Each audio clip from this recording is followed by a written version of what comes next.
All right, welcome to another Purge patch note stream. It is I'm in Sweden right now. It is just about 7 a.m. I woke up at 6 here so that I could eat breakfast before starting, and unfortunately it didn't open until 6:30, so now it's about 7. But I'm here to do the patch notes, and it looks like we got a big one. I saw the length before I went to bed at about midnight, and it scared me. It scared me. I did get spoiled, unfortunately, that facets are removed. But you know what? I started thinking about it, but when I went to sleep.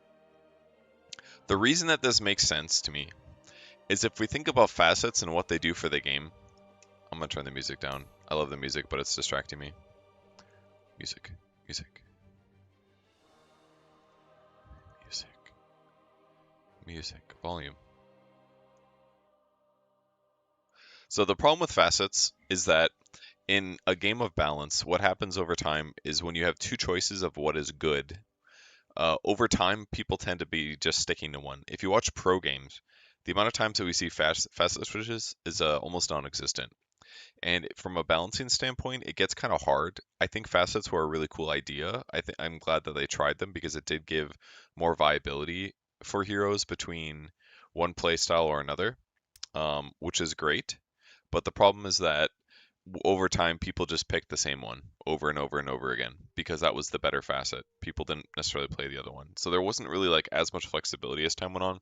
Even heroes like Dragonite who had three facets, people would stick to whichever one was the most broken at the time. There was some variability, but there really wasn't that much. So it's a little bit fine for the game, I think, to just lock into one thing. What the long term consequences of that are going to be, we'll see. But you used to use all three facets with techies. Well, you were the only one, unfortunately. You want me to quickly do techies? I can't. I don't think. It says my bitrate is ass. I think. I don't know. I think it's gonna be okay probably because we're just doing like webcam and stuff. I'm probably not gonna do that much gameplay. Um, with that said, let's continue going. Innate abilities no longer scale with other abilities level. Okay. All innate abilities that used to scale with other abilities now either provide unchangeable bonuses or improve on a per level basis. Okay. Abilities that improve with hero level have base value and incremental values. Some have amount of levels required for increment. So basically changing how innates scale. And I noticed when I scrolled through very briefly in the patch notes, I like super sped scrolled to see how much it was going to be. A lot of them are they're putting a lot of old facet bonuses into innates. Added UA icon that shows you which parameters increase. Okay, great. Okay. Flagbearer creep experience bounty increased, so slightly more experience for Flagbearer creep. First +1 siege creep timing decreased, so the game's a little bit easier to end, a little bit earlier, and second siege creep timing now occurs at 60. Okay. Adjusted the median point of the lane creeps towards the off lane. Okay. So this basically makes sure that when you go block safe lane creeps on the first wave, that it's less likely to get spotted, or less likely to block the creep waves to meet under the tower. So this is a buff to safe lane versus off lane, I think. New offlane creeps are slightly slow upon leaving the base for a couple seconds. Safe lane creeps are slightly accelerated. Both of these changes are effective until 7:30. So until 7:30, basically, um, it's easier, or it's going to be a little bit different pulling the creep wave. Basically, I don't know how this is going to impact like cutting waves or not, but this might impact things in a big way. It could mean that when you're pulling creeps from behind tower, and you try to connect it with the radiant, like the other side creeps that are coming, you might not be able to connect them perfectly, like you kind of can if you time things really well. So that could really affect pulling creeps. This basically only matters for like really high level players, but it could matter certainly for pro games. It could mean that like lane specific heroes are just more important. All sections of currents now give a max movement speed bonus of 150. Okay. Huh. So basically, you're gonna be faster in River than you were before. Interesting.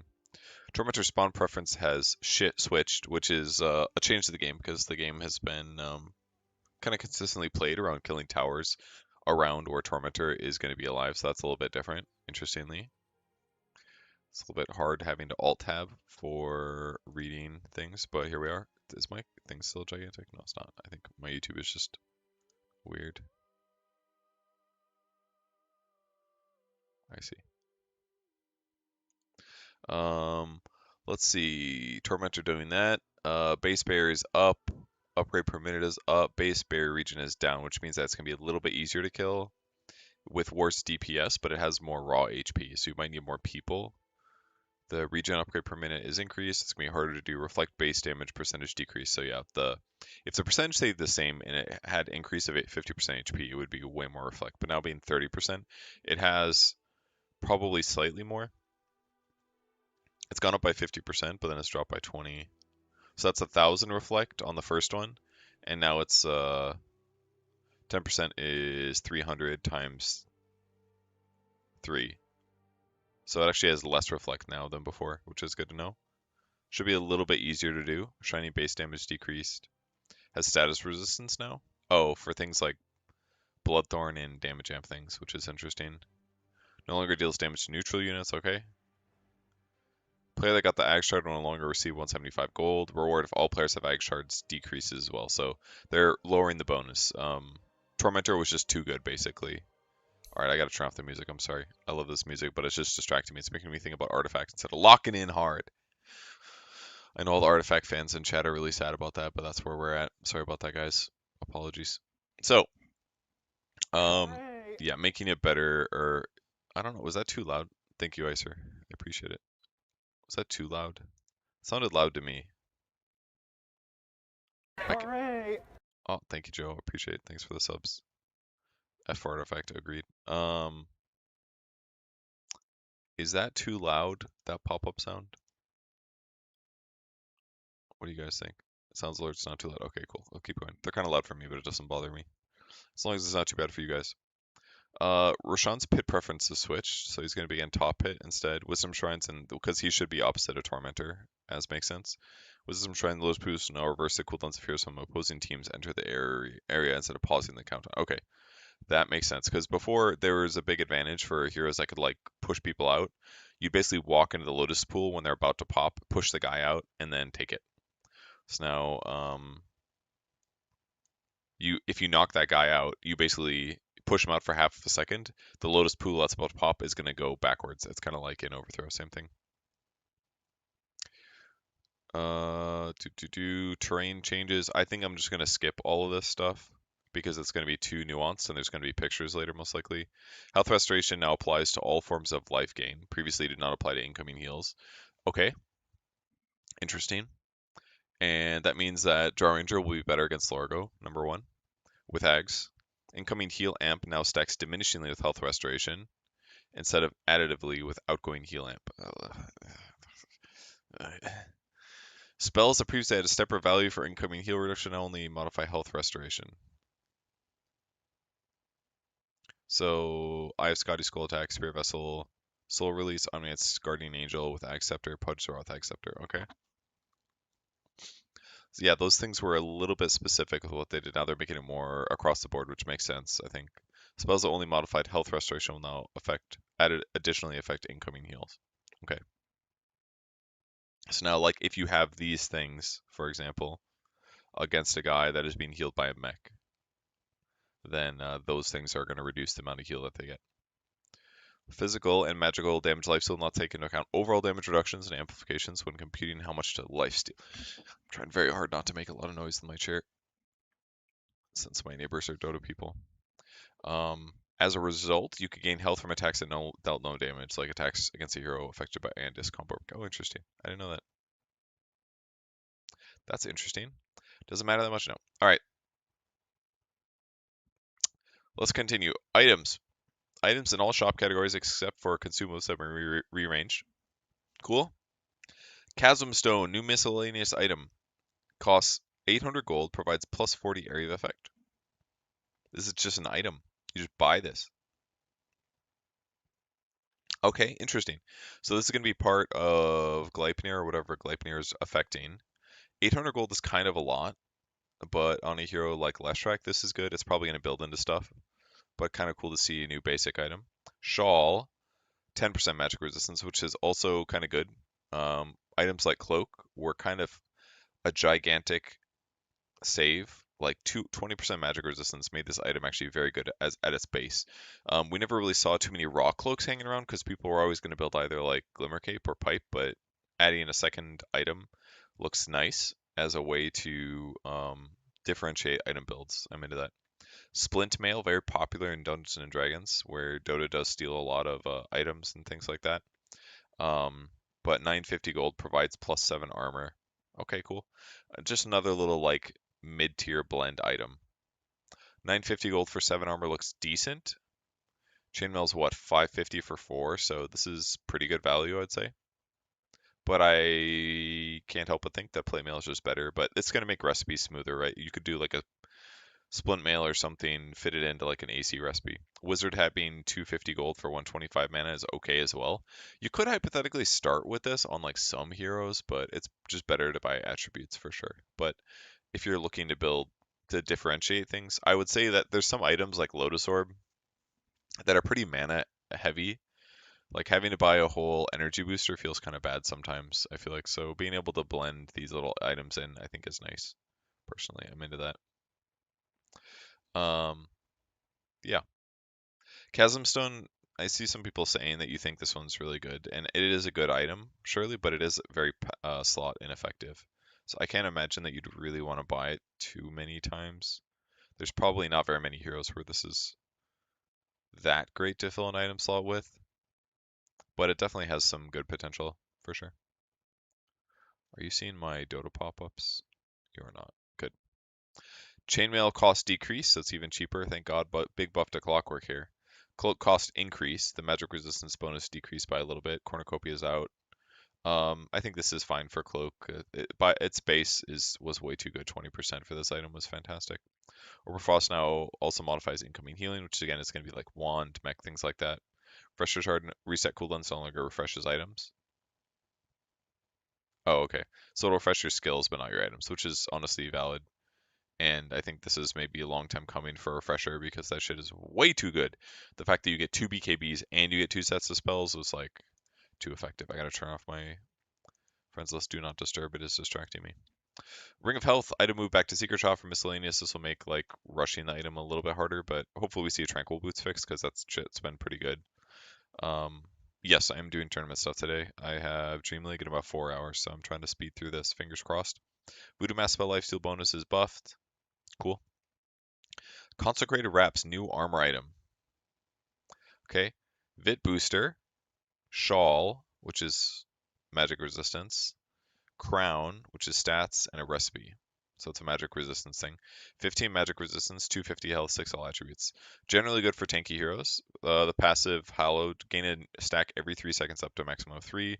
Whenever you take damage from a player, control unit, or Roshan, all stacks are removed to create an all damage barrier for 7. That absorbs 120 damage per removed stack. If the wearer reaches a max amount of stacks at least once in game, regaining a stack provides non-stacking buff that increases movement speed by 20% for 7 seconds. What? What's going on? No damage threshold, doesn't proc from health loss damage like Heartstopper, can't gain stacks for 3 seconds after taking damage from Roche. Why do they say an armor item? Is it an armor item? A stack every 3 seconds up to a maximum of 3. Upon gaining a stack, your movement speed gets increased. Okay? So basically, it makes you faster. It's raw HP, it's all attributes, it's magic resistance, and as you are attacked, take damage from a player controlled unit or Roshan, consume all stacks to gain an all damage bear for 7 seconds. And it makes you run faster basically. So it's basically like an out of combat movement item because you're just gaining stacks. Seems quite good, but it's definitely like a I'm faster when I'm not in combat thing. And then when you take damage, it gives you a barrier. So it's actually quite a lot. Uh, consume all stacks to gain an all damage barrier for 7 seconds. So max 350. So it's a lot of raw health. It's kind of interesting. Persist for 7 seconds, and it comes back after 3 seconds times 3. So you'd get a full barrier in 9 seconds. So it's kind of like a crap load of HP. Basically gives you like 600 some health, 700 health, with magic resistance built in, which is quite good. So this is pretty interesting. Definitely, yeah, skirmishing sounds about right. Upfront tranquil boots. Yeah, sounds like pretty good option. Krelia's Crozier, Ghost Scepter, Soul Booster, and a recipe. It's kind of like Octarine Core-ish. 6 attributes, health, mana. Rite of Ramunsk. Where enters Ghost form for 4 seconds, becoming immune to physical damage, but is also unable to attack. So it's like Ghost Scepter. But it steals 5% movement speed from enemy heroes in a 900 radius every second. Movement speed steal lasts 1.5 seconds. Bonuses stack. Have duration refresh on getting new stacks. 20-second cooldown. Ghost form and stolen speed can be dispelled off the wearer, but the stealing debuff that provides new stacks can't. And then it also has an aura, reduces health restoration of nearby enemy heroes by 30%. It's basically a nerf to Shiva's. Reduces health restoration of nearby enemy heroes by 30%. When it's active, the effect is increased 75. It's basically Necrophos W, and with facet, and all the lost health restoration is redirected to the wearer every second. Okay, interesting. Very much an anti-regen thing. It's interesting that it's based around being immune to physicals and having to use Ghost. I mean, it does it naturally by 30%, which is going to be good, but it's kind of a weird item. Like, Shiva's is just easy to build on tanky items. You're like, okay, I'm tanky. I want to reduce how much heal they get. Let's buy a Shiva's Guard, which also increases your damage, also gives you armor. This is a far, far worse base item. Like, it's way worse. 5% movement speed from enemy heroes per second. Bonuses stack and have duration refreshed on gaining new stacks. So this is very, very expensive. The base stats that it gives are bad, straight up bad. It's just raw health, raw mana with attributes. Straight up on paper, terrible item, I think. You don't really want to buy this. However, I think if you're playing against a heal lineup, this is an okay item. But the Ghost Scepter part of it's kind of rough because it's like there's a lot of times where you're trying to kill your opponent, stop their healing, but you also want to kill them, right? Spellcasters are not going to be too fussed about this for sure, because you're dealing damage with your spells and by staying alive. But yeah, this seems very situational for sure. Essence Distiller, Urn of Shadows, Chainmail, Wizard Hat, which is mana pool, and a recipe. Mana regen attributes armor, so it's like a higher armor urn. Soul Release, when cast on an ally, provides 40 regeneration. The ally is attacked by an enemy hero roach, the effect is lost. When cast on enemy, 25 per second, like Urn provides true sight over them and shares their vision with the wearer's team. Okay, it's interesting. Bonus effects, both effects last 8 seconds. Good against a Night Stalker. Put it on an enemy. True Strike and good against Invis heroes. So it's basically like a way to get detection. Can be cast on the ground to put a dormant effect that will latch on the first enemy hero that comes within range. So you could use it for vision and stuff. That's cool. Stat wise, it's basically what you put into it, but it seems like a good support item. Total cost is 17.75. It's all right. Definitely very good for regen. Definitely a support-based urn. The effect waits for 15 seconds, provides vision until it disappears, gains charges every time an enemy hero dies. Yeah, cool. Another urn option. That's good. It's like a defensive urn, basically. Special Array returning armaments item, except we're building it. Blade of Alacrity, Broadsword, and a recipe. Very similar to Dragonlance, kind of. 20 damage, 12 agility. Great agility item. Definitely better range though. Split shot, ranged only. Ranged attacks have a 30% chance to fire additional projectiles at up to 2 nearby enemies that aren't the original attack, with 120-degree angle in front of the wearer and within attack range plus 150. Additional projectiles deal 20 plus 70% of a normal attack that do not trigger on-hit effects. Primary attack deals 20 plus full damage of a normal attack when the ability procs. Doesn't work with other sources of secondary projectiles from heroes. Flak, split shot, gunslinger. This is pretty expensive, but it's kind of like a ranged battle fury, if you think about it. Like the base stats that it gives are nice. Like it's 32 damage for agility heroes, but it's only good on ranged heroes. But yeah, it's battle fury-esque. 30% chance to do basically triple damage. It's quite good. Because if there's three, if you're farming like a neutral camp, for example, as like a draw ranger, like I think a draw ranger would buy this for sure. But if you're farming a neutral camp as a draw ranger and you're doing 75% times two, that's 150. We'll just ignore the 40 damage basically and say we'll say it's 80%. You're basically doing 100 plus 160, so 260%. It's kind of like getting a crit in an AoE. It's not like incredible, and if it doesn't build in anything else, this is kind of like a transition item. And it's literally just damage. I mean, like a sniper was probably not upset about buying this. Again, sniper, he's not going to get on hit effects, so he won't get like headshot, but it's still kind of good. I could see some range heroes buying this to increase farm speed if you don't want to buy Maelstrom, and that's probably what they're doing, is that they're saying like every ranged hero has to buy Maelstrom, which is kind of a bummer, unless you have AoE built in, which is probably worth changing. Hydra's Breath, Specialist Array, Dragonlance. Okay, that makes sense. Different Dragonlance, great items together for the same hero. Orb of Venom and a recipe. 25 damage, 30 agility, 15 strength, 150 attack range. Okay. Give you some option with your Dragonlance. Attacks poison the target for 3 seconds, dealing magic damage equal to 2.5% of their max health every second. The debuff is reapplied, duration refreshed. Polycephaly. Ranged attacks have 30% chance to fire near 3 nearby enemies. Okay, okay. Same damage. They do get miasma, so you could AoE apply this 2.5% for 3 seconds, which is good. Primary attack, it's good against high HP heroes like tanky heroes too. Seems fine. It's pretty expensive. 1100 for the recipe is kind of a lot. The Dragonlance, I mean, how much agility upgrade are we getting really? This is like 12, Dragonlance is 15. You're getting slight agility upgrade, you're getting slight damage upgrade. Strength is about the same. I mean, this is fine. It's better than making a Hurricane Pike in some cases, but I don't know if it's really that amazing yet. But 2.5% is nice. It will add up for sure. There are definitely some range heroes that will buy this. Arcane Boots recipe change now requires a Wizard Hat. Recipe cost decrease, that's nice. However, the total cost increase is up, but it increases your raw mana pool, which is good for some heroes, so that's fine. Greaves is nerfed a little bit gold-wise. Total cost increased. Arcane Boots cost increase.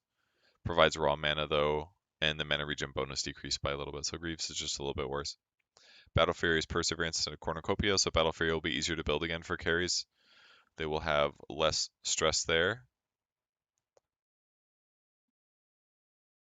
God, I want my chat to reconnect. I will alt tab. Everything going okay with you guys? Offlane is harder now. I assume easier based on what I've already saw, but you never know. YouTube chat fine. Looking good. Black King Bar avatar duration 7 seconds low at the worst level, and they're doing this probably because of the refresher nerf. Is my guess. Blade mail recipe change. Splint mail instead of chain mail. Recipe cost decreased. Total cost increase. Slightly more armor. It's fine. The build up is going to feel a little better, I guess. You could rush Splint mail if you really want to.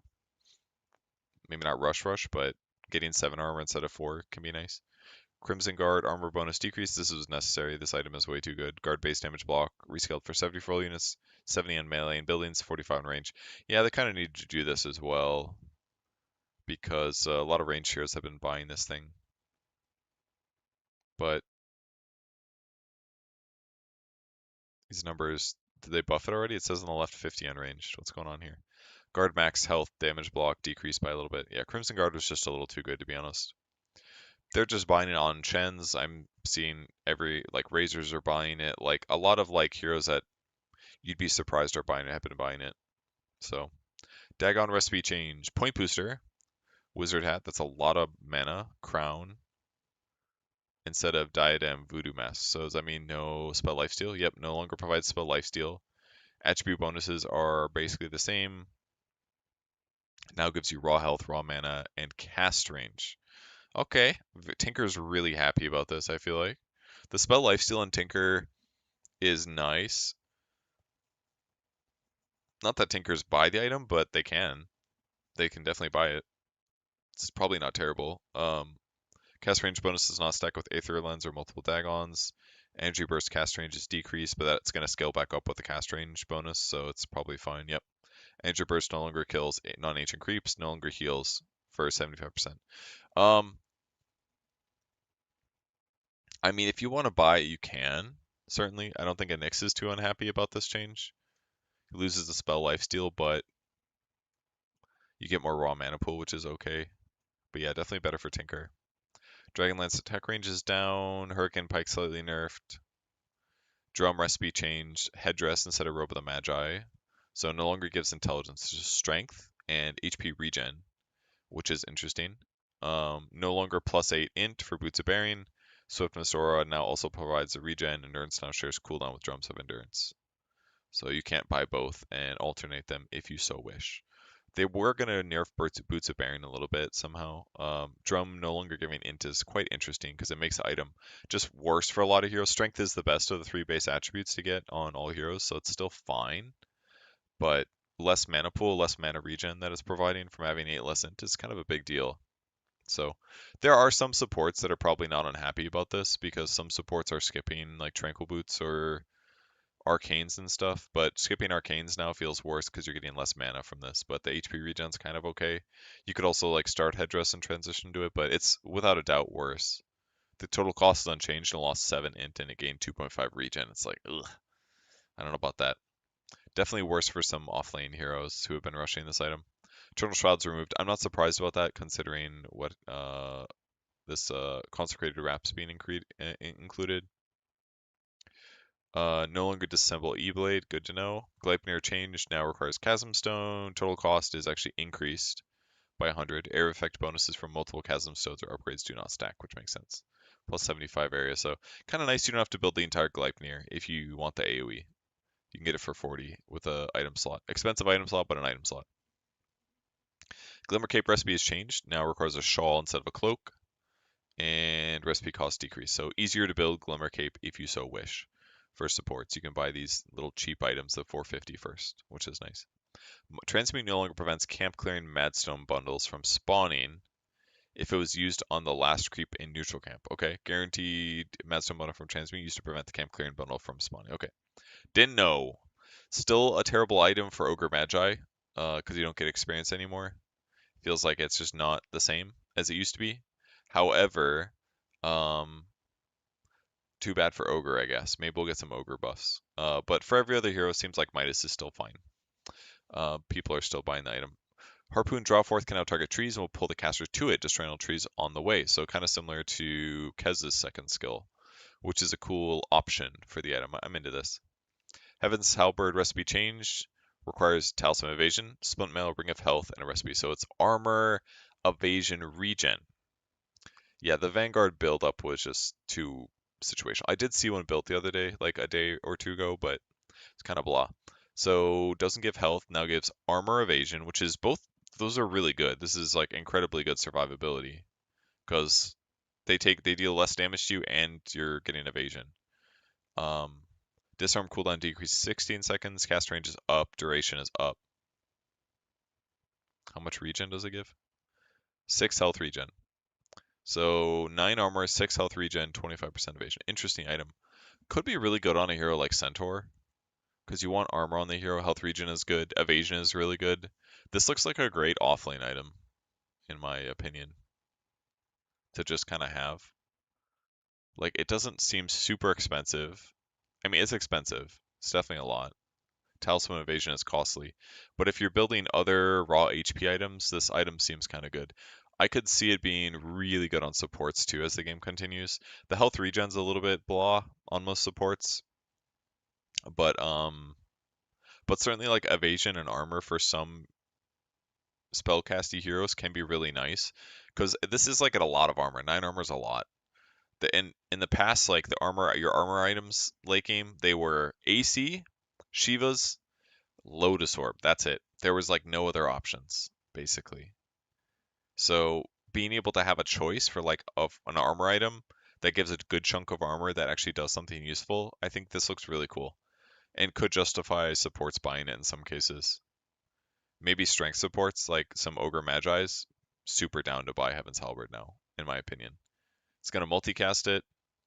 Um, it gives you 9 armor with health regen and evasion. Like if they have a deso, like a PA or something, this item looks great, legitimately. If they have like a draw ranger or something, this item looks great. So definitely going to see some Heaven's Halberds, I think, in my pub games at least. Kaya mana regen amp bonus decreased by 10%, which makes sense. Kaya Sange also getting nerfed, modifies incoming healing. Ah, of course, because the health restoration change. These items were just too fundamental to a lot of different heroes, so reducing the mana regen that they get is important, I think. Meteor Hammer getting a very slight nerf, so less bad for heroes like Invoker that buy this item, but I don't think anybody else does, is my understanding. But yeah, Kaya probably needed to be nerfed. The fact that it used to be 50% was crazy. Yashikaya also nerfed.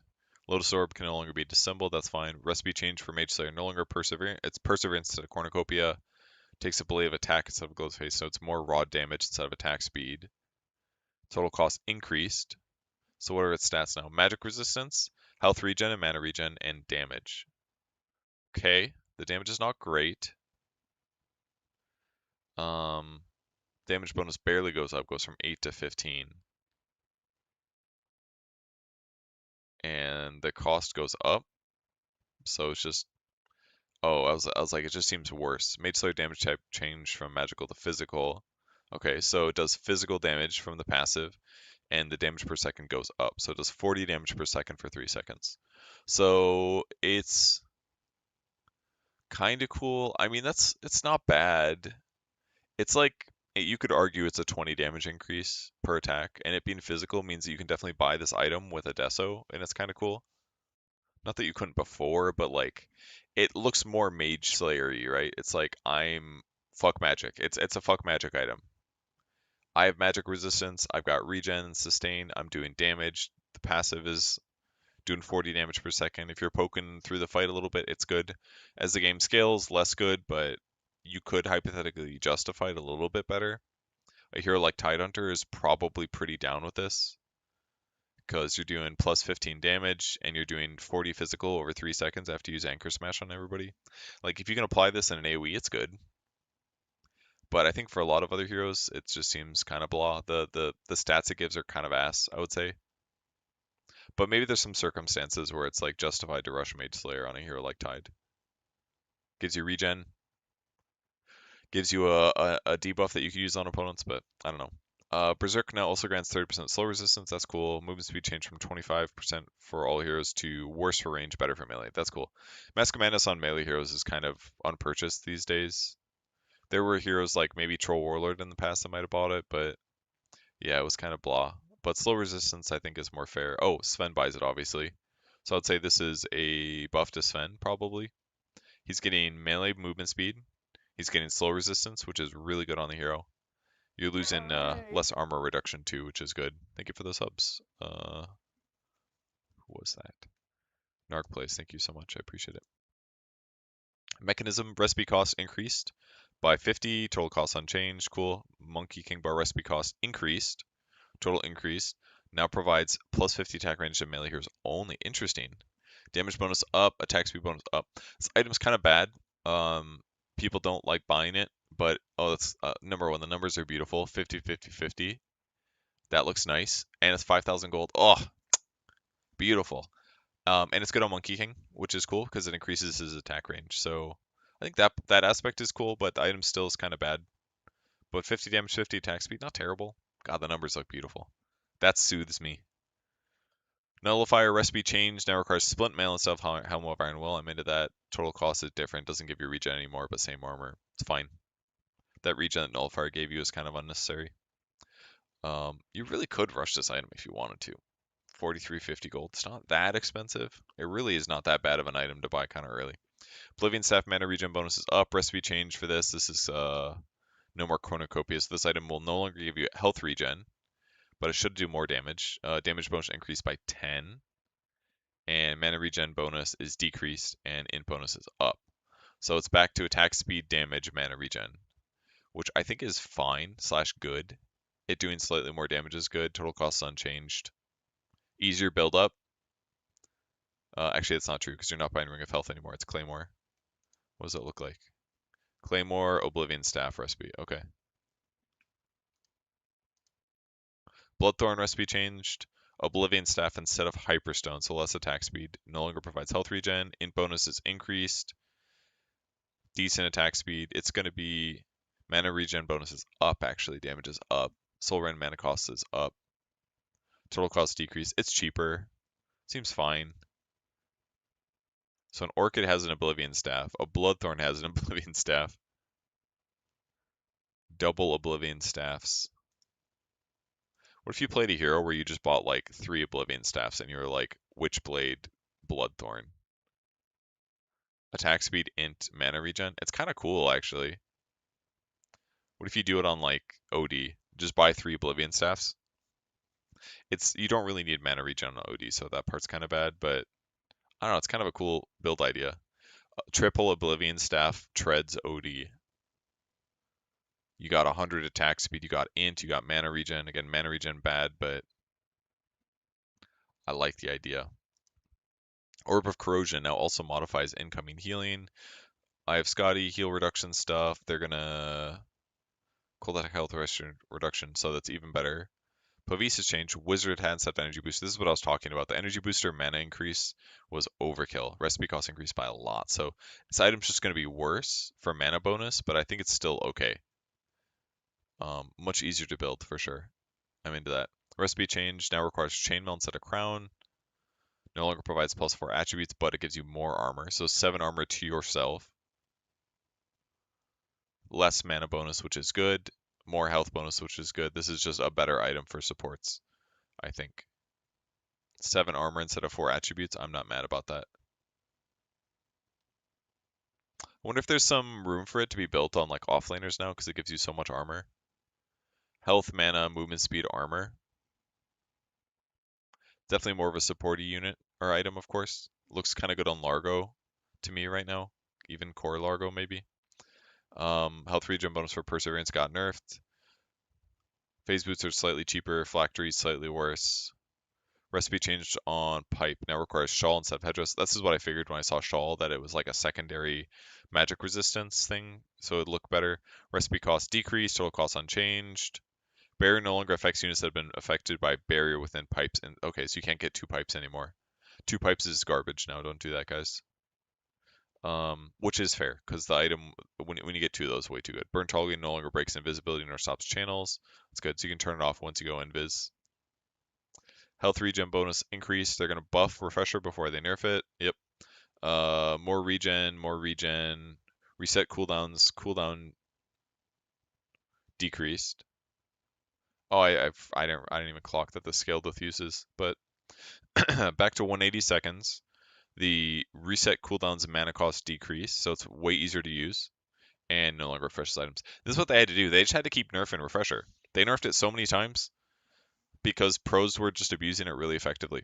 But it refreshing items was number 1, uh, really good. Like buying refresher just to press 2 BKBs, it just felt kind of abusive. That's why they had to put BKB down to 6. They're solving like 2 problems here. Number 1, super high level pro players abusing refresher orb to like double BKB, double spells is gone. Number 2, it lowers the skill cap a little bit, but I think this is all right. Number 3, it makes BKBs better as the game increases because it doesn't stop at 6 seconds. Like not everybody has to pay for the sins of refresher orb players. And the other upside is that it's buffing the item itself for people that want to buy it. It's less mana to use refresher to use your spells. This item was ultimately about using your cool abilities twice in a fight. It's for the warlocks, those kinds of heroes. The tide hunters, people want to use a really cool spell twice.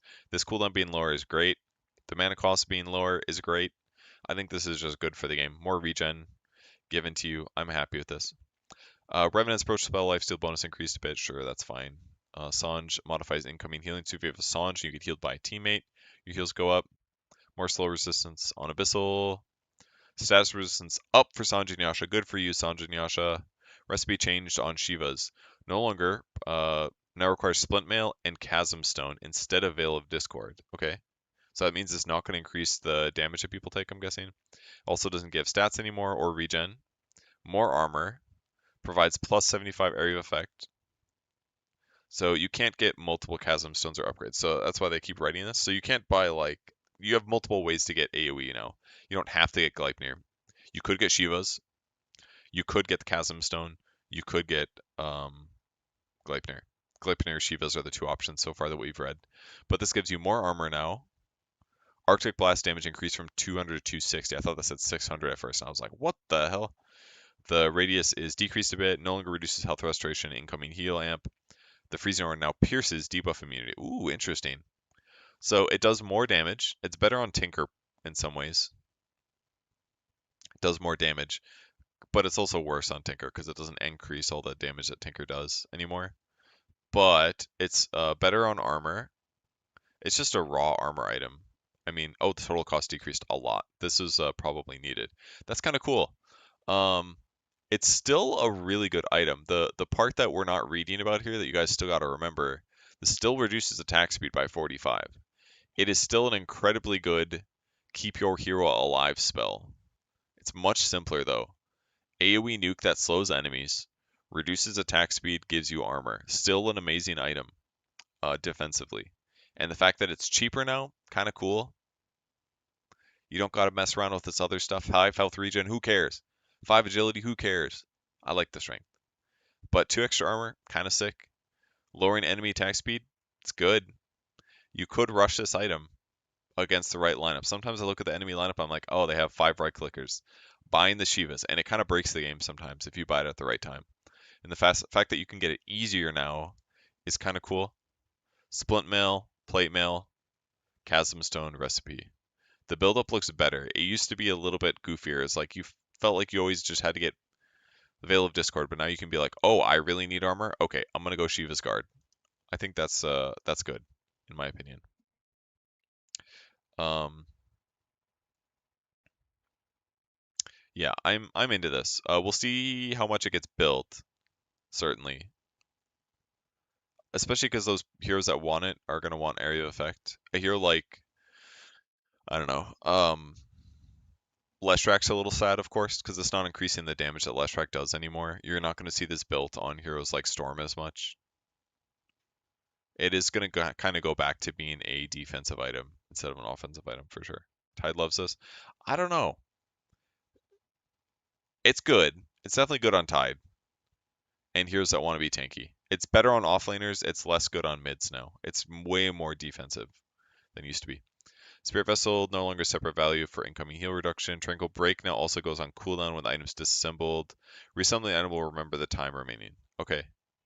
So this basically means 2 things. Quinn told us in the green room that he faced somebody in a pub that was scripting. They would, their Tranquil Boots would turn off, or basically cheating. The Tranquil Boots would get disassembled right before they would be attacked, and then they'd reassemble instantly, so that their regen was always going. This is going to prevent that, number 1. But for offlaners, they can't just like do the same thing. They can't just like disassemble in combat a little bit. It's still going to be abusable for offlaners, but it's not as good, which is kind of good. It's not really gone, is the problem. Like people are still going to use this to get through the laning stage, and then later on they'll sell the Windlace and the Ring of Regen, you know. But it's going to be less abusive for sure, which is good. All right, Veil recipe change. Voodoo Mask, that's spell lifesteal. Robe of the Magi, Fluffy Hat, and a recipe. So it's HP, Int, spell lifesteal. Yeah, HP, Int, spell lifesteal. Very interesting. And you do still do spell weakness. Are they putting in Bloodstone? Oh, it is. Okay. HP, Int, spell lifesteal. Kind of good on your Death Prophet type heroes, maybe. Maybe you buy this on a hero like Quap. And it says spell weakness instead of magic weakness. So, Bloodstone no longer, let's see, Veil of Discord and Soul Booster now. Okay. No longer provides mana regen. Spell lifesteal bonus is decreased to 20. Health bonus is increased by a lot. 650 health is crazy. Now provides 15 int. Blood Pack no longer basic dispel. No longer multiply spell instance bonuses. Now increases spell lifesteal to 60% instead. Okay, so the spell lifesteal is lower, but still high. No longer has this 30-second self debuff preventing repeated usage of Blood Pact. Provides spell weakness aura. Enemies within radius just take bonus damage from spells. Cool. That's just passive. So you don't have to worry about using Veil correctly. It just works, which is cool. Definitely a really good Leshrac item. Built-in spell lifesteal, intelligence, raw mana pool, health. Great Leshrac item. Really, really good. Doesn't give you AoEs, but it does give you AoE, which gives you AoEs. Or it does give you int, which gives you AoE for Lesh. Yeah, Bloodstone Leshrac for sure. Really good. You activate it to do extra spell lifesteal. Increases the damage they take by 12%. Like, it's just solid. Witchblade recipe cost increased from 250 to 300. Total cost unchanged. Okay, just small nerf. All right, let's see what time is it. 7:38. We got about 3 hours and 20 minutes to do the rest of this giant list. But we did do items. All right, Tier 1 availability changed from 5 to 0. Interesting. Madstone crafting cost for Tier 1 items increases from 5 to 6. Okay, this makes camps way more important. Interesting. Number of artifact choices increased from 4 to 5 for tiers 2 to 5. Okay, to make it a little bit easier to get the one you wanted. I am surprised they buffed this item because it's quite good. Shield wall damage barrier increased from 140. So basically, like, pulling and controlling your camp is way better, I feel like. It's still going to be a while until you get your Madstone, right? Like, you still have to clear multiple small camps. You have to pull 3 times to get your neutral item, but the fact that you can get a little bit earlier is really good. Definitely makes pulling look really appealing because these neutral items are like kind of bonkers for what they provide in terms of lane regen if you can get them quickly. But I'm surprised they buffed Ash Legion Sealed. Oh, it reduces your movement speed more. Oh, reduces your own movement speed by 20. That I missed of the previous one. Chip damage returned to attacking creeps decreased. Dagger of Riztool is back. Tier 1. Imbue. Increased attack damage by 25 for 8 seconds. Health cost 100. Oh, interesting. Very interesting. Forager's Kit. When the item is off cooldown, the wearer can see trees that can be foraged. Standing next to one of those trees for 1 second will give the wearer the following items. All items except for Bag of Gold are placed in inventory. There's lots of them. Can stack up to 5 times per slot. Ironwood Nut possibly provides 3 movement speed. Okay. The Ring Cap passively provides +2 int. So this is kind of like Trusty Shovel. Vital Toadstool passively provides +2 damage. It can be consumed to get a +1% max health regen for 10 seconds. Bag of Gold provides 30 gold to the wearer. Yeah, so it's like Trusty Shovel. But these items that you dig up, you can hold them to get bonus. All items except for Bag of Gold are placed in inventory if there's slots available and can stack up to 5 times per slot. So you could hypothetically have 4 of these items sitting up to 5 times. That could be +10 damage, could be +10 int, could be +15 movement speed. That's cool. However, you can eat the ones that you don't want or whatever else. That looks fun. I like this.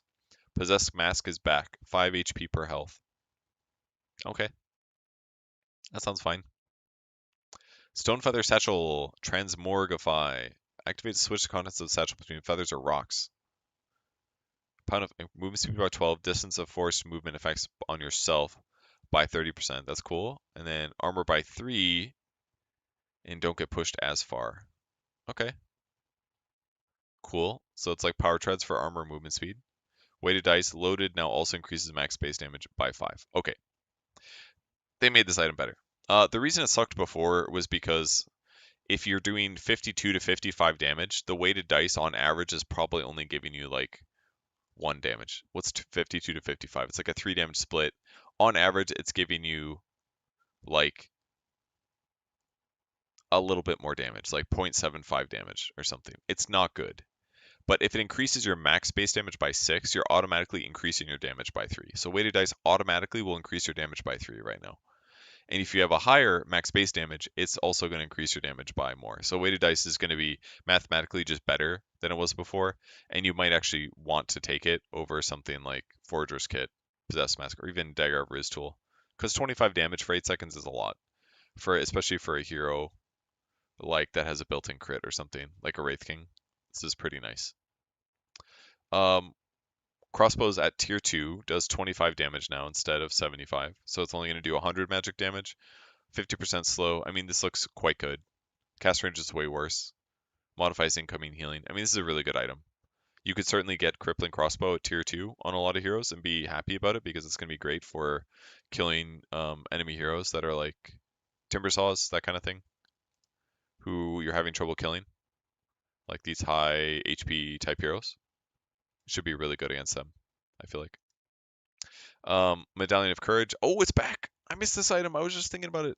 Tier 2 neutral artifact. As an artifact, cast on ally, increases their armor by 7. Cast on enemy, decreases their armor by 4 for 8. Can't be cast on self. Cast range 1000. This is great. I'm happy to see Medallion back. I liked using it occasionally as a minus armor item.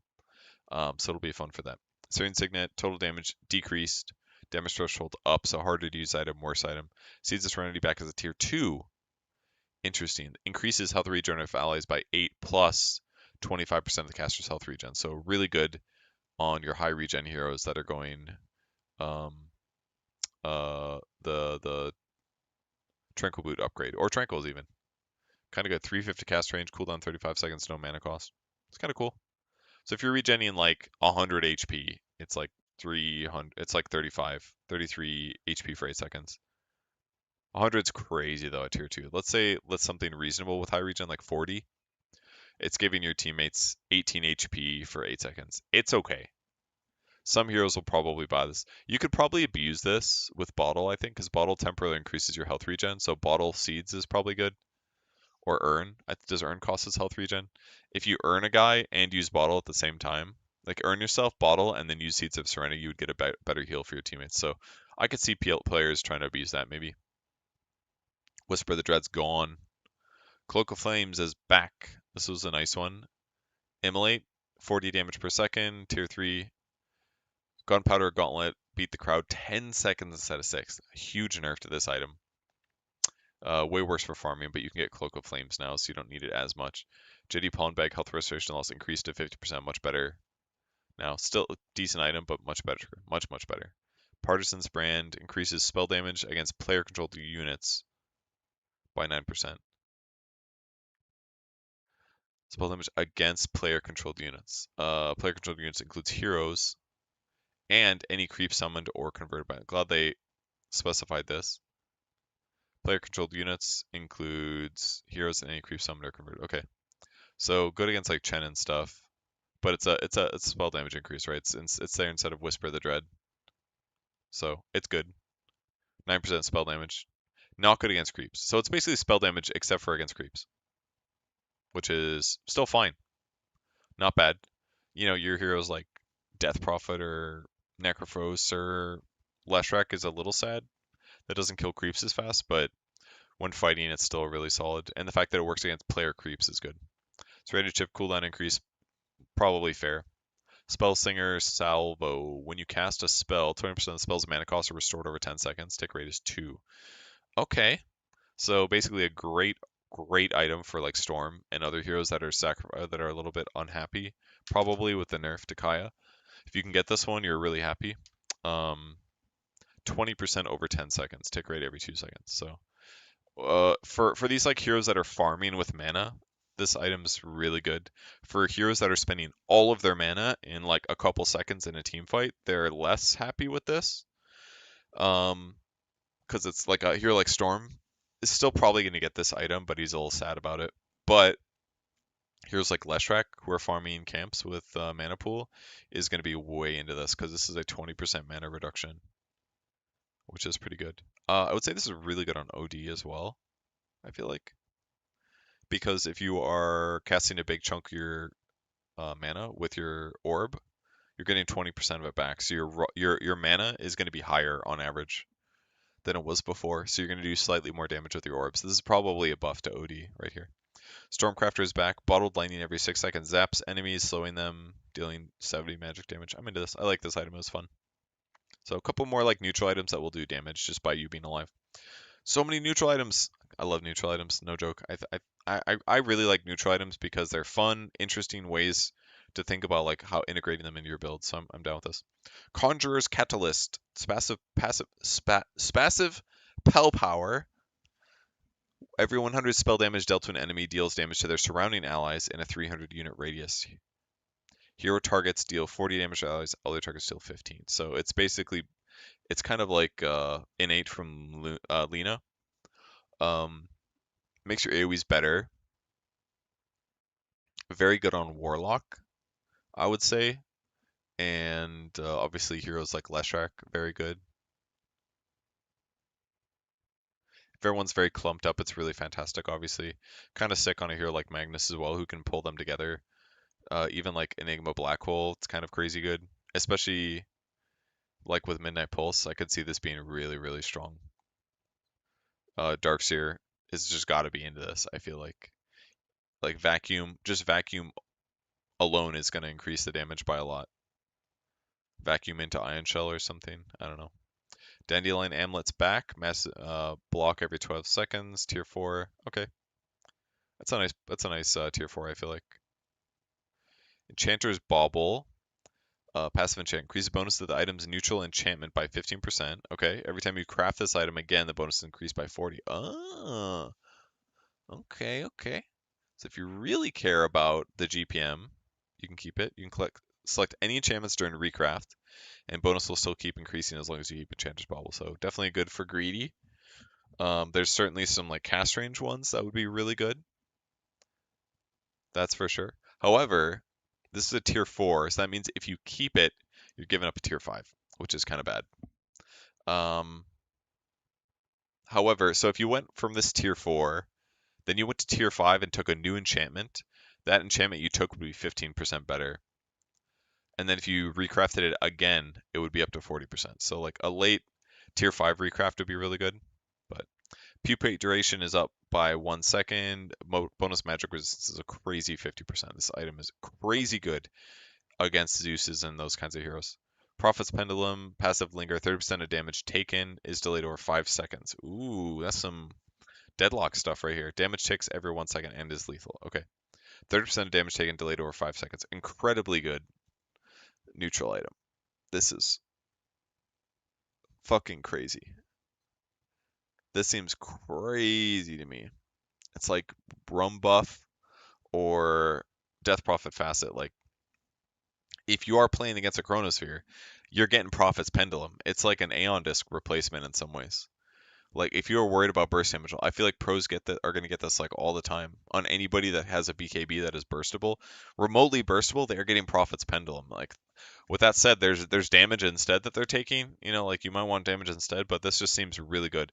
I feel like on any core that plans suppressive BKB, they're buying this item. They're they're picking Prophet's Pendulum. It seems really good. Delaying damage is crazy. Obviously, you can still die, but it buys you time to press heals, to press defensive skills, to press BKB, things like that. Seems really good to me. Like I was taking this as a fast on a Death Prophet sometimes, and it like elongates your death, you know? Harmonizer passive balance. Gain 5% mana cost reduction for every hero ability off cooldown. And 6% spell amp for every spell on cooldown. Okay. So if you're casting your first spell, the mana cost is decreased. And if you're casting your last spell, the spell amp is higher. Item spells are affected by both effects.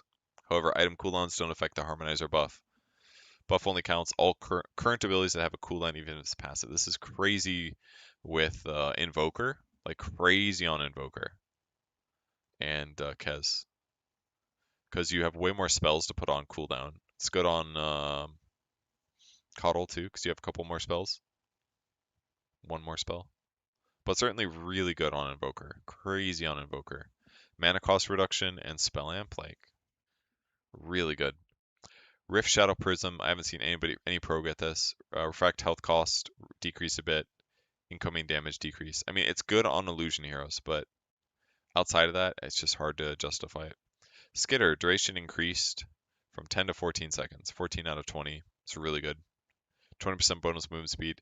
It's a better boot replacement here. I did sometimes take spider legs, but it felt kind of bad. Witchbane. I forgot about this. Cleanse AoE applies basic dispel on all units in a 300 unit radius. Catch range is only 500, not that much. Mana cost is high. Cooldown's 40. Attack steal bonus magic damage equal to 4% of target's max mana. Ooh, interesting. Okay. So a way to deal damage with a neutral item. This is going to look a little bit more appealing. I mean, Harmonizer is really good for spellcasters, but the general consensus tier 5 neutral items kind of suck right now, outside of Deso. Um, New now options based on hero's primary attribute. Oh, enchantment changes. Yeah, 4 to 5 choices for tiers of 2 to 5. They're no longer randomized. Does that mean you have all of them? I'm confused. What does that mean? Based on your hero's primary attribute, some enchantments available to all heroes.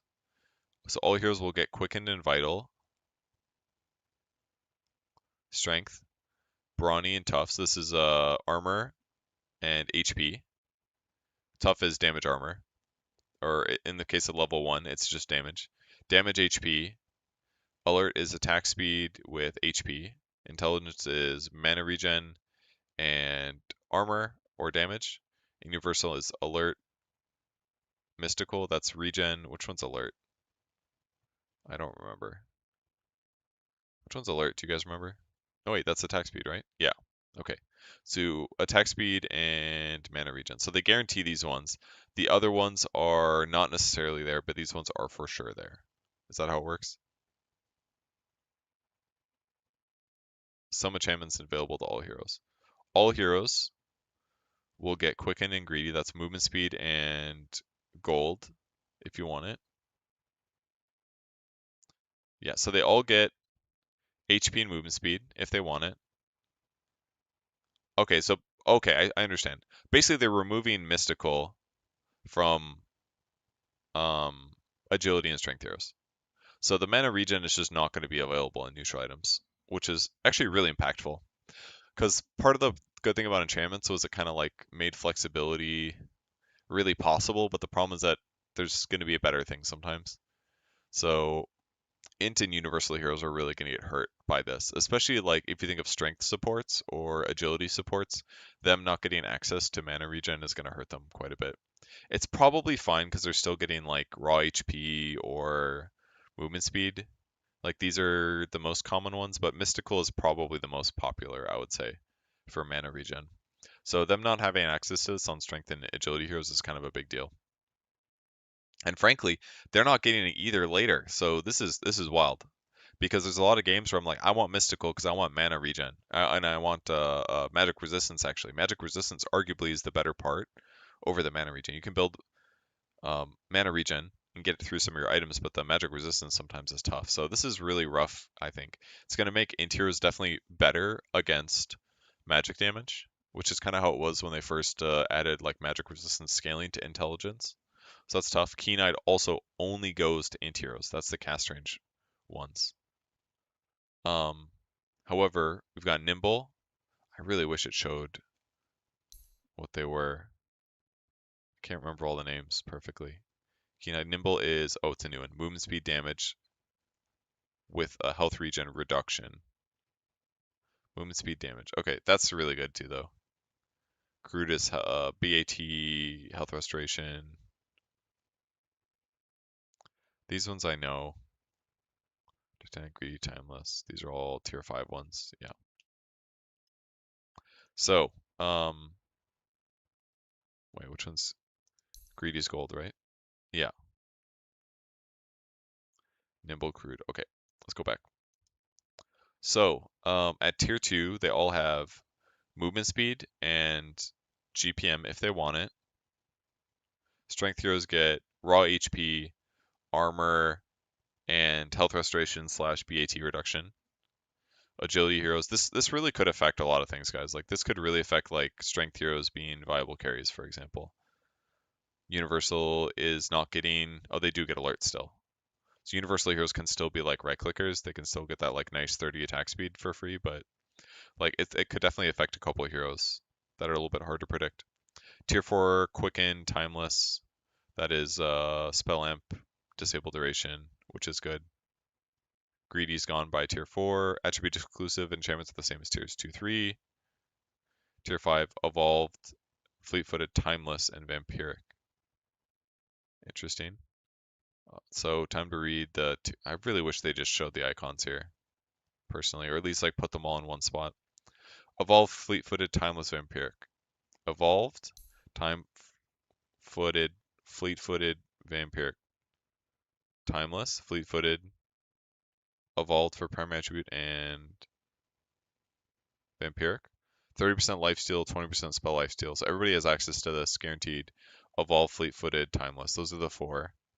And then the specific ones, we've got Manic, BAT reduction with cast speed bonus, with worse vision. I mean, this is a big DPS increase for sure. 18% attack speed increase, basically. 20% cast speed bonus. Really good on a hero like Shadow Fiend. Feverish, which I assume is for int heroes. Audacious is really good, obviously. This is the one that everybody likes. Hulking, health, max health regen with a minus 30 attack speed, so just tanky stuff. Interesting. And that strength is hulking, so that's minus 30 attack speed. Is that what that was? Is that really it? Seems kind of crazy. Yeah, minus 30% attack speed. Ooh. You do get crazy health increase and health regen increase. But losing attack speed is kind of a bummer. But for your centaur type heroes, it's worthwhile, probably. Audacious is just for agility heroes, I'm guessing. Yep. You have to be an agility hero to get audacious. This kind of stuff is really going to affect like hero flexibility, genuinely. Intelligence fevers, that's the cooldown reduction, I'm sure. And then Manic was the BAT cast speed bonus. Okay, so you can't get Manic on SF. Boundless, Vast removed. It's fine. Guaranteed tier 1 to 4 options for all heroes. Tier 1 option for all heroes. Provides just health regen instead of raw health. Okay, this is probably valid as well. Give people the options to have regen if they so wish, which is nice for a lot of heroes. Because sometimes I did want to take health regen with my tier 1, and now you can get it for sure, no matter what. Brawny guaranteed for tiers 1 to 4 options for strength and agility heroes, not for int or universal. Tough guaranteed for everybody. Alert for agility and universals. Yeah, I think the mystical change is the most interesting for sure.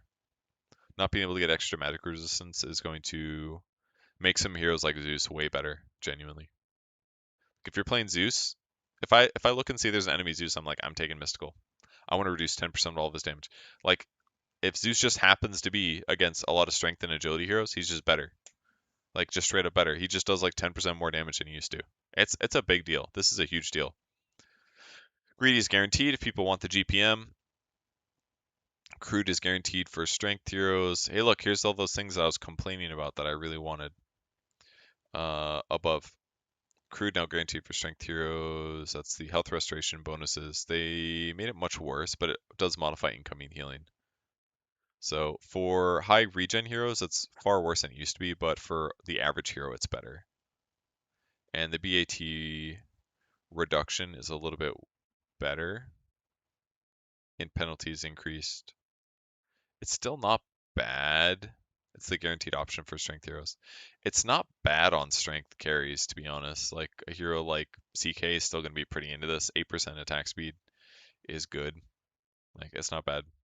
Here's the nimble thing. This is the movement speed and damage. This is a really good buff, I think. A lot of edgy heroes are happy about this. It's going to get them from camp to camp faster. Nimble on some like Drow Ranger with Specialist, right? Ugh, you're going to have a great time. Keen-Eyed only for int heroes. I really like Keen-Eyed personally. I am not afraid to lose max mana when I'm getting mana regen and cast range. I think it's great. It does scale up though. You can get it all the way up here, I'm surprised. Titanic is only for universal. Status resistance base damage. You lose attack speed though. Okay. So it's less universally good than it used to be. It really is kind of about status resistance. It's not bad on a hero like Tide, but it's not universal. I don't know who's buying this. These are so many interesting questions now. This is a little bit hard to think of because I'm like trying to think about what heroes like I can think of what heroes this would be good on, but they're not necessarily the right hero type. So I don't know. I'm curious how this plays out and how it feels when you play the game, but it's new stuff to think about, which I like in Dota personally. How are we doing? It's a good time for me to read chat for the first time in forever.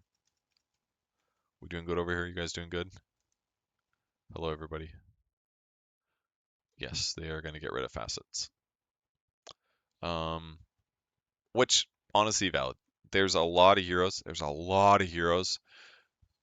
This is how Dota Brain works, okay?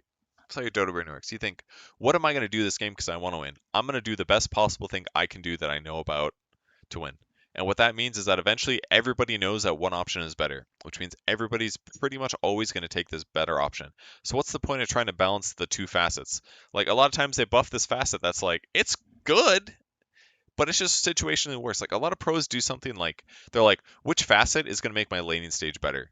And they pick that facet because that's all that matters. They don't care because if they don't get through the laning stage, then they don't win the game. Like if they don't do okay in the lane and they get stomped, they're like, why did I take this facet that's good at 30 minutes when a lot of the game is about snowballing? So pros they just ignore one facet almost all the time, and it must be frustrating as a game designer to like have to constantly buff the facet that nobody takes. And eventually that one becomes overpowered, and then everyone says, okay, that one's better, we'll do it. So like honestly remove the facets at this point. We got some fun out of it, but I think it's reached its peak a little bit here. The Agi carry is back audacious. Neutral creep changes. They buffed the Kobold camp. Good for them. Small camps, Ghoul Assassins are worse. Ghosts are worse. These camps are going to be a little bit worse. Lightning creep is worse. Satyr Tormentor is worse. These creeps are basically worse early, stronger later. Boglet. Oh, you can't do multiple Arms of the Deep and Tendrils of the Deep anymore from a neutral camp, so you can't get like chain stunned. Ancient Marsh Mage. All right, let's start some heroes. Withering Mist, health restoration changed to Dis. That's your innate. That's when you attack them. Their health restoration gets reduced. Worse at level 1, but kind of sick in laning stage if you hit somebody for 5 seconds. Very good against Fairy Fires.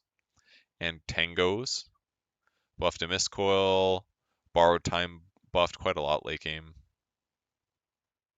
Curse of Avernus DPS at 10. That's cool. Borrowed Time cooldown. Well, I know what Gaba's doing in his games, going Nags. Alchemist Ag Scepter now also increases base bonus gold and max bonus gold per kill by 6 per melted Aghanim Scepter. Base bonus gold and max gold. Okay, they're basically like Alchemist, please buy your teammates a fucking Aghanim Scepter, which I think is good. We're gonna see Alchemist strats. Alchemist before, just it was hard to justify the Ags because like your next item, getting to your 6 slot was just so important. But if it's gonna increase base bonus gold for the rest of the game by 6 for every creep you kill, it's really good. It's gonna increase your all right. Let's keep in mind the facet got removed, right? The facet got removed where you are increasing your GPM, but the fact that it increases your base bonus gold and your max bonus gold for the rest of the game, this could be crazy. But we'll see. More likely, like maybe there's some Elk build where you go like Battle Fury, or Radiance. You get Blink Dagger, you get BKB, and then you buy an axe maybe. I've like played around with that a little bit, or you buy an AC, then you buy an axe for somebody. There could be stuff like that.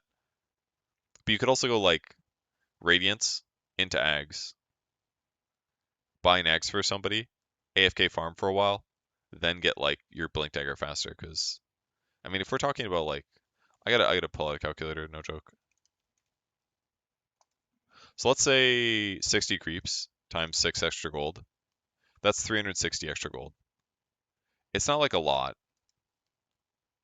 but if you're getting 360 extra gold after buying an Ags, it means you are going to buy your next item a little bit faster. It's not super faster, but it is faster.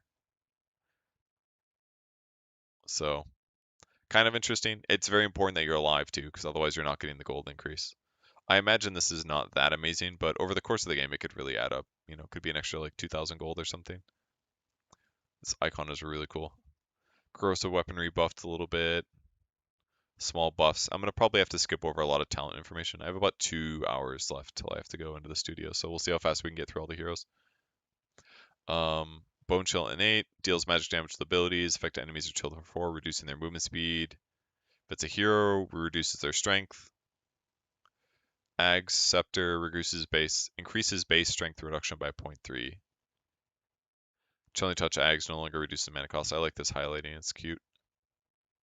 Cold Field does 20 damage per second. They're basically just changing the hero to be a little bit. They got rid of Death Rhyme basically and changed it to Bone Chill, and Ice Blast does damage per second. Basically back to normal, more or less. Death Rhyme stacks replaced with Cold Feet damage per second. It's definitely easier to understand, I think, with raw numbers like this. Base armor by 1 with a little icon. No longer levels with Mana Void. Min movement slow. This is attack slow based on how much mana they're missing. Min slow was 50%. Up to max slow at 0% mana. No effect if enemies above 50. Okay. Looks good. Effectiveness when applied by illusions decreased by half. So your illusions are half as good at breaking mana. Upgrades with Ag Scepter. Increases max mana burn per hit by additional 1.5. Blink changes. Cooldown reduction. Cast range increase. Mana cost up. Ag Scepter no longer decrease the cooldown by 1. Magic resistance is reduced by counterspell. Duration is increased for the reflect, which is kind of good. Mana Void cooldown way worse. Radius is decreased by a lot. Damage goes up though. More damage. Worse cooldown, but fine later. But buffs to blink. Seems fine. He got an armor. It's not terrible. Illusions are way worse though. Your Manta build is not going to hit as hard, unfortunately for AM, but maybe they're trying to force you not have to do that. Your ulti's going to do a lot of damage at 15. Like a lot. Positives and negatives. Strength gain decreased. Agility gain decreased. Damage per level gain decreased. Base movement speed up by a lot. 15 movement speed is crazy. Alright, side laning on Arc Warden seems more viable then, because 285 movement speed was like pretty atrocious. I gotta say, losing stack game is rough, but no longer grants the regen buff upon activating a rune, provides him with +1/5 all attributes permanently when him or the Tempest Double activates Power Rune. So kind of more of a mid hero. So they put the facet into the hero. They give him way more base movement speed, which is good for the hero. His damage per level is worse. His agility and strength are worse. Magnetic field pulls all runes and automatically activates ones that are inside. Okay. Spark Wraith duration, slow duration is upped. No longer upgraded with Ag Shard. Ag Shard is your ulti now. Tempest Double infused with the bonuses of Arcane Invisible and Haste Runes for 12 seconds. I mean, it's pretty good. Arcane Rune, it's decent. Bonuses don't provide Runic Infusion stacks, of course. This is better. Dies, I guess by the time you're 6, we're still talking about 130 gold. 250, yeah, it's about the same. Okay, interesting. The biggest change is they gave him 15 movement speed, I feel like. Playing around the runes kind of like forced to be a mid hero in some ways now. Otherwise, you're not getting the benefit from this, which is a bummer. So maybe side laning Arc Warden less viable, but definitely mid. But movement speed is good. He can gank side lanes more. This is going to make it much easier for him to actually go do things on the map instead of just be like an AFK farmer. Code of Blood Innate's gone. Interesting. One-man army now. Increases his strength by 50% of his armor. Okay. And now each hero kill made with Clone Blade creates permanent stack, provides 1.52 armor. So they're just making it easier. Stack gain nerf for Bane, attack range increased by a little bit. Ictor of an Iktasha rework, that one sucked. So down for that. Every time it kills an enemy hero or they die under the effect of a debuff applied, they receive a tear for the rest of the game. Each tear stack decreases their status resistance to all of his debuffs by 5%. Oh, that looks fun. Oh, that's fun. Die under the effect of any debuff applied. Does that mean Fiend's Grip and Feeble? But if I'm just like right-clicking a guy and I kill him with Brain Sap, he doesn't get Ictor of Natasha, right? I hope he does. Each Terror Stack decreases their status resistance. Max Terror Stack Spear. Oh, I didn't see that at first. But still, this is pretty sick. 25% stun duration increase for Nightmare and stuff. Nightmare's automatically vector target. Looks normal. But losing stack gain's a little rough. Losing damage per level is a little rough. Attack range is good though, 425. I mean, this is fine. It's exciting, but might not matter that much. But it makes Enfeeble work a little bit better for sure. Definitely sounds better. Don't know if it works for other stuff. Batrider provides increasing movement speed bonus that reaches its max at the end of the duration, so that's like half of the other facet. Batrider's broken right now, so not surprised they're changing it. Smoldering Resin duration at 10 is quite good. Makes core bat right click better. Um, Napalm Radius replaced with Firefly max movement speed bonus, kind of sick. I don't think this is too bad. I mean, he lost his facet though, so like he's gonna scale way worse as a right clicker. So him just surviving in fights is gonna feel less impactful. That's the biggest loss to the hero. You got to think about what facets got removed from all these heroes. Axe got to keep his facet, for example. Arc Warden got to keep his facets. Bane, Barret's facet's gone. He does get Smolder and Resin duration, but he doesn't get the like sticky napalm apply anymore, which is tough for him. Sticky napalm slow 15, firefly damage per second 15, attack supply sticky napalm that's at 20 now. So you got to get 20 level 20 to get the good right click stuff.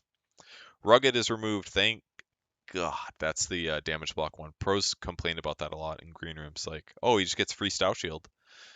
So he before Beastmaster could auto block any creep. So fighting in under creeps as Beastmaster was no problem. Inner Beast is now innate. Bonus attack speed changed to 7 plus 3 per level. Okay.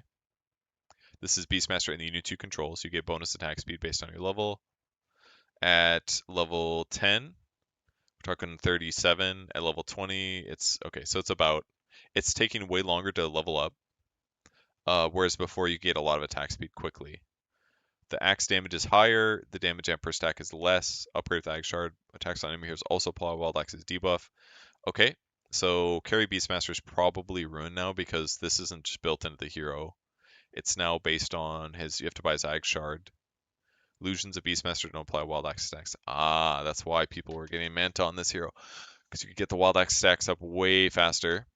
And then summon Razorback, call the Wild Board, summon Razorback. Board's armor's up by 1. Damage is up. They'll die less easy. Raptor! Summon Raptors. Dinosaurs? You guys watch the Netflix dinosaur show? These are dinosaurs. Armor up by 1. Cooldown decreased. Dive damage is up. Root duration is better early. Invisible whenever he's invisible or affected by smoke. That's good. This was a problem before. Summons 2 Hawks by default. Ooh, that's very nice. With the 0.75 delay between them. That's kind of nice. I like that. Prioritize Beastmaster's current attack target. Okay. This looks way better. Can't upgrade them with Shard, unfortunately, but the cooldown is really nice. Low early. So definitely way easier to use Raptors. There's a possibility that you could do this hero. Like, think about using the Razorback or the Boar. I'm going to keep calling it Boar, dude. You could better use the Boar plus Raptor combo to run people down. I think that is good for the hero. And your attack speed just scales with your level now, which is kind of cool. Trying to make him back to standard. But the hero's been very popular in pro scene for a bit here. Max heal changed to 1.5% per level. So level 2, it's worse. No, it's the same. It's basically the same. It's 1.5 less, basically. Actually, no. It means the same thing, I think. Now, or it's very similar. Now a no target ability that affects only Bloodseeker pure damage based on target's max health. The Acceptor, and it does attack speed, spell amp. Okay, no longer being able to silence enemies. Bloodright silence duration increased. Cool. Big Game Hunter receives 50% more kill and assist gold if the dying enemy hero is big game. And enemy heroes considered big game if they're one of the top 3 net worth heroes on the enemy team. Okay. Good to know. Can't farm the supports as much, but you can get crazy gold from your opponents. Heroes will have a debuff. Points out there among these heroes. Debuff visible only to Bounty Hunter and his allies. Oh man, I hope you can all chat that one. Janata Gold Steel is increased because this ability kind of sucks early. Applies movement speed bonus when active. Nice, you can give that to your allies. No longer grants bonus movement speed to Bounty Hunter. Okay, this is harder. Because before you would track and run people down. Now you don't get that movement speed bonus. You like actually might need to buy movement speed items. Like Shadow Walk's gonna help you gap close. But like once you break invis with Shadow Walk, people are just gonna like force staff and get away, I feel like. This is a really big deal. This is a lot of movement speed for Bounty. This could really affect his win rate. Makes Tranquil upgrade look way better because you can like zip around fights a bit faster, but definitely more of a ganker playstyle. This might really hurt his win rate. It's going to shred his win rate in low level pubs for sure. Kind of rough. Brewmaster was pretty good. Max status resist changed a little bit. Let's see. Boulder stun duration is worse at level 4, and Cyclone duration is worse at levels 12 and further. These are fine nerfs. He can absolutely survive these. 10 talent, brewed up duration replaced with +2/1. Drunken Baller, brewed up, and extenders. Yeah, this is better. People were getting Brewing base damage because they were splitting and fighting a lot, but +1 second only for brewed up was pretty ass. I think this looks way better now because when you have ags and you split, your brewlings are brewed up. So if you can increase those brewlings being brewed from 5 to 7, it's a big difference, a really big difference. Because it's extra movement speed, extra evasion, extra crit, duration, chance. It's really good. I think that talent is just straight up better, the 10 left one, I assume. Because you're buying ags. If you're not buying ags, maybe the right one's better because their base damage goes up, but Bristleblack Prickly, damage and debuff duration amp changed to per level. Worse early, better later. Stack limit increased 4 to 6. Used to have double duration on creeps. Okay. Okay. Less spell life steal, more like quill more. Spider's milk. I'm just gonna not try not to read the per level thing because it's mostly irrelevant for every hero. Okay. Now applies lifesteal spiderlings within 800 range. That's the facet. Her other facet's gone, which is good because Brood was like two countering to Huskar. Even though Huskar's really strong, I know. Spin web bonus is worse. Small facet changes, not much. 25 BAT talent, good for spiderlings. Strength gain upped for Centaur, but no more rawhide innate. His new innate is horsepower. Gains strength as movement speed. Movement speed bonus does not stack with bonuses from boots. Okay. So boots on Centaur is just gone forever now, huh? I liked the other facet sometimes. I liked to not get horsepower, but I guess you're just stuck now. No more boots on Centaur. Goodbye. Goodbye, boots Centaur. Phase boots Centaur. Goodbye. You are no longer good. Pros would not ever get you there. They didn't like you. However, this is not the worst. Your strength gain's up, which means your movement speed's slightly better, but your overall raw health is going to be weaker, almost certainly, I would imagine, because you were gaining health every minute. So it's going to be a little weaker, unfortunately. Which is fine. The hero's decent. Chaos Knight, Reigns of Chaos innate ability. Don't remember. Fundamental forging. Ooh, that's his innate, huh? When he crafts, he gets an additional random enchantment that doesn't provide negative stats. Okay.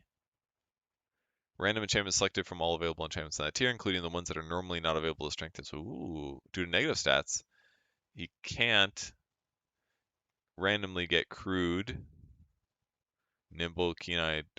I'm confused.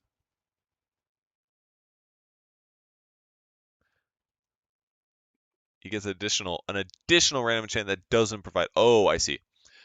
It's not that you can take greedy and it doesn't give you the minus damage. It's that you get an extra random enchantment, but it can't be greedy. It just won't be greedy. So it could be ones that he could get like magic resistance. It's random though, which is spooky. It could give him attack speed. I don't know how good this is. I really want to look at it though, so I'm gonna scroll up really quick. Um, these are all the negative ones, right? So it can't be any of these. Did it say it can't be greedy, right? Yeah, can't be greedy. So, he could get alert or mystical, right? My guess is he could get vital is like it's a new one I see. He could get like brawny, tough, alert, mystical, whichever one he doesn't get is what it looks like. It's probably one of these or quickened. Quickened brawny, he's gonna get one of these, I think, for free, which is kind of cool. Free stuff, sort of. You shouldn't say it's free because really you could have had other stuff if you didn't have that, but oh, I went way too far. Chaos Knight. 1 second, we're here. Okay. Uh, Random enchantment is different from the one using Craftsman. Okay. Reality Rift cooldown. Critical lifesteal, slightly buffed. Ag Scepter no longer guarantees to create an additional illusion on cast, provides passive component of the ability. Whenever an illusion is created, the 50% chance to create an additional illusion under a Chaos Knight's control.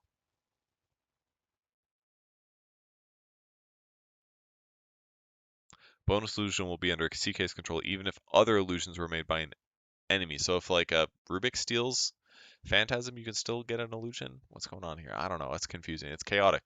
Very chaotic. Summon Convert's gone. Passive and active components. Respawns, he's joined in battle by a Zealot, a melee creep warrior with a Martyrdom ability which allows him to sacrifice himself to deal damage or heal an ally. Okay. Similar to old Shenags. Zealot has the same stats as the current melee creeps on his team, including Super and Mega, but has 125 attack damage, base damage increased. This is kind of like Artifact. Should we play the Artifact music while we read this one? I think we should. Where is it? Artifact music.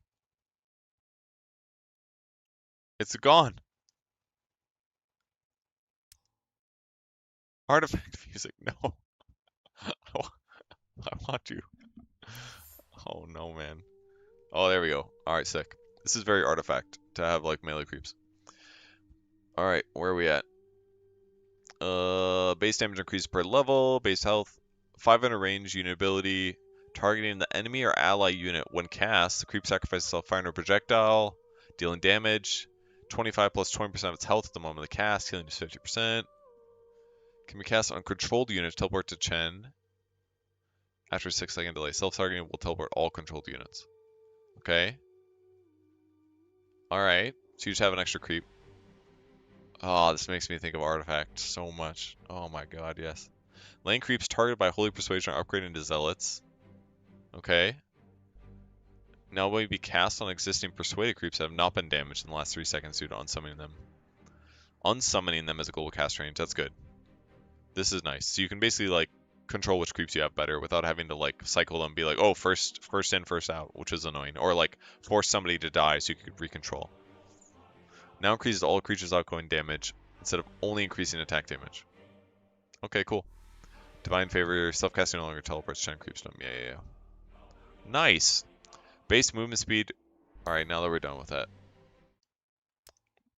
Love Artifact music. It's the best. It's literally the best music. Base movement speed decreased. Strafe skeleton attack speed multiplier decreased. Okay. Armor power. He can consume chainmail still, thank God.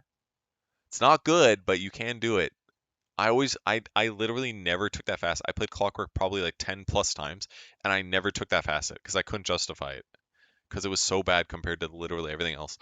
But now I'm going to eat at least one chainmail. At least one chainmail is getting eaten. Battery assault, mana cost decreased easier earlier. Clockwork can now move freely through cogs, sinking them down while walking over them. Other units can also walk over sunken power cogs. Are they not bigger though? Ooh, it's kind of a big deal. Mana cost rescaled, mana burn. This hero might be a joke for a while here, guys.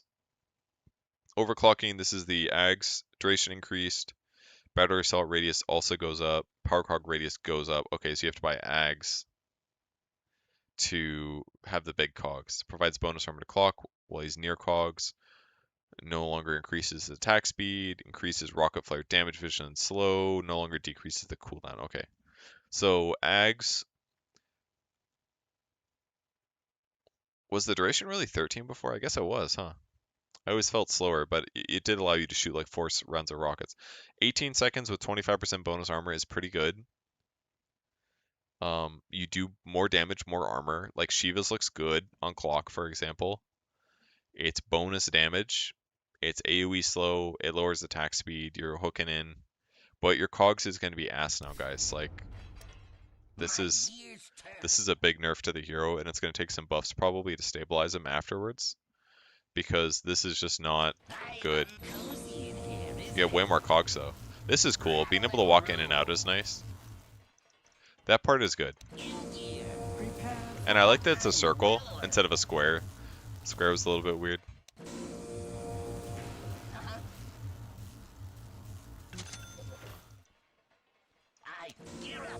Wee. The AoE's not terrible, but yeah, this is a big deal. Is the hero playable? like mana cost being lower in battery assault's good, but it doesn't kill creeps. Mana cost being lower in power cogs is good, but I just feel like this is a big nerf to the hero. Like it's tough to lose power cog AoE, but this will allow buffs to clockwork that will eventually come, which is good. CM Blue Heart Flow, that's the extra mana regen, which I'm sad because that shit was incredibly good. Portion of her mana spent on her abilities converts to a physical barrier. Oh, okay. This is really good. Um, basically just spend mana, get barrier. So popping your ulti for a barrier, boom, done. You gain 60 physical damage block. Casting Nova, boom, damage block. It's probably less good as Glacial Guard was. You can't just like max Nova to get a lot of barrier, but like casting spells, you will get HP. So raw HP now. Armor is good on the hero, to be honest, because you are getting barriers built in. But Arcane Aura now passively provides her with mana regen. Yep, so it's kind of fair. You have to actually level Arcane Aura to get the mana regen now. So it's worse for some CMs because I didn't usually get a lot of Arcane Aura, but getting at least one is good. And it's definitely way worse for CM at like level 1, level 2 because you can't just like use a Clarity to fill all of your mana to full. Because you were getting like 50% extra mana regen or something crazy at level 1. So Glacial Guard mana spent to barrier at 20. That's fine. This looks fun. I'm not upset about this. I think it could make CM Core better, but CM Core is probably just bad still. The other like spend more mana cost to do more damage to spells. It just was hard to use. I really tried. It didn't work very well. Quick Wit now provides attack speed for each point of int. Max health, mana store, base value nerfed a little bit. So you should have a lot of attack speed on the hero built in. Max health replaced with Surge cooldown. Health and mana regen always have 20 amp, which increases to 100 whenever it becomes untargetable. Okay, so interesting. So Dark Willow just gets more HP and mana regen built into the hero, which is kind of cool. So you don't have to get your second skill. You should always get your second skill, but your Tangos are better. Your Clarities are better. Your Tranquil Boots are better. It's kind of interesting. Okay. Fine. Base damage increased by 6. Damage at level 1 is much higher. This is to change this. Max damage change, so it's weaker early, so they're compensating for that. Bonuses granted are now at their maximum at any daytime caused by Dawn's abilities for the entirety of the daytime. Okay. I accept or amplifies heals she provides by her current damage. Amplifies heals Dawnbreaker provides by Break of Dawn's current damage increase value. Okay, so it goes up to like 10%, 10 plus more when you buy Axe. So your heals will go up by this percentage when you have Axe. Accept no longer heals per pulse, but it will increase. So it's not going to like pump heals anymore. Oh, it doesn't increase the heal per pulse. It does heal, of course, but it doesn't do extra heal. It just allows this percentage to be better, basically. Okay. Such Hammer Trail against move speed to allies. That one's quite good. I would say very, very good. Or Luminosity Critical Strike damage is also really good. Solar Guardian cooldown reduction is buffed. Luminosity Critical Strike replaced with Celestial Hammer Trail Hammer damage. Huh. So 40% more damage. Basically just hammer buffs. 15, right? Which is more of like a right clicker one. You could farm faster. Interesting talents though. A lot of really good talents on this hero. We've no longer levels with Nothal projection. Armor change styles or per stack is rescaled to 1 at all levels. Duration changes per level. 6-9? 69? Starts at 7. I mean, the armor change is just way better early. However, you don't really get that many armor change stacks early, so this is fine. Doesn't really matter that much that it doesn't like become 0.75 at 6. It seems fine. Applying a stack of weave on an ally heals them for 60 per stack of weave, including the stack that was just applied. Okay, that's with Ags, by the way. No longer does a hard dispel on Dazzle when projection ends. No longer upgrade with Ag's Shard. Okay, so you don't get extra heal anymore, I think, which is what the Shard did. Now the Shard does applying a stack of weave on an ally heals them. including a stack that was just applied. So like if you heal somebody multiple times with your third skill, it's healing more and more as you go. Is how it works. Death Prophet, armor increased by 1. Witchcraft, movement speed bonus is changed per level. Cooldown reduction changed per level. Silence, projectile speed increased, so it's going to land easier. Exorcism ghost spawn rate improved, so easier to press ulti and do damage immediately, which is good. This is kind of a problem with the hero. I love her icons, they're so good. Magic resistance replaced with 200 health. That's kind of tough for her against magic forces, I must say.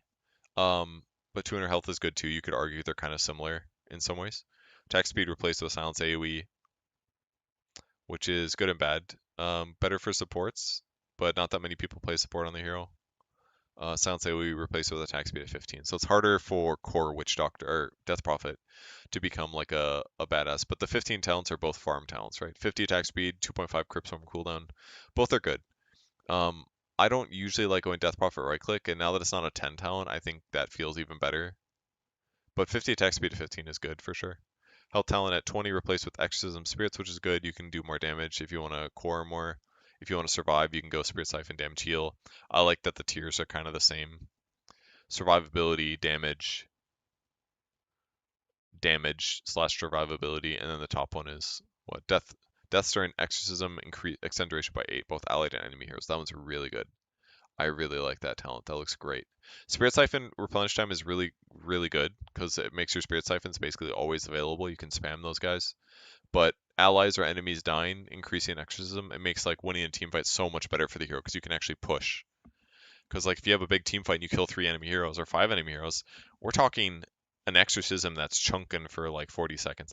Now her facets did get removed, and I think a lot of pro players really liked the increased damage from exorcism one. I don't think you completely need it though, I'm going to be honest. I really like Death Prophet, so I'm going to look at the items really quick. Bloodstone, spell lifesteal, doesn't give mana regen, um, doesn't give you a basic dispel.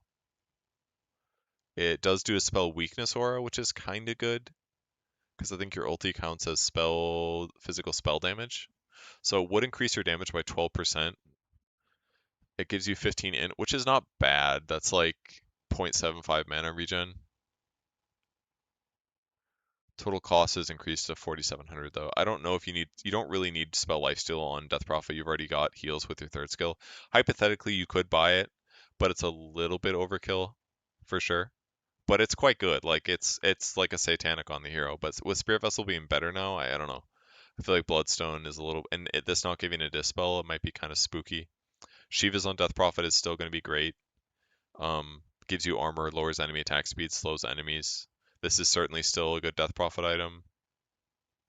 Revenant's Brooch you don't need.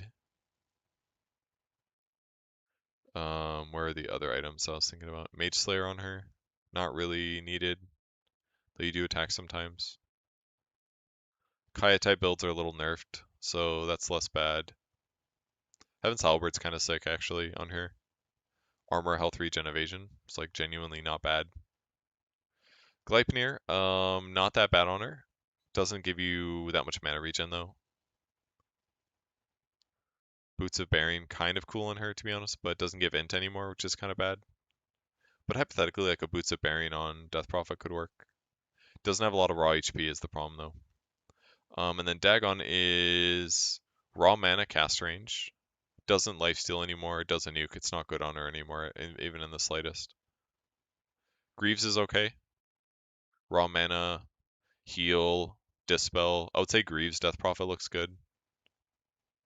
Not that. This is True Sight one. Not going to see this. Krella's Crozier is kind of good. Um, steals their life steal or steals or removes their healing. Does it give it to you? Steals movement speed from enemy heroes. Yeah. This one's okay in some situations, but I'd rather just buy armor probably. So it's kind of goofy. It does reduce their heals. Concentrated wraps, pretty good on the hero, I would say. Magic resistance, raw health, barriers. It's alright. Alright, that's about it. Items are not that fancy, but you certainly could do like a Bloodstone if you wanted to, but you do need some mana regen on the hero or you're going to struggle, so probably still need some other stuff. You could do like Witchblade and things, but it's a little bit weaker because of the 10 talent being replaced, so I don't know. The hero has some good things about it, but not getting attack speed talent until 15 kind of ruins her right click build. So I'd probably just prioritize getting tanky with regen. I think like a Greaves build on the hero makes the most sense. Greaves plus that wraps thing. High movement speed to move around the map. Gives you some mana regen with Greaves. It's probably what my build would be. Sometimes you need like Euls to protect yourself, or an Atos to disable enemies maybe, but alright, Disruptor deals damage equal to a multiplier of his intelligence built in. Thunderstrike damage is increased by a bit, no longer upgraded. Ag Shard. Ag Shard Connect Fence. It's always Connect Fence now. No longer shares level with Connect Fence. Has only one level instead. What's going on? Cast range increased by a lot. Cooldown decreased. Duration increased by a lot. Formation delay increased. Alright, we gotta... It's just always Connect Fence. Wait, what is this? Do you get both? Is that what's happening? Disruptor. From upland No. crude I ride. Okay, it's the shard. Prepare for battle. Fleet of foot. Barrier up. Come now. Okay. So it's just the shard now. Did that say that? Am I crazy? No, granted, yeah, it did. Okay, my bad. Whoops! 14-second cooldown, 4.4 is really good. I think this looks really solid as a shard. Like, this gives you really nice area control, for sure. I'm into this. I mean, the hero had pretty weird facets that like were kind of very close to similar to base, so I'm not too upset about this. Shard being no longer Thunderstrike is a bummer. Carry or mid Disruptor is dead, unfortunately. Level Pain when Doom attacks enemy heroes applies a curse. After 2.5, the curse hero bursts with a pillar of fire, damage itself and all enemies, and a 66 AoE for 15% of the damage taken from Doom over this duration. Okay, so it's easier for them to like protect against it because they're going to see it coming 2.5 seconds later. Including damage from the attack that applied the curse. If the cursed hero's levels a multiple of 6, the curse damage and rage will increase by 66%. Okay, I mean, it's fine. Like this is going to be like 20 something. So basically, when they're level 6, they take. This is how the ability worked back in the day in Dota 1. That level death would like do bonus damage if they were multiples of like 6, 5, 4, 3 levels. As you leveled up the third skill level death. And this is just built in now. So basically, it's always multiples of 6. Level 6, level 12, level 18 is where this does more, but it's still going to do bonus damage. And it's not based on your level versus theirs. Before it was based on like you being a higher level than them. Now it's just kind of built in. So it's just a damage increase that takes time. And this AoE is really small, so there's kind of a low chance that it affects. And this is when you attack, by the way. So seems fine. Will work well with Infernal Blade, of course. Devour, default cast gained on learning. Devour is the one that grants abilities of Devour creeps. Alt cast state keeps the ones that Doom currently has. Okay. Okay. Cooldown decrease 66. Upgraded with Ag Shard. Replace the cooldown with 2 charges with a 66 restore time. Okay. Allows you to devour ancient creeps. So you buy Shard to get ancients. Gain spells also have 20% bonus AoE and 40% spell amp. Ooh, okay. Makes the spells that you take better, because the spells you take kind of suck ass most of the time, but really good with the AoE stun. The AoE stun is obviously the best one. Bigger AoE with 20% bonus AoE, and it does 40% more spell damage. It's kind of sick. The Dragon Fireball is going to be really good too. However, those creeps don't always have like the best passives, so I'm a little bit unsure if I would want to take those, but seems fine. Scorched Earth now provides Doom bonus health regen. It's really good. Just built in. That's a huge buff to the hero, I feel like. And that's already the skill that people level. I mean, maybe there's nerfs to the hero that are too extreme, but this seems kind of crazy to give him bonus health regen, because this lasts for 10 to 16 seconds. So it's like 70 to 160 health. I guess it's not that much health, but the radius is up. So I don't know, it seems pretty good. Stun duration is higher, damage per second is up for memes. Acceptor now applies break to affected enemies. No longer increases damage per second by 15. Okay. Level 15 talent. Devour can target ancients replaced with 66 damage. Um. Oh, plus 66. Okay, I see. So if you want to go right-click Doom, it's a little bit better. You could go Dataless Doom probably because you're getting 15% more from level pain. Way better at the level, so maybe right-click Doom is slightly viable. We'll see. His BAT's bad, I think, though. Minus 10 Doom cooldown at 20, so you can't go like Octarine cooldown build anymore. That's pretty dead. Talent Doom applies Break, probably replace with Permanent Scorched Earth. Cool. Okay. Doom applies Mute is really good, though. Permanent Scorched Earth. It's a bummer to lose the cooldown on that one, actually. It really helped his farm speed and his movement speed. It was really nice. Well, I don't know what Doom's going to be like after this, but it's definitely different, and it makes me a little sad, but that's okay. Strength gain decrease for Dragon. I was curious which way they would go with this facets. Let's see. Damage reduction for Breathe Fire is different. Cast range increased massively. Fixed cast range not matching the actual range of the ability, also to properly reflect cast range bonuses. No longer has an Elder Drain specific cast range. Now is 25 radius AoE by default. Okay. Does that mean you can't like range cast it anymore? That's kind of what it sounds like. Now always grants bonus magic damage on attack and area of effect bonus. So it is Fire Dragon they're going with. They went with red. Green Dragon was the most popular. Fire Dragon just stopped being used. But bonus magic damage on attack is good, so strength gain decrease kind of justified. Elder Dragon now evolves. Green Dragon, okay, so now it's green, red, blue. Red Dragon splash damage. Applies corrosive as well. And then blue will do frost debuff, pierce debuff, immunity slows attack and movement. Doesn't, I don't think it lowers regen though. Splash attacks apply corrosive and frost slow in an AoE. Basically like old dragon at bonus move speed. No longer provides bonus stack damage. Increase cast range of all abilities by 350, which I assume means Dragon Tail. 25 radius AoE. I guess you could possibly stun two heroes together, I guess. Ag Scepter no longer improves effectiveness while in dragon form. Black Dragon stats slightly rescaled. I don't know. The splash damage is 75, goes up to 100. 65 attack slow, 45 movement instead of 50 and 30. Gives magic resistance. So he's basically like old Dragonite. No longer has an Elder Dragon specific cast range. Good to know. Okay. Plus 200 breathe fire damage at 20. Alright. About the same. Alright. How much time we got left? We have an hour and 15 minutes, I think.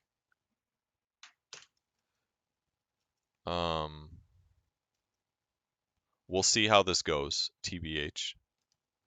Because I'm gonna need to speed up, I think, or I'm not gonna make it. I might have to do 2 streams. I don't know if I can speed through this without just not reading things. So, base damage decreased by 2. Levels with levels. Agility base bonus for scaled to 10 at all levels. Modifies heal, so Ag Scepter now stops healing. Knockback duration now scales inversely with distance from target. So pushes them much farther if they're closer. Multi-shot.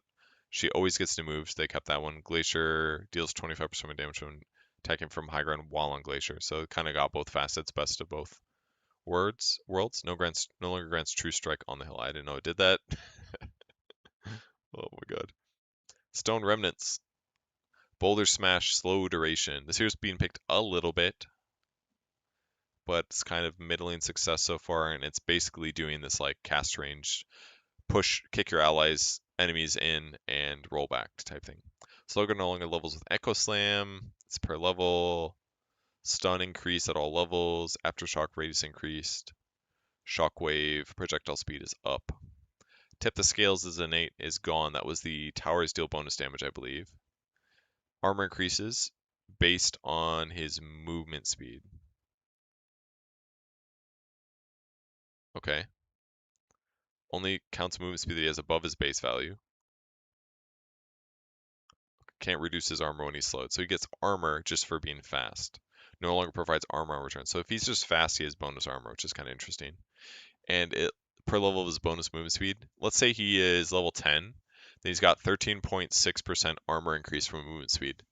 And that has to be movement speed above. So let's say he's running at 400 movement speed, then he's got 14 armor from that, which is kind of good.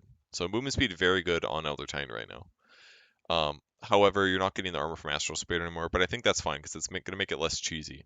Obviously, you get bonus armor when you've got Astral Spirit, but at least like using phase boots is really good on Elder Titan now. Not that Treads isn't good either, but something to think about. Echo Stomp wake damage at 20 at 10 changed. Astral Spirit bonus move speed here. You probably get that one. I'm guessing 20% of bonus movement speed as attack speed. That one's good too. They're just trying to make him better without having to have Astral Spirit come to him, which is good. This is part of the problem with him as a core, is that in a lot of fights, like imagine a late game team fight where people are like smoked and hidden. Elder Titan would have to see the enemies, cast Astral Spirit on all of them, bring the spirit back, and then he's like ready to party. But until that happens, his hero dies easily. So this is kind of like the problem with the ET's core never being viable. It's like it takes too much setup in perfect circumstances for the spirit to come back for it to feel good, which felt bad. Last time I played him as core, I tried to rush Ags, and then it was like the windows just never really like matched up. It was like hard to like get him through all the spirits, bring the spirit back to me, and then for me to right click at the right time. It just sucked. So being able to get extra bonuses just by being alive is a good thing, I think. Strength gain buff to Ember. Immolation per level, radius increased a little bit. Ag shard bonus radius decreased a little bit. Mana cost is better for Searing Chains. This is just a straight up buff to this hero across the board. He did lose his facet though, which means you don't get Searing Chains on as many people, and you can't Searing Chains from your ulti, which is a big part of the way the hero is played. So we'll see how much this affects him, but it could be a lot. But the strength gain is nice. Enchantress Rabble-Rouser, damage increase changed. Per level up, same thing. Cast range is better on enchant level 4. Enchanting enemy heroes increase attack range against them. For Enchantress, this is the facet coming through. Add a tooltip to display the total max possible heal. She no longer will get healed just from taking damage. A tooltip? Wonderful. That's wonderful. People don't have to do the math anymore. They're trying to be like, hey guys, this is a lot of fucking heal. Maybe you should look at it. Enigma, Gravity Well. This is the one where they would be slowed when running away from him. Units in a radius moving away have move speed penalty. Okay, it's still here. Actually, am I thinking about the other one? Yeah, the other one, sorry, was a allies next to Enigma take less damage is actually what it was. Now it is the them moving away is worse. So I don't know. This is kind of a bummer for Enigma in my opinion, because like the tanky build to summon Eidolons is gone. You can't reduce the damage they take anymore. So like Aura Enigma, which I liked buying, is certainly nerfed, but it is harder for them to move away from Enigma. And this radius is pretty wild actually, because if you're like level 25, like you are straight up losing 25% movement speed to run away from Enigma, which is not good. That's a lot, and that's a 600 radius. And it doesn't say it scales based on distance, so this is kind of sick. However, you're gonna have to get tanky for this to be good, so we'll see. Malphus instance replaced with plus 100 event horizon radius. Again, up to 700 range, slowing them. At level 15, you are sitting at a almost 20% slow within 700 units of Enigma when they run away from Enigma. So kind of spooky slow advantage. Distortion field no longer levels Chronosphere. This is the attack projectile thing. Pretty boring. It's fine. They're just slight changes. Ag Scepter now also provides reverse time walk sub ability instead of shard. Ag Scepter time lock attacks no longer miss if reverse time lock is used too quickly after time walk. Okay. No longer upgraded with Ag Shard. Ag Shard is now Dilation. Okay, good for support void probably. Although losing Shard for support void is bad on time walk, because that was actually quite useful. Increases attack movement slow per cooldown by 5 and 5. Provides him with bonus, which is a lot because it was doing 7 and 7 before, so that could be up to 12, 12. Void with bonus movement and attack speed by the same values per each enemy cooldown extended. Bonus degrades over the duration. Seems like crazy for attack speed. Attack speed plus same values per effective cooldown. Movement speed plus same value per effect. Seems like a crazy attack speed. This doesn't count under the effect of Chronosphere. Default ultimate, time zone is gone. I guess that's another reason that support void is different. because Chrono's a little hard to use. It doesn't like enhance your allies very much. But definitely better for core void, I would say. You're getting attack speed by sharding, by using it against people that cast a lot of spells, so it's kind of good. Grimstroke Ink Trail now also applied when enemy hero is affected by any of his abilities. All normal takes less level damage from enemies affected by Ink Trail. Interesting. So if you hit them with your spells or you attack them, you just take less damage. And once you're at level 25, you're just taking 30% less damage. It seems kind of crazy. The hero's not very tanky though, so this is maybe a little blah, but doesn't seem bad. Can put on all casts to send the stroke straight. I would never stroke straight. But I guess this is for people that are frustrated with it. Maybe there's some people that stopped playing Grimstroke because it became too difficult. I could see that. If you're like, if you don't have good nuance with like the Stroke of Fate, this could be something that you'd want to do. But I don't think it's hard at all to do. I guess one downside is that sometimes um, the way I move my mouse, it takes longer for the stroke to get there than I would expect. Whereas if it just went straight, it would just be like blah. It hits them like a little bit late sometimes. So sometimes you miss. So I guess there's some opportunities where you might want it to just go like just blast as fast as possible. And I don't want it to be slightly curved and miss my targets, you know. Chop Shop is gone. That was the disassemble items. Afterburner, whenever you damage the enemy with attacks or abilities, gains boom speed. So that's built in. Flak Can Ag Scepter upgrade moved into a separate ability. New ability granted by Ag Scepter. Okay, it just like shows it as a passive, basically. Alright, cool. Hoodwink. No longer levels of shape sharpshooter. Cast range rescaled. Okay, so it's not based on your attack range plus extra. Bushwhack cast range is up. No, they basically up the cast ranges and then probably remove the like scurry attack range one. No longer doubles all sources of evasion for the duration. Doubles redirect chance of Mistwood's Wayfarer for the duration. Which is this. Okay. So before you could stack evasion on the hero and get like crazy good evasion, it seems. Sharpshooter treats creep heroes as creeps. So that means your ulti would stop on like a Helmet the Dominator creep. Still flies through regular creeps. Oh, I'm sorry. I got this backwards. Creep hero would count as a creep, so it'd go through Helmet the Dominator creeps. It wouldn't hit those. It will go through those. But a Spirit Bearer is a true hero. Okay. Talent changes. Huskar, int gain decreased. It was 1.5 before. I didn't even know that. I did not know this. He didn't have mana. It's like they took the mana away, but they forgot to take away his int gain. Okay. Slightly slower. He is quite strong right now, so you're gonna see nerfs here. Um, less percent of max health. Now burns enemies for 0.5%. I am a little confused.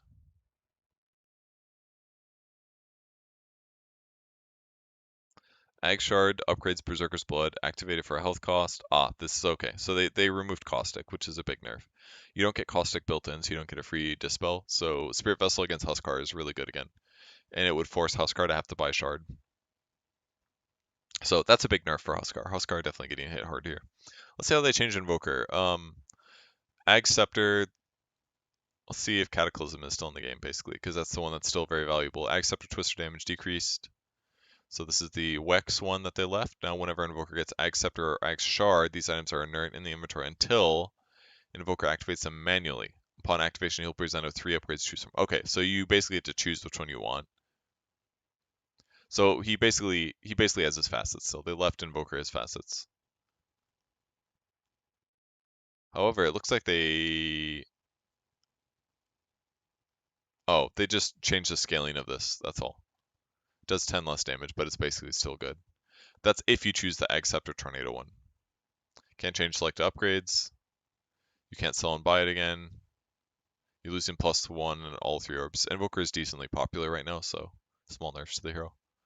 Same. There's basically 2 less facet orbs, or 2 -1 or 2+1 orb things removed though. So Invoker's damage is just less on all of his spells.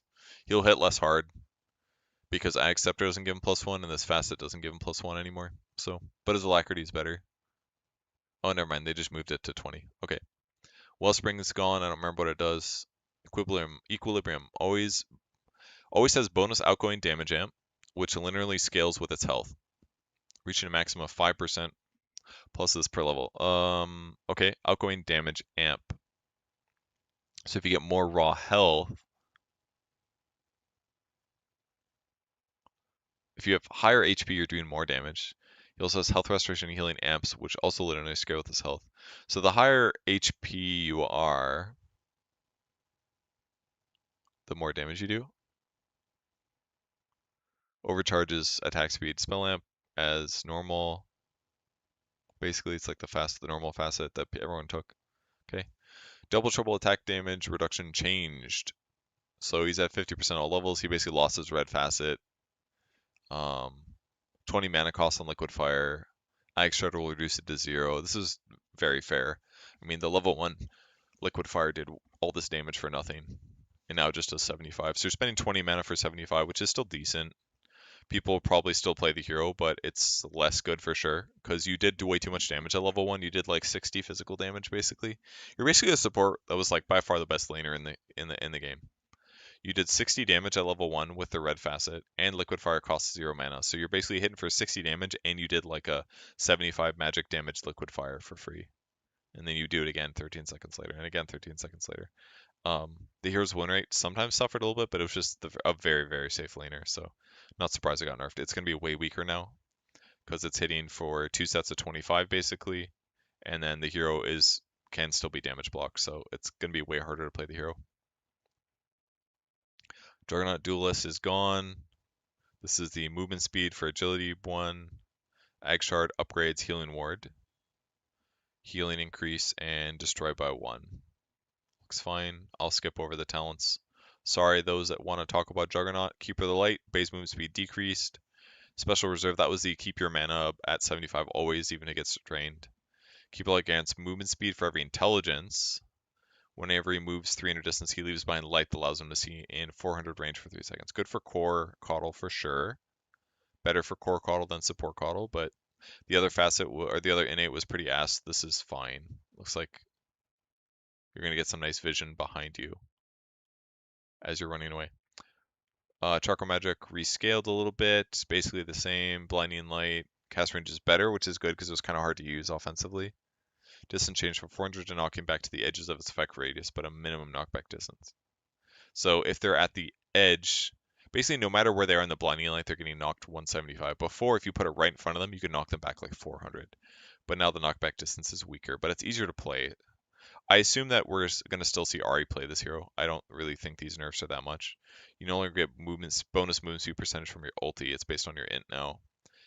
But it does increase your movement speed and bright speed by 50% when active. So I don't know what the number of differences are going to be, but I think it was pretty crazy good movement speed before. But the hero scales decently well on int, so I assume. It's a new age of magic. 3.3 per level. I mean, you'll get there. I think it'll be alright. I think Caudle is probably still playable, is my assumption. It's about the same. A little bit worse base movement speed. This is probably quite good. Because you're getting base movement speed at the start of the game, right? So, 1 movement speed for every 2.5. That means 10 int gives you 4 movement speed. It's kind of cool. Because base attack speed decreased, base movement speed decreased, switch cooldown, different. First katana hit or ability will deal 12% bonus damage after switching to katana, and after switching to Sai, gains movement speed. Tree gets destroyed, he ends in the tree's position instead of next to the tree, which is good. He could cliff himself way easier this way. You could get trapped in the middle of trees now, which is good and bad. You might want to do that. Cast range decrease on talent toss by a lot. This was really needed actually. 1200 is crazy. Like absolutely insane cast range. Like absolutely fucking insane cast range. Proc effect now triggers a critical strike only instead of creating a mark. So just crits. The marks are applied only by parrying and then casting Raven's Veil. So that means you can't just like stun automatically now. Right? Because before you would create a mark and then you'd have to hit again to get the crit stun. But marks are only applied by parrying and veils, so you can only stun these ways, yeah. No longer restricts him from proccing bash spells of Skull Basher and Abyssal Blade. Okay, you probably couldn't get Basher before because it was too good with the high attack speed. But since you can only do it twice now with parrying, which is opponent, mistake, and a Raven's Foe, which is an ulti, this seems fair. Basher is going to get crazy on this hero though, for sure, with the high attack speed you get. No longer has a parry bonus by default. Upgrade with Ag Shard. I see. The shard makes the stun better. Raptor Dance no longer provides magic damage immunity, so you do take damage from magic when Raptor Dancing, but it'll be easier to kill him when he does that stuff. Admiral's Rum no longer applied by multiple sources. No longer trigger passively if Ghost Ship's already applied. So it's more of a out of Ghost Ship thing. Ghost Ship applies it at 2 times factor, okay? Multiplication applies the duration. Delayed damage and movement speed bonuses. So 10 seconds, extra movement speed based on your level. Like once you're at level 10, it's the same and then it gets better. So the movement speed's going to be way better. But maybe these numbers are already built in. It's hard to say. It should make Ghost Ship better as the game goes on though, because you're getting bonus movement speed. Way better movement speed. Add more rum buff duration. That would be decent, but you kind of need that to. Yeah, that's fine. So it's 5 for this, 10 for Ghost Ship. If you get this, it's 12 for Ghost Ship, which is really good. Interesting. Okay. Add more rum damage delayed replaced with Tidebringer Cleave, which was 25. So it's easier to do a Cleave build now because you're getting it at 20. Tidebringer damage 15, Tidebringer slows at 10, Tidebringer Cleave damage at 20. Definitely way better. However, if you want to go spellcasty Kunkka, definitely right talents. Tidebringer ignores 25% armor. That's really good. That's really cool. Really cool Kunkka right click builds for sure. Daedalus Silver Edge, it's here, baby. This could be really good. Maybe. Hard to say. Largo, the most overpowered hero in the patch. Now, Largo wasn't seen as like broken right when he came out. He had kind of bad win rates, but then people figured out this offlane Ags build with Soul Ring and Sanj Kaya and how strong it was to just like end the game and or just like start winning fights and evade all problems. So let's see what they do. Bonus duration for Encore. That's buffs applied to himself or his team have extended durations. Gets better now. It's nerfed by 1% though. Licky Catchy Lick can now lick runes to pull them. Rune licking refunds spent mana, so it's kind of like Hook. It's not that great though. The cast range is not incredible, I don't think. Health regen is decreased. Both health regen also provided if the target is killed by Catchy Lick. Oh, that's cool. That's a buff, but fair. Ag Scepter no longer adds damage to double strumming. Ooh, that's a big rough.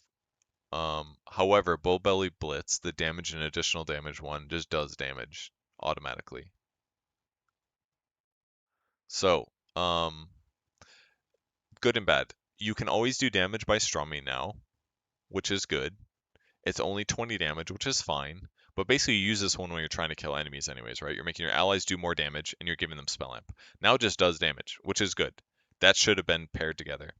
The Ag's not doing double damage strumming is important because now you don't get movement speed and heal while dealing damage.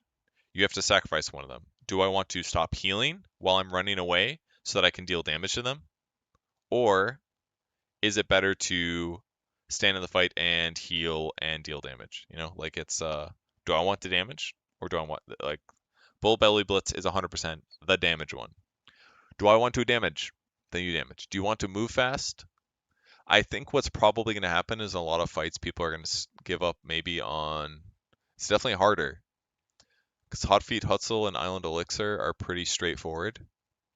Movement speed heal when things are going rough. When it's going well, you're damage. So maybe you just do damage. When the numbers are really low, though, 20 is quite bad. I feel like it's going to be hard to. I mean, this is getting amplified obviously by your third skill and by the spell amp that it's getting, but might be hard to justify this. Slow resistance got nerfed late game, 80% instead. Move speed decreased a little bit. We'll see how this plays out. I could see this still being really good. You're not going to farm as fast on Largo, for sure. Getting 2 spells is still good. but the numbers are way worse. 20 and then 30. I don't remember what they were before, but I feel like they were less than that. Or they were more than that. Crook of Genius talent at 15 is nerfed big time. Okay. Alright, I have 1 hour. We're at L. Outfight them. This is bonus heal when you fight a guy that has more level or higher level than you, I think. Bonus armor, cast an ability, she gains the same amount. Oh, it's reworked completely. Whenever she casts an ability, she gains the same amount as a stacking bonus of armor for 6 seconds. Whenever allies within 1200 range cast an ability, they also gain a 6-second buff with 50% of the value. That's really good. You're basically getting armor when you cast spells nearby, which seems really busted to me. Because at level 10, that's not that much armor. Okay. At level 10, we're talking about 2 armor. So if somebody casts a spell near you, they get 1 armor at when Legion is level 10. But could matter a little bit. You could argue Legion Commander good against like some minus armor lineups, which is kind of cool. I'm actually in Sweden right now. I'm not in Birmingham, but I am going to Birmingham in 2 days. We did the group stage here in Sweden, and then we're heading over there in 2 days. Press the attack multiple instances can now stack independently. Ags, sorry, what's the shard do? Increase the radius by 100, grants an all damage barrier. Okay, you get the barrier with the shard. Movement slow upon dealing damage with overwhelming odds for a second. And then Ag Scepter, bonus movement speed by 12. Ability comes cast point affecting all units within the target radius area, always affected. Okay. No longer has a 25% proc chance, like Axe now. Okay. After a certain amount of attacks. Way worse for duel, I feel like. In some ways. Will not activate unless she's both attacking and being attacked. Okay, that's good. So it won't like accidentally proc like and miss you last hits. Until this requirement is met the prepared state. So once you get like a proc from attacking, this is kind of sick though. Because this means you could possibly like run into creeps, aggro them a little bit, and then walk up to a hero and then instantly attack twice. That seems kind of busted to me. But you would have to get attacked like 7 times, which is kind of a cost to it certainly. But if I can use the Moment of Courage to guarantee hit my opponents, kind of good. So there's definitely some abuse here that you could do with Moment of Courage. This looks like it's going to spam a little bit less in crazy fights, but definitely still good. You can use any abilities during duel, including press the attack, which is interesting. So you can strong dispel your stuff, assuming you're not stunned. You'll stop attacking as normal during cast animations, which means you're going to do slightly less damage, casting overwhelming odds while dueling. Items can't be used, no longer upgraded with Ag Shard, except rework when she wins a duel, press the attack automatically triggered around her. Ooh. Very different for Ag Scepter. So you don't get free BKB anymore. You can press the attack to dispel yourself, but if you're stunned, it doesn't work, so the Ag's build is kind of gone. It's probably BKB is where we're at now. +1 outfight armor at 10 is really good. I feel like you have to take this. Because it's giving armor to your whole team when they cast spells. Like, that's a big HP increase. Last track. Duration improved from 10 to 8. So they basically just gave him the talent that it makes Diabolic Edict do damage more rapidly. It's fine. Lich base mana regen decreased from 0.75 to -1. Int gain decreased. Remove death charge. Sacrifice! It's back! It's an innate. Kill an allied creep to gain mana relative to its health and earn experience bounty for it. Ooh. Oh man. I'm very surprised I brought this back, I'm going to be honest. This ability, base mana regen decrease, so you lose mana per second. That's cool. This ability starts on X, so you're going to see AFK Liches have 0 mana. Right? Oh, Death Charge is gone. Never mind. You just have way less mana regen. It's probably still positive, but it's going to be really close to 0. And this is innate, so this is built into you, and you're instantly killing creeps. Like, the cooldown's 120, though, which is really long. Starts on extended cooldown with no charges. Okay, making the first cast possible only 2. Okay, this was what I was gonna say. Like, why would you bring this back into the game? It like messed up lane manipulation, experience manipulation by a lot. Sacrifice creeps count as denies, providing experience to enemy heroes. The experience gain is independent from an enemy experience enemies gain. You're gonna use these on the barrier creep or the banner creep every single time. It's a lot of gold for your opponents. Okay. Frost shield duration replaced with 2 frost shield charges. Interesting. That's cool. And then Chain Frost incremental damage replaced with Chain Frost unlimited bounces. Okay. That seems fun. I don't think it's busted or anything. Like it seems fine. Like, but just to clarify, you A do have mana killing regen. You have frost. crazy mana on this here. 411 is wild. Um, you do have mana regen. The innate of like not being able to gain mana regen is gone. That's gone. And you got sacrifice now, huh? Very spammy hero though, for sure. You can definitely spam on this hero. Lifestealer base damage increased by 10. Base attack speed is up. Base move speed is up. Bonus attack speed per level. It's got open wounds, feast basic ability. So you got a skill feast to heal now. Max health per hero kill. No longer increases deny threshold to 75. Okay. Now can be used on ancient creeps by default. Cool. Gore Storm is a shard. I'm gonna move on. Lena removed combustion innate ability, slow burn innate ability. Lena's attacks deal an additional 64% damage, undispellable burn damage over 4 seconds. Okay. So slow burn's just built in now, which is good. I'm into this. Lena's been a right clicker for too long. They reduced her damage to compensate for this, but she does do it's undispellable, which is good. This was part of the problem with it, is that people could dispel the damage and just reduce a lot. But if we're doing 64% of this, let's just do the math really quick. 245 times 0.65 equals 159 plus 245. That means now Dragon Slave is doing 400 damage. 404 damage here for Dragon Slave. Light Strike Array is doing more damage than it was before by a lot, it looks like. It's going to be harder to last hit with the hero, though. This is a big deal. 65 damage at a level 1 Dragon Slave means like last hitting is going to be dicey until you hit level 3. 85 is a lot safer. So this is the biggest problem with this innate or this facet in my experience. Getting that last hit with 65 damage, you're getting denied sometimes. That feels bad. Um, you could use Light Strike Array instead as 80, but it's worse cooldown. You can't harass your opponent as easily, so it kind of feels bad. Acceptor Shard upgrade rework. Casting Laguna Blade temporarily supercharges Lena, granting her stacks. So the shard is basically old facet for Lena. But the damage is going to be high. The spell damage is going to be high. I'm a little surprised they changed it. Oh, they also removed combustion, which might be really noticeable. It means you do bonus damage and an AoE around the guy that you're killing. So if they're all grouped up, you do a lot of damage. This could really hurt Lena. I think her laning is in some ways worse because you're less hitting worse. You're harassing more, which is good, but it's taking more damage to deal the damage. So it means people have the chance to heal, shield, glimmer cape, etc. This burst damage loss is probably going to hurt her win rate, and almost certainly her win rate's going to go down. But with that said, it is a lot of damage.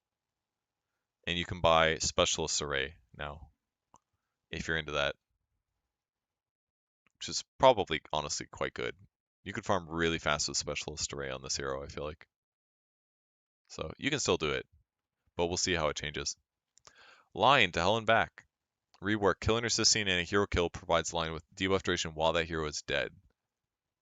Whenever he respawns or resurrects, he gains 20 spell amp for 90 seconds or until he gets... Okay, so he still dies and gets spell amp, but if he's alive and getting hero kills, then he gets debuff duration while that hero is dead, which is kind of good. Seems fine. It's kind of weird, but it basically makes it better if you just don't die, because if you're a good line, you're not dying. However, lions die. They will die. They'll jump and they'll cast their spells and they're going to die. It's a very normal way of life for lions, unfortunately. So it's just this is part of the how it works. Okay. Yeah, good point about Lena and AD. Yeah, that's really good. Lone Druid attacks projectile speed increased. Cool. So that's the ranged Lone Druid is slightly better. Lunar Blessing changes. Let's see if they change Shard. Lunar Orbit automatically provides damage reduction. The Shard increases that by 10% and provides her with 20% bonus movement speed for the duration. This is kind of bad kind of good. Damage for allies self-changed. These are probably similar numbers. So the problem before is that Lunar Orbit got really good when he got sharded. It doubled the damage of the shard of the ulti. Now you're getting damage resistance built into Lunar Orbit. The shard is reworked to put those numbers the same as what they were in the previous facet, and it gives her bonus movement speed, which is kind of good. But it doesn't make her spin damage as good until you hit level 20 now. Level 20, Lucent Beam cooldown replaced with Lunar Orbit speed, damage, and speed, which this is good. This is going to double your damage probably. Because it's going to increase the damage that each one does, and they're going to spin by faster. So it's a 50% increase and a 50% increase, which is effectively, is that 75% damage? I don't know. But getting the Lunar Orbit talents are good. Getting the Shard will be good. You won't have to get Shard now, but it's still 10% more damage reduction, and it is still 20% bonus movement speed, which is a lot. That's like 70 movement speed, so it's kind of good. Lycan damage neutrals change per level. Ag's Shard update rework. Increase the number of wolves by 1 and grant some hightail, which is 100% evasion, bonus attack, and haste movement. So this is similar to the one alpha wolf that are really nasty. But extra wolf is cool. I like it. Shapeshift always grants controlled units movement speed and critical strike like old Lycan. Basically, they put all of the facets kind of together. Hightail is really good though. The evasion is really annoying. So summons for Lycan. BAT wolf reduction at 25 is kind of cool. Makes them attack way faster. Makes the wolves like actually kind of good. Base agility increase for Magnus. He's universal, I believe, so that's why his damage goes up slightly. Solid core no longer levels with reverse polarity. That's slow resistance that he gets. And knockback resistance. Empower always affects Magnus with 30% increased values and can't be cast on himself, only cast on allies. Marcy's special delivery. If Marcy's Curry is in the fountain when it's cast, Curry will take all items from the stash for teleporting, okay?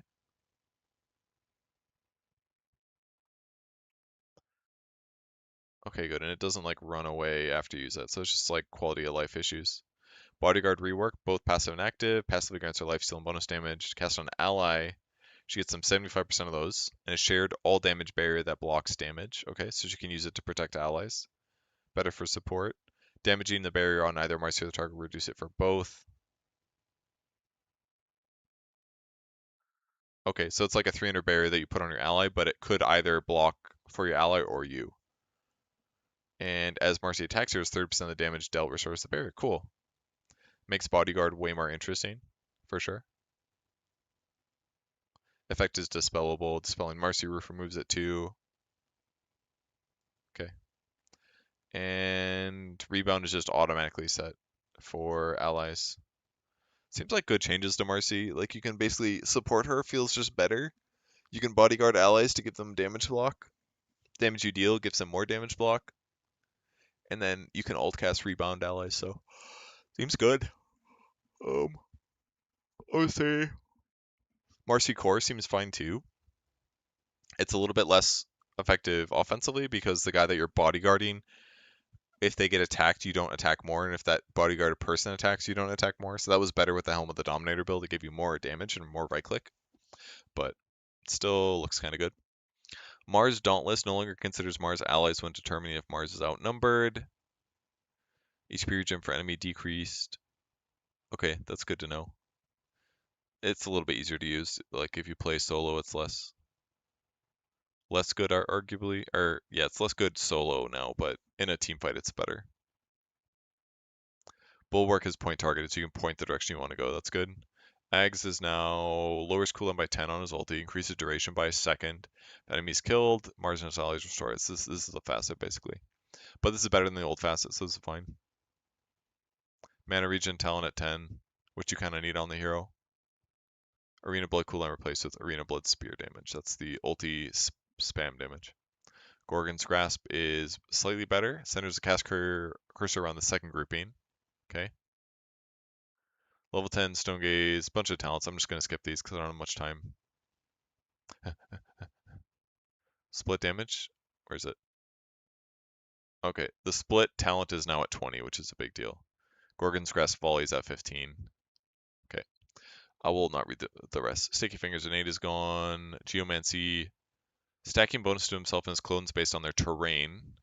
Grants a bonus to other meepos. Tree within 250 range, he gets regen. If you stand on solid ground, he gets moved to water, is attacks slow the target. Okay, so meepo fighting in the river is good. He can only provide one tree bonus, no matter how many trees. There's a tree in the water, water and tree bonus. Okay. Ransack pierces debuff immunity, so he gets to deal his damage through BKB and heal. Reworked, max level 3 to 4. Gets his meepo at 3 now. Doesn't give magic resistance. Each duplicate copies all of his items, but they share their cooldowns. Okay, this is really big change for Meepo. This kind of was the problem with the heroes that made it really hard to balance him because it was just so his items were just so static. You know, you had to have like Ags and Shard specifically put in the game to make him viable. Damage, attack speed, health, mana, regen, mana burn, and proc chance bonuses from are distributed equally among the amount of Meepo. So okay, that makes sense. But it does allow you to buy more items, right? If you want health and mana regen on the hero, you can buy those. If you buy a heart on a Meepo, then you're spreading the regen across all of them. If you're buying a diffusal on the Meepo, you're spreading it evenly across all the Meepos. Kind of interesting. Which you do sometimes buy diffusal on Meepo. Or always, I don't know. Proc chance bonuses from items are distributed equally. So if you get a Monkey King bar, which is 80% chance, that would give your Meepos a 20% chance to True Strike, which is okay. Kind of interesting to buy, and the damage and attack speed it gives gets split. So basically, stats are still way better. Stats are still way better on Meepos, but they are inching into allowing other items to be bought. But they're probably bad if they share all of their bonuses. Because spreading a data list like 6 ways is not good compared to like buying a second Scotty and giving them all 35 attack speed and 35 damage and tons of health, you know? So kind of interesting. No longer has penalty for strength, agility, or int gain from items. Clones no longer gain 30% experience independently. Gains 100% of the experience from hero kills or assists as long as one Meepo is in range. All other experience is gained by Meepos divided by the number of Meepos. Okay. Interesting. I'm going to take a quick look over items. New icon for Helm of the Overlord, I think. That's cool. What am I thinking about? AC. It's like a split 5 ways. I'm not sure. Stats are probably better though. Lincolns do not work. I don't know. Like things like Silver Edge and stuff, probably not that good. MKB probably not that good. It's like 15 attack speed damage to all of them. It's like having one MKB, arguably, if all of your meeples are attacking correctly, you know? Basher is kind of cool. It's like all of your meepos have like a 7% chance to bash. And when it procs, it procs. But if they're all not attacking, it feels bad, basically, is part of the issue. I don't know. This is probably not going to change a lot, but we'll see. I could be overseeing something. Celestial Quiver. Auto attack, cast attack modifier can't be leveled. Consumes a charge from power next attack with bonus magic damage. Equal 3 per level. Gains 2 charges, so just extra damage. Casting Leap provides 3 temp charges for the duration of the debuff. So it's just raw damage, magic damage. It's kind of cool. No longer crits, but it does give you these charges. And then it's 2 max charges, gains 1 more every 7 levels. So at 7, you have 3 charges, and they do 3 per her level. So at level 7, they're doing 21 magic damage with a restore time of 6. So it just like does damage. When a charge is available, her next attack. This seems good for Marana Core. Like you're just pinging for a little bit extra damage, which is good for last hitting, which is good for harassing. As the game continues, if you're level 25, we're doing 75 magic damage basically for free. And at level 25, you have 7, 14, 21. You have 5 charges. So your first 5 attacks, you do 70 magic damage more. It's kind of cool. You don't have good attack speed from Leap, if I'm not mistaken. No, you do. You still have attack speed from Leap. This is cool. It's built into her hero. Salamani's Faithful was the Lotuses, but I don't know, kind of cool. Base damage replaced with Celestial Quiver damage. Yeah, right click Mirana has got to be like kind of okay right now, if not good. So we'll see how this works from a laning perspective. Mischief longer levels with Wukong's command. It's based on your levels. Cast point a little bit worse for Tree Dance. Range is better. Cooldown decreased to be really low at level 4. So you could jump really quickly. So kind of a buff. Kind of a big buff for Tree Dance, I feel like. The point is longer. Harder to cast it in time, but you can jump from tree to tree basically. Can be interrupted by roots and leashes. Previously it was only interrupted by stunned, hidden, or hexed. Okay? So basically you can catch them easier, which is good. Like Atosis and stuff. Changing the guard sub ability by default. That's when you swap in and out. If you get Ags, however, appears in place of Wukong's command. Starts on a 1-second cooldown after casting Wukong's command. Can't be cast while root and can't target soldiers created by Ag Scepter effect. He disjoints projectile swan transformation. So his Ag still creates soldiers, but when you use your ulti, you transform into one of them right away, is what it says. Oh no, it starts on a 1-second. So you can't cast it and then instantly jump into it. Okay. Makes it obvious to Mud King and his allies where he's about to pop up. That makes sense. Okay. Zero cooldown Primal Spring. Am I crazy? Isn't it zero here?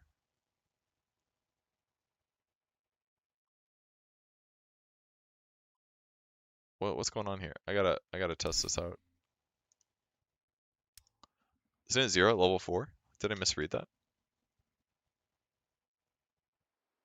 Oh, there'll be stories about this fight. They can't stop me. Yeah. Prepare for battle.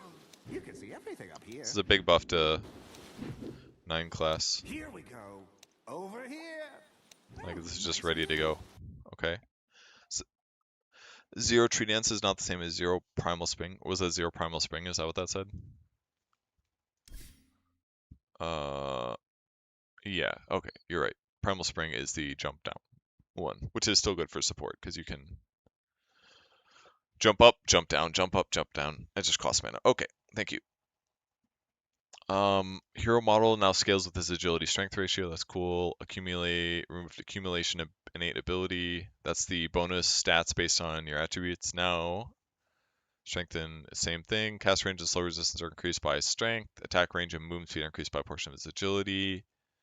Bonus are provided even when replicating, except for attack range. Okay.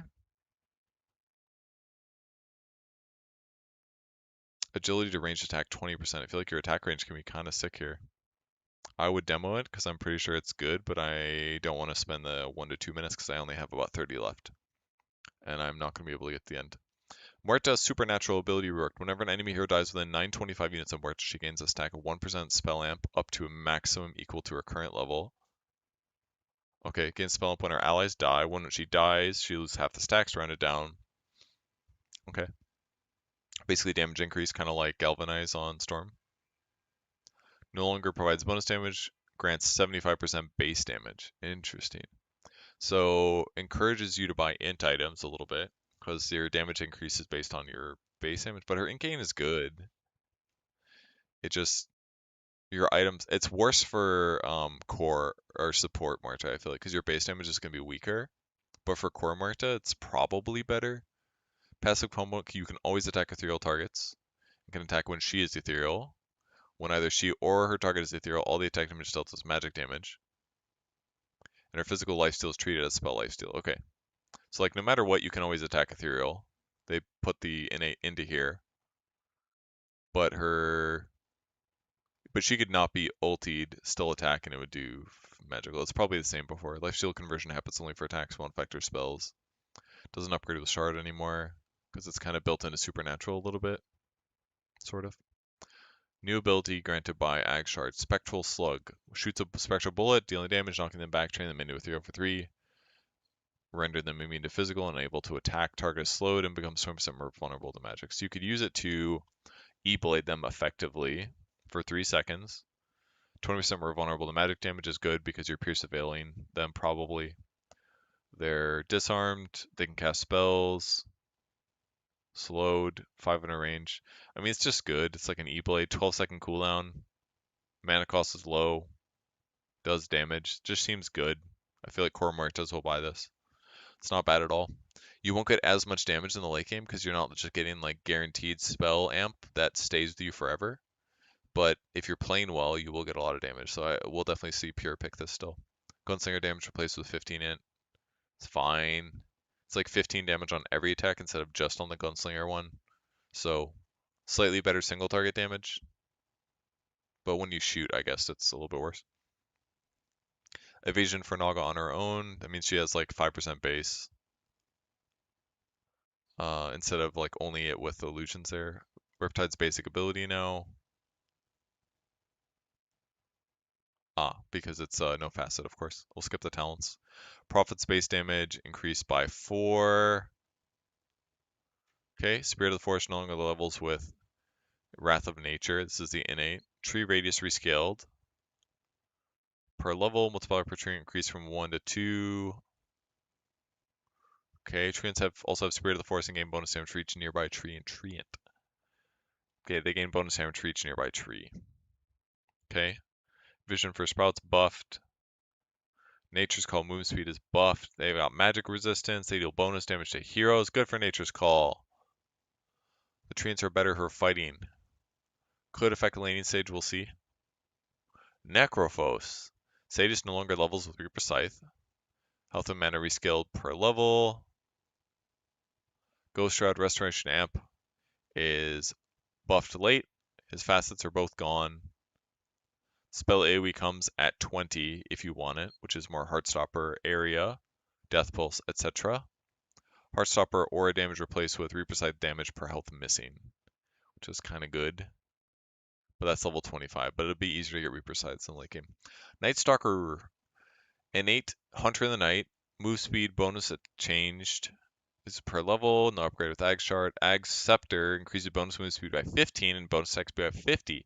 Killing an enemy here resets cooldowns of all basic abilities. That's pretty cool. I mean, 15% movement speed is crazy good. That's like a Yasha. It's better than Yasha. I mean, we're talking about basically like, um, it's like 50 movement speed. 50 movement speed and 50 attack speed is very good. But it is kind of expensive, and if you don't get a kill, it's going to feel bad. But if you're killing a support and it gives you a silence AoE and a nuke, you could definitely snowball this in team fights really well. But it's 4,000 gold that doesn't increase your damage very much outside of your attack speed. You're going to attack crazy fast on this hero, man, with these items. And this also scales per level, by the way, the attack speed bonus. It's not even a skill anymore. What's the new? Yeah, okay, I figured it out. There's a new ability. Upgrade with Ag Scepter, affects all units with a 400 radius. Okay, oh, Shard, sorry. Shard gives you 400 radius, kind of cool. You could farm with this. Crippling Fear no longer Ag Scepter. Now it's built into Hunter of the Night. Bonus move speed, bonus attack speed, killing hero resets. New ability. Midnight Feast, both passive and active. Heals himself health when attacking enemy units. Attacks on allied units and buildings will not heal. Can be cast at night to eat a non-ancient creep. Restore max health and mana. Cooldown is pretty high. Can't be cast on allies. Okay.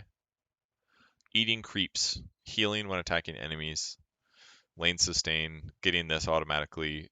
Laning Void and Midnight Feast makes sense. You're still pretty weak until nighttime, but and you can only cast this at night, by the way. So this is basically a heal when attacking enemy units thing. So auto attacking creeps is good, but you don't have much attack speed until nighttime, and it's not nighttime the first 5 minutes anymore. So could be tough for Night Stalker as he enjoys his new lifestyle. At level 10, we're talking about 58 attack speed.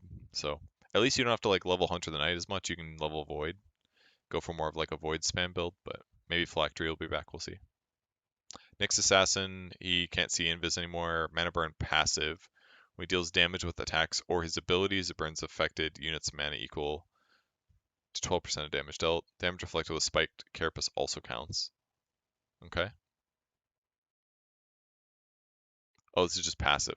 When he deals damage with attacks or abilities, he burns based on 12% of damage dealt. Doesn't say items, by the way, so no Dagon.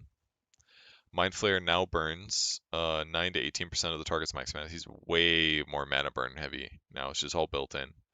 And then Ag Shard decreased cooldown by 10. This is the facet. So the facet that people got is not built into the hero. You'd have to buy a shard. However, this applies a break automatically, which is quite good. And Mind Flayer automatically burns mana. 9 to 18% is not that severe, but the fact that you automatically burn here is also good. Because that means these two together is going to burn 30% of mana.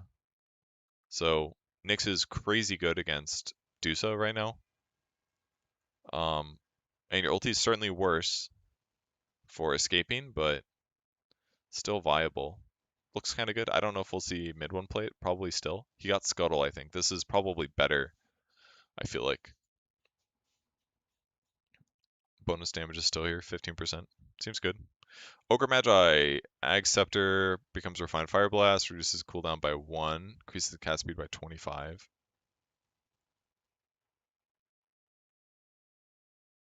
Oh, it becomes Refined. Okay, so it's basically a buff to Ag Scepter, what it does. It makes, you get Unrefined Fire Blast. They made it slightly worse, but it also makes Fire Blast better because it lowers the cooldown by 1 and increases its cast speed. So faster to cast, lower cooldown, still good. Each point of strength increases chance of multicast. Is this your innate now? Oh, it was already. And then they put the facet into multicast. He doesn't have learning curve anymore. And then and they removed this talent. Replace it with dumb luck mana regen. Ignite burn damage nerf slightly. Dumb luck mana regen. Replace with bloodlust self and attack speed at 15, which is good. In case you want the attack speed earlier. And then Fire Blast talent at 20 for more raw damage, which is pretty good. Do you want damage or 30 strength? That's a hard one. And then Fire Blast damage replaced with 10 plus 10 multicast chances, which is all types. Okay. The problem with Ogre Magi is that Midas got nerfed. It doesn't give experience anymore, so it's kind of hard to like get Midas and solve your problems because you get Midas and after like 5 or 10 minutes your levels are really high. So now I would say Midas is just kind of straight up worse on the hero by a lot because the levels really paid off a lot to like solve all the problems that Bind Midas had. You might just have to play him standard now, to be honest. I think Ags is still really good. It does change your game in a huge way. Gives you some mana problems, but it making Fire Blast become like a free level 10 talent is kind of fine. I'm not against that, and I'm into this level 20 talent plus 175 Fire Blast. That's a lot of damage.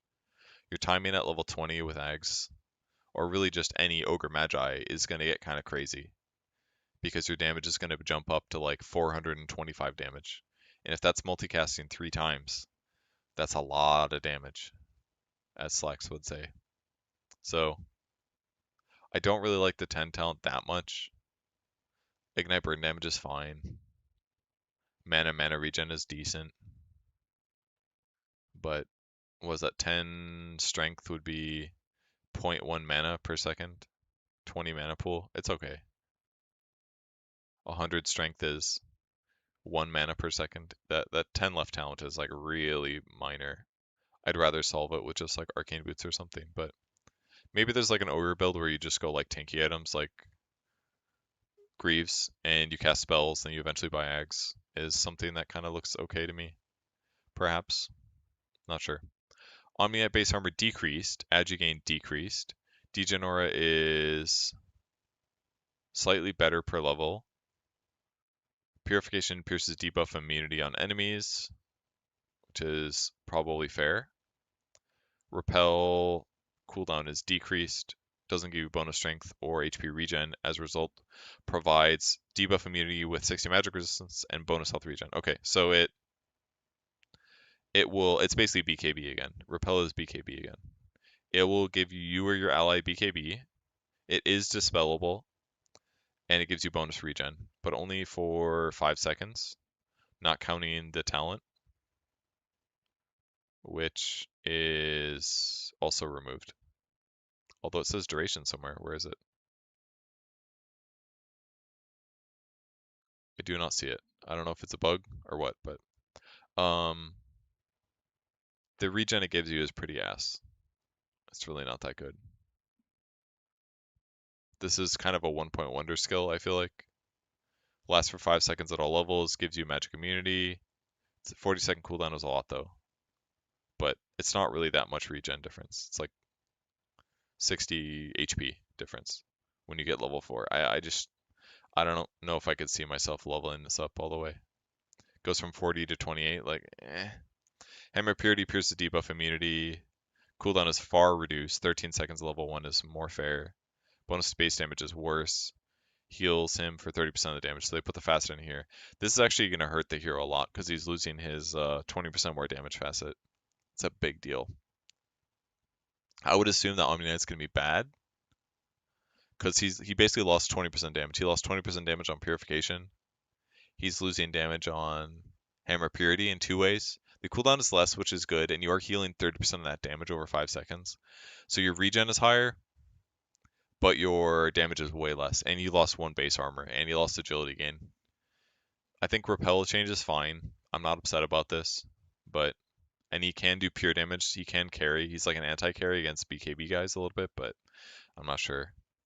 Um, Guardian Angel applies on him, follows him, duration, radius increased, becomes global, affects buildings, amplifies heal restoration. So Guardian Angel is better for sure because you just put it on your hero and everybody around you is going to be protected for a bunch of time. It can't be dispelled either, so it's good. Physical immunity that can't be dispelled, so he's not super giga screwed by nullifier, but I don't know. I don't know. We'll see. He's gonna farm slower. He's gonna deal less damage, but he will heal more, which is good. And Hammer Purity is much lower cooldown, so maybe it's fine.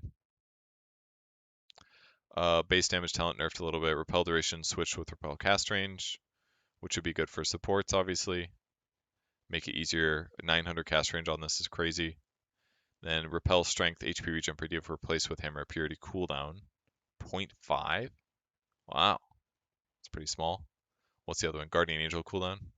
I mean, if you're a core, you're definitely taking this one. Drop the cooldown down to 3.5 instead of 4, but feels kind of 15 talents, kind of blah. Purification cooldown at 20. Degen Aura radius, which is a radius of 325. I mean, it's kind of a big AoE. Degen Aura radius going up to 450 is kind of wild. It's going to be like really high slow later on. I guess it's not that bad. It's like 20 to 30. I don't know. We'll see how it plays. Oracle can also predict Roshan's exact respawn timer. That's pretty cool. False Promise no longer upgraded with that Acceptor. Diviner's Deck. Oracle receives a tarot card buff. Wait a second, guys. I have way more time than I thought. It's 9:45. My call time is 11:15. Let me just double check on that. I have a whole another hour. I thought I was almost done. Let me just double check quick. Heck yeah, 11:15. It's almost 10. We got so much time. Sick. We might finish. Maybe. Speed running for nothing? Dude, I still might not finish. I only have 1 other hour. And I didn't really skip that much. I'm skipping some talent stuff, which is like small nuance. Not that big of a deal as far as I'm concerned. Thanks everybody for watching so far though. I haven't been reading YouTube chat very much, sorry. I don't know if there's any donations or anything, but I missed them if there were. Okay, where are we at? Let's go over here, go back to Dota. Okay. Diviner's Deck. Tarot card buff, now and every 90 seconds. Buff is undispellable. Death, 40% spell amp, that's cool. Lasts until the next one replaces it. 100% gold gain. Kind of cool with a Midas, you could save it. The World, plus 150 intelligence, which I believe increases his... No, it's not that. Just bonus int, okay. Heal amp. And the tower, gain a 400 all damage barrier, which regenerates after not taking damage for 7 seconds. It's cool. Fortune End heals damage 80 per effect dispelled, replaced with plus 100 and Fortune's End radius. Okay. Base agility decreased by 5. That's a lot. Base armor decreased by 1. That's a lot. So that's like 2 armor less for OD. His innate is removed. Okay, thank you for that. Outhouse Destroyer. Innate Essence Flux. Max mana restore now depends on the ability it procced on. For regular abilities, max mana restoration changed to 40% plus 5% per 5 levels. Okay. For attack modifiers, spend max mana restoration changed. Okay. So basically about normal. Objurgation, basic ability. Increase max mana. Can be activated to create an all damage barrier. It's basically like the old Ags. Can be dispelled multiple instances of the barrier stack. Activated to create an all damage barrier. Okay. So it costs you mana to do this. 250 mana. The cooldown's really long though. Oh, the duration's 10 seconds. I see. But if you had like a refresher shard or something, you could, or a refresher orb, you could cast it twice, hypothetically. I don't think you'd want to, but you could. 300 plus 12% of his max, which is a lot. And this can proc Essence Flux, of course. Max barrier increases max mana to barrier by 4%. What does this mean? Max mana to barrier? Oh, this. This 12 goes to 16. Okay. Damage that would bring OD below 20% is prevented. Triggering a strong dispel. Okay. Alright, so Essence Flux over here. Innate. You can level Objurgation if you want to. This allows you to level up your Orb and your Banish while ignoring Essence Flux, which is good. You could just get like 1 point in this if you want. Gives you 120 plus 12% of your max. For battles, makes it a little bit easier to fight. Your AoE still bad. Cooldown increased for your ulti. Radius decreased slightly later. Astral Imprisonment mana cap steal replaced with Essence Flux mana restored. Sands Eclipse mana difference multiplier replaced with Astral Imprisonment mana cap steal. Okay. And health replaced with Objurgation cooldown. That's the 20 talent. Huh. Okay. See how they changed Pangolier. Swashbuckle slow duration increased. Shield damage crash. Shield crash damage increase. Yeah, everyone said this was like the worst fucking ability in the game. But I gotta reread it. Jumps in the air, slams back to the ground in front of its current position. Grants an all damage barrier for a short time if shield crash hits an enemy hero. Oh, the barrier is equal to his damage dealt. Forward momentum is maintained. Okay. They buff the damage. I mean, it's not terrible if a hero gets hit. But yeah, this is why people were not maxing this out, because the damage was so bad. You're putting 4 skill points in to do 2. It was like a bad brain sap, basically.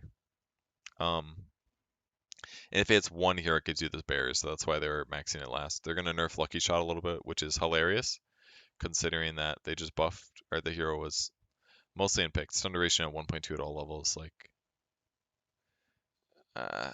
it's fine. It's fine. Phantom Assassin Blur no longer levels with coup de grace. Vanish probably level. It just stays the same at all levels. Okay. Vanish radius, vanish buffer, active movement speed, change per level.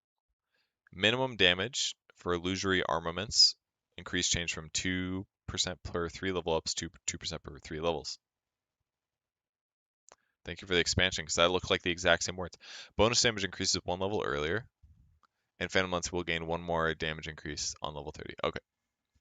Good for him. I'm really glad they explained that. I would have been like, huh? Remove Blinding Sun Innate. Okay, that's the evasion one. Dying Light. Deals 4% of its missing health as magic damage to all enemies in a radius. Damage tick rate. Effect also present during Supernova. Okay, well, that's cool. So if you're like really low. And then, so you just don't get miss chances anymore? They put the innate in here, so you don't get automatic evasion or like miss chances based on your abilities. So supernovaing is going to be harder for sure. You're doing more damage during supernova if you're ulting when you're low, but like you got to be careful with supernovas. You don't get like these like freebie evasions, which I think is good to remove because it's kind of annoying when you like missed at like a 10% miss chance or something and the egg pops. Um, yeah, this works the way I thought it would, assumed it would. Blinding Sun miss chance replaced with Dying Light missing helpless damage. Do you get miss chance? You don't anymore, right? There should be no miss chance built into the hero anymore because it was the innate. That's just Dying Light now. Okay. I think Dying Light is the cooler version of Phoenix. People have been using the Sunspot a little bit the last couple days, but I think this is fine. Here's definitely a little bit weaker though with the mischance loss. Primal Beast's innate ability, this is the deal more damage to towers. He has 10% base slow resistance and gains area effect and slow resistance for every 100 max health. Okay, so bigger AoE and more slow resistance the bigger he gets. AoE rate is decreased for pulverized by a little bit. I wonder if the AoE abilities are good on him. There's like Bloodstone and Gleipnir, I guess. Ironic for him to use Gleipnir.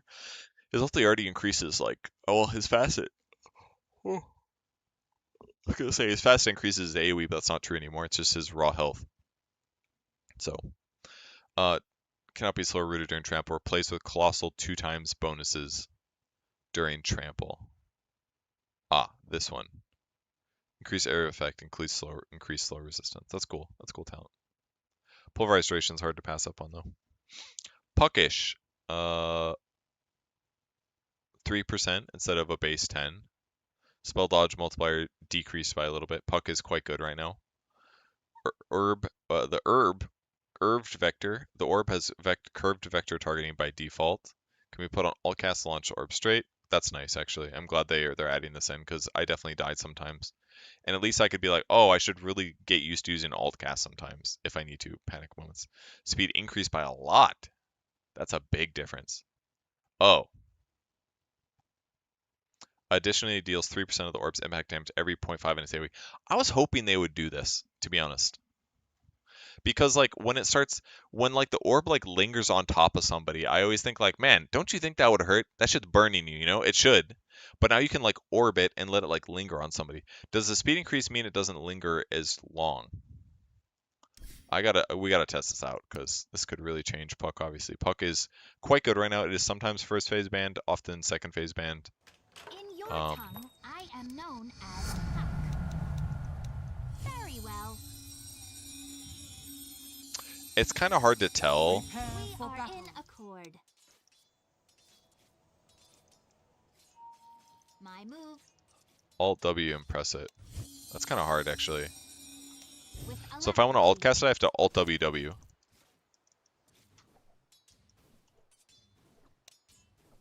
I proceed. It's definitely faster. But Commendable notion. like it's faster, but it's kind of hard to tell with the curve. I go This is basically a buff to Indeed. this basically. If you need to get out of dodge, I venture forth. you can jump a little faster, you know? Like you can Exactly get out of so. danger quicker. You know, you get more gap. It's kind of movement speed, but Absolutely. at the same vein, like it's probably not that noticeable for the curve stuff, you know? Just so.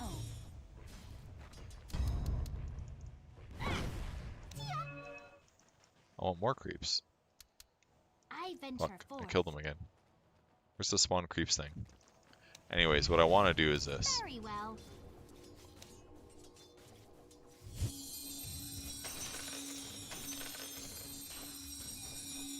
It's not much, but it's like a little bit, which is kind of cool. For me. Alright, I like the alt cast. That's really, really nice. Curveball had 2 times speed before, so it's a bit slower. Oh, okay, thank you. I didn't know that. I did not know that. That makes sense, because it didn't look that different. So this is a nerf to curveball, basically. I mean, you automatically have curveball. The speed is increased a little bit, or is decreased a little bit, and it's better for not for straight orbs, basically. Your straight orbs are more likely to hit. This 3% of the impact is like pretty blah, but it's cool. I like it as a change. and slight nerfs to the heal, at least in the early game. 3% is not that much. It's probably like slightly less. People would use it against like range creeps and stuff because towers don't work anywhere. Pledge Flesh Sheep no longer levels with Dismember. Permanent bonus strength rescaled to 1.6 at all levels. Okay. Just gain the strength. Better early, worse later. Rot no longer has a separate value for incoming heal reduction.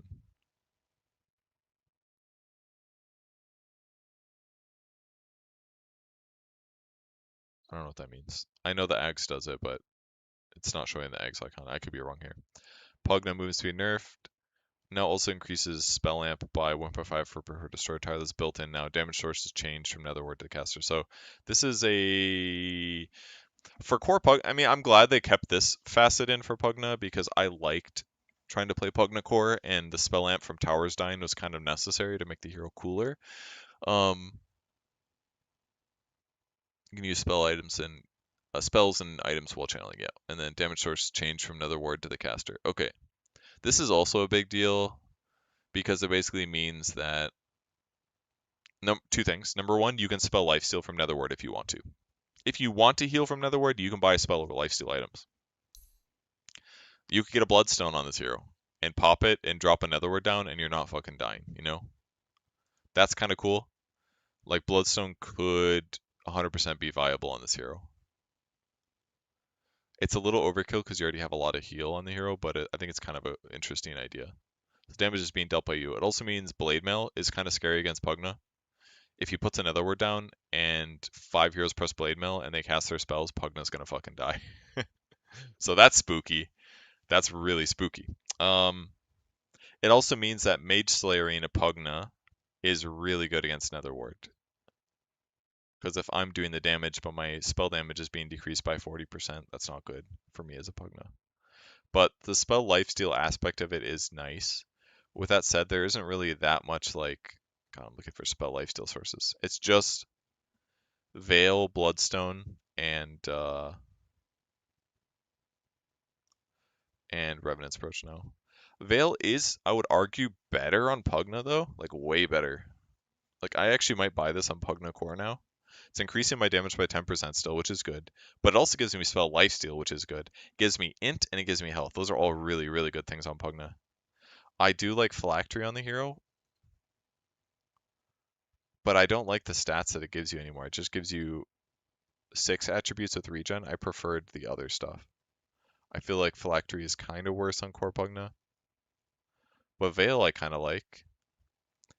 Health, int, and spell lifesteal. When I can put Netherward down, it's kind of sick. And Bloodstone is kind of cool. It just 12% more damage from spells. This is just kind of expensive is the problem. Like very expensive. But it automatically doing it for everybody on enemy team is kind of sick. And it works well with Decrep, obviously. So those are kind of interesting. And I still could get like a Conda. I mean, I'm going to be buying 2 soul boosters if I go Conda, Bloodstone. It's kind of wild. You need cast range, of course. I don't know. So anyways, Core Pugna is fine. Not that it's very good. You have 5 less movement speed, whatever. And this has item playability, I think. I feel like it also means that Spell Amp is better with Netherward, now that I think about it. Because if it's based on how much damage I'm doing, and I have Oblivion Savant, like I'm gonna do more damage here too. So this is straight up just buffs to Core Pugna, I think. I don't know if it's gonna make that much of a difference, but it might with the spell lifesteal. Queen of Pain damage is increased. 25% of the damage dealt to heroes with abilities reflected back to her. Okay. And Spooky does not trigger on damage to illusions, which is good because it would just kill you. Also applies to Scream of Pain instances cast. Okay. This is a weird way to update the hero because does Masca still work? Or I don't Succubus? think they are ready for this. So the blue facet was the one where if she took spell damage, she would like reflect some of it and then life steal from it. So it kind of reduced spell damage she took.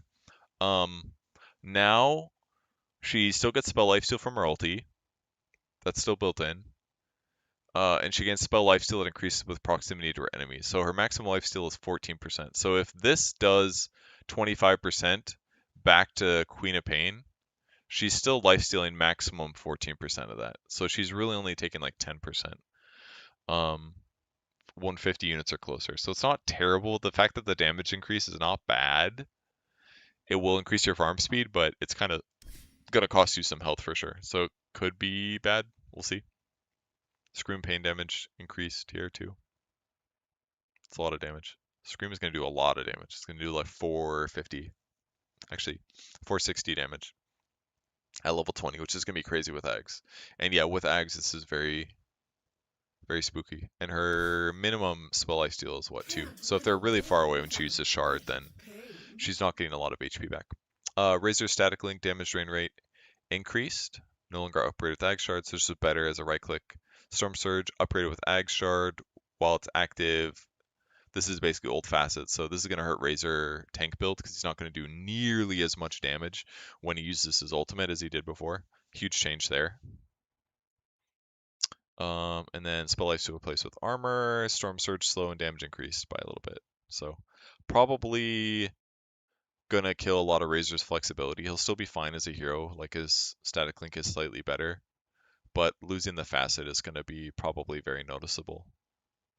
Ricky backstab agility multiplier is scales a little bit different. It's basically the same, but slightly different numbers. Ulti hits all enemies. Does that still happen? I serve the interests of the underscape. The problem is that this is not going to hit everybody anymore, you know? Strike cooldown decreased by 2 seconds. Lightning hits, yeah, strikes all enemies with the Ninth Storm. Yeah, you have to get Shard now for this. That's the problem. And most people are not going to buy the Shard. He just had this before, and now it's paywalled between a 1400 gold item, which is a really big deal. They could still buy it, but it's still 1400 less gold than he had before, you know? So that's why I think Razor is probably dead as a flex hero for a bit. Because I don't think his like base hero alone, like this is good for Falcons who like the hero anyways, but for the average team that wanted to open him and flex him, it's kind of weaker.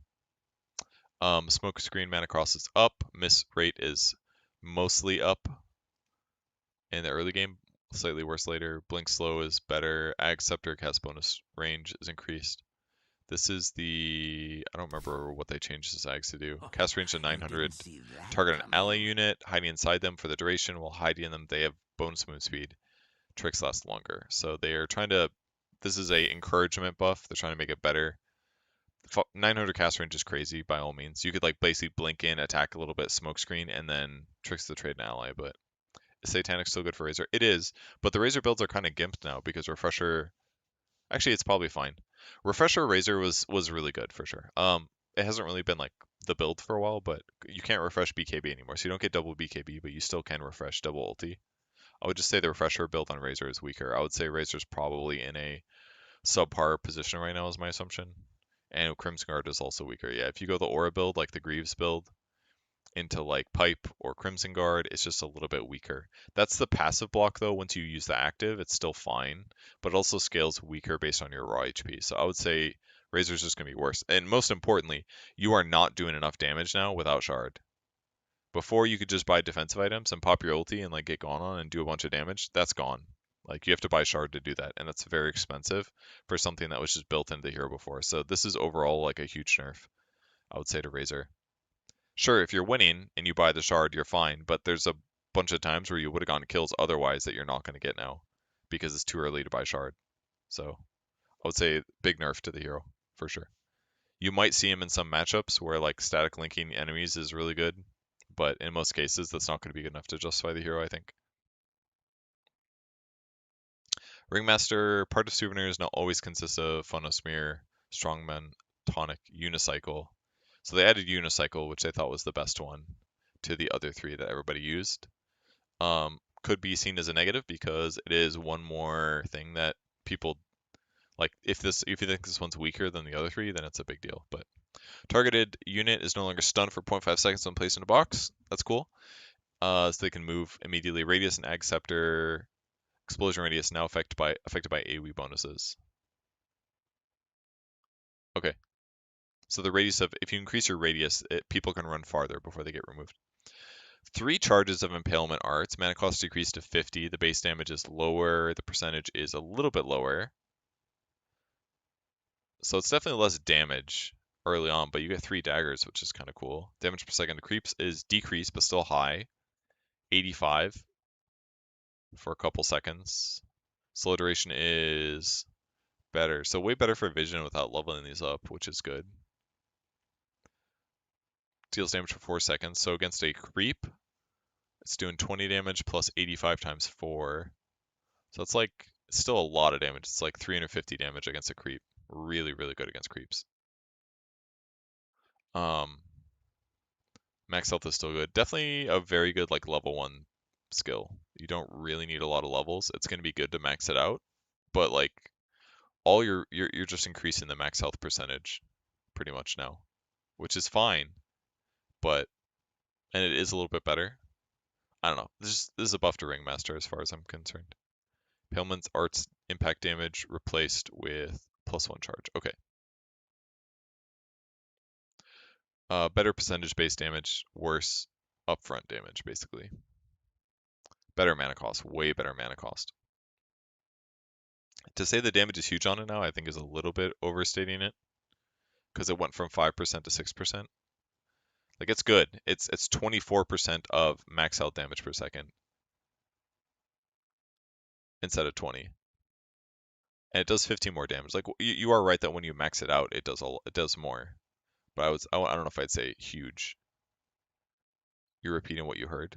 Like it's a lot, but it's 20% better.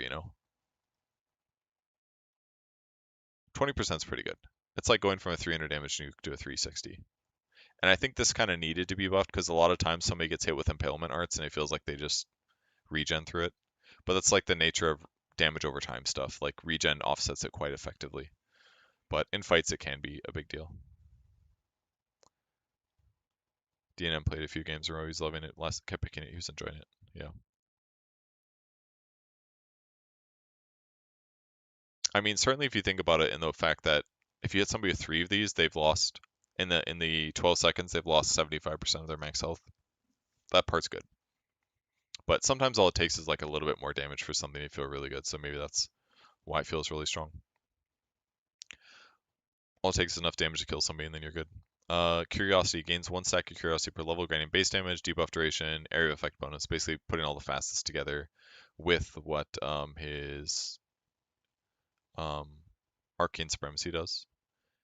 If he sees an enemy hero cast a spell with him, he gains 2 curiosity, which is base damage, buff, debuff duration, and area of effect. Okay.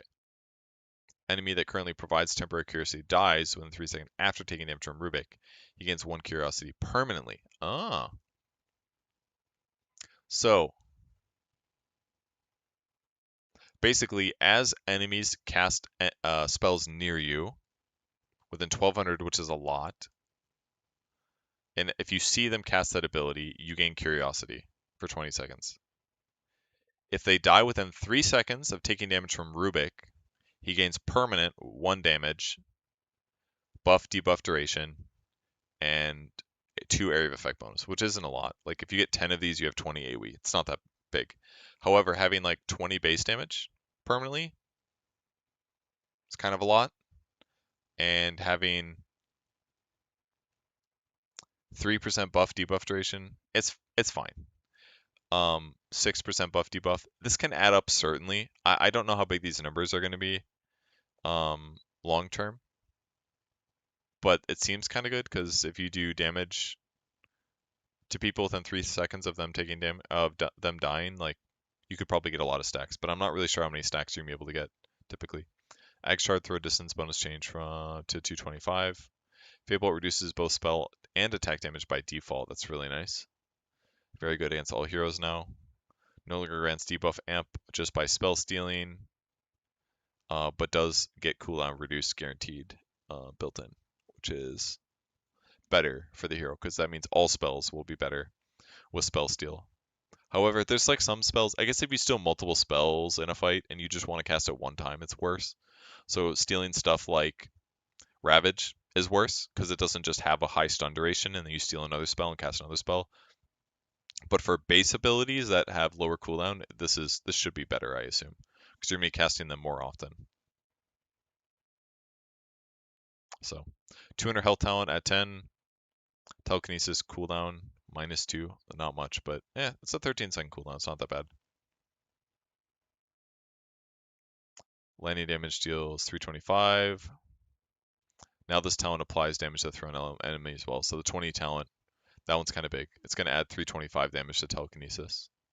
However, 12 Fade Bolt damage reduction looks really good right now at 20, this one, because it's reducing spell damage as well. Like, this is good, especially against people that don't have BKBs. Fade Bolt is good. 24% damage reduction is a lot. It's a really big deal.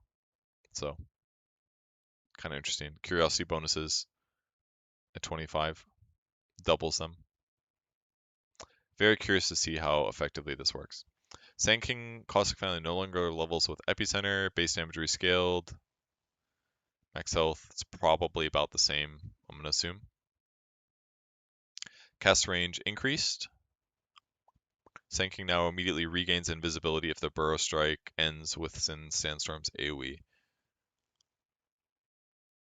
Okay, so you can basically Burrow Strike through and then you stay invisible afterwards, which is kind of fair. If you're Burrow Striking within your Sandstorm. Most times people like blink, Burrow Strike, then Sandstorm, but sometimes you're in the Sandstorm, people come contest you, and you want to Burrow Strike afterwards. You could attack, Burrow Strike, and be invisible, you know? Epicenter Pulse is at 20 instead. Sandstorm Slow replaced with Sandstorm Slow and Blind. Pulse is replaced with Stinger damage. Okay. Menace, damage amplification changed per level basically. So late game, level 10 would be 2.9. Level 20 would be 3.9. Disruption can target Spirit Bearer, which should have been the case a long time ago. Disseminate shared damage is worse early, better late. Demonic Purge damage replaced with Demonic Purge cooldown. Demonic Purge cooldown replaced with Demonic Purge applies Shadow Poison. 1 stack per second over the debuff duration. That's really cool. Makes it much easier to do Shadow Poison stuff with that, which I like better because it's very hard. Like, Shadow Poison cooldown is great at 15. The 10 talent can be good if like they have a not very jumpy lineup, but it can be difficult to get up to 5 stacks on heroes. So if I can get an Ags and apply like 2 rounds of Shadow Poison, you can fucking kill people. This is gonna be, it's gonna make core Shadow Demon more viable. He's better late game with higher menace. His disseminate number is a little bit higher, and Ags should allow him to do a lot of damage. You can definitely do a lot of damage with Shadow Poison. With that said, almost all supports are gonna get 8 strength without a doubt. But in terms of Shadow Demon being a strong support, this is a small nerf to the hero, very little.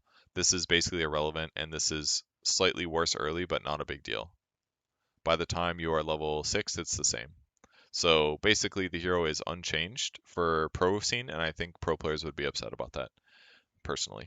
Oh, he does lose his facet, I guess.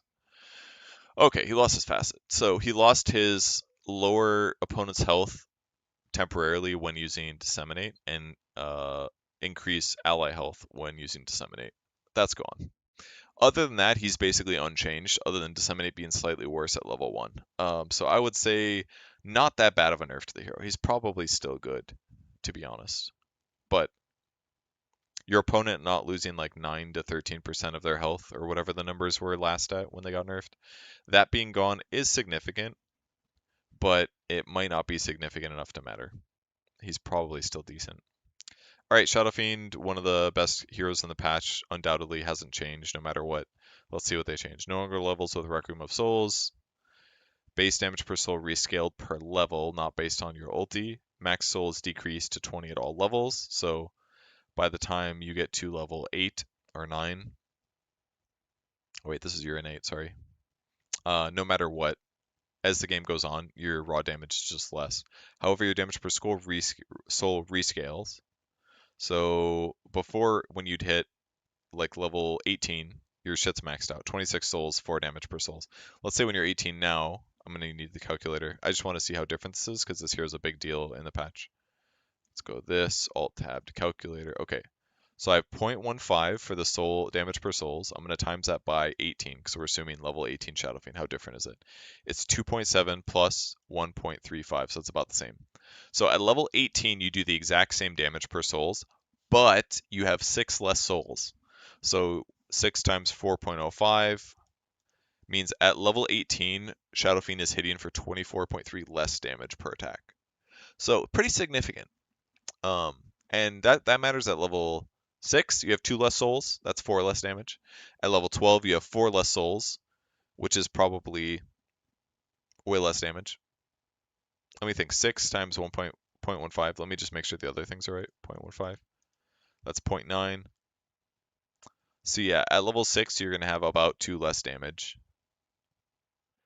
At 12 times 0.15 plus 1.3. At level 12, you're doing 2.7 damage per soul instead of 3, and you have 4 less souls. So like at all levels, SF is just going to have a little damage from Necromastery alone. Shadow Raise damage is worse at level 4, but it's increased by 3 per Necromastery soul. So that means at level... Basically, if you have 20 souls, you're doing 60 damage more per raise, which is quite good. However, you don't get the slow automatically. That's gone. You have to buy shard for that. But your raises do more damage. That's how they're compensating it. So now raise is going to be more about a... It does still do bonus damage per stack, of course. But Shadow Raise could do way more damage now if you get a triple raise off.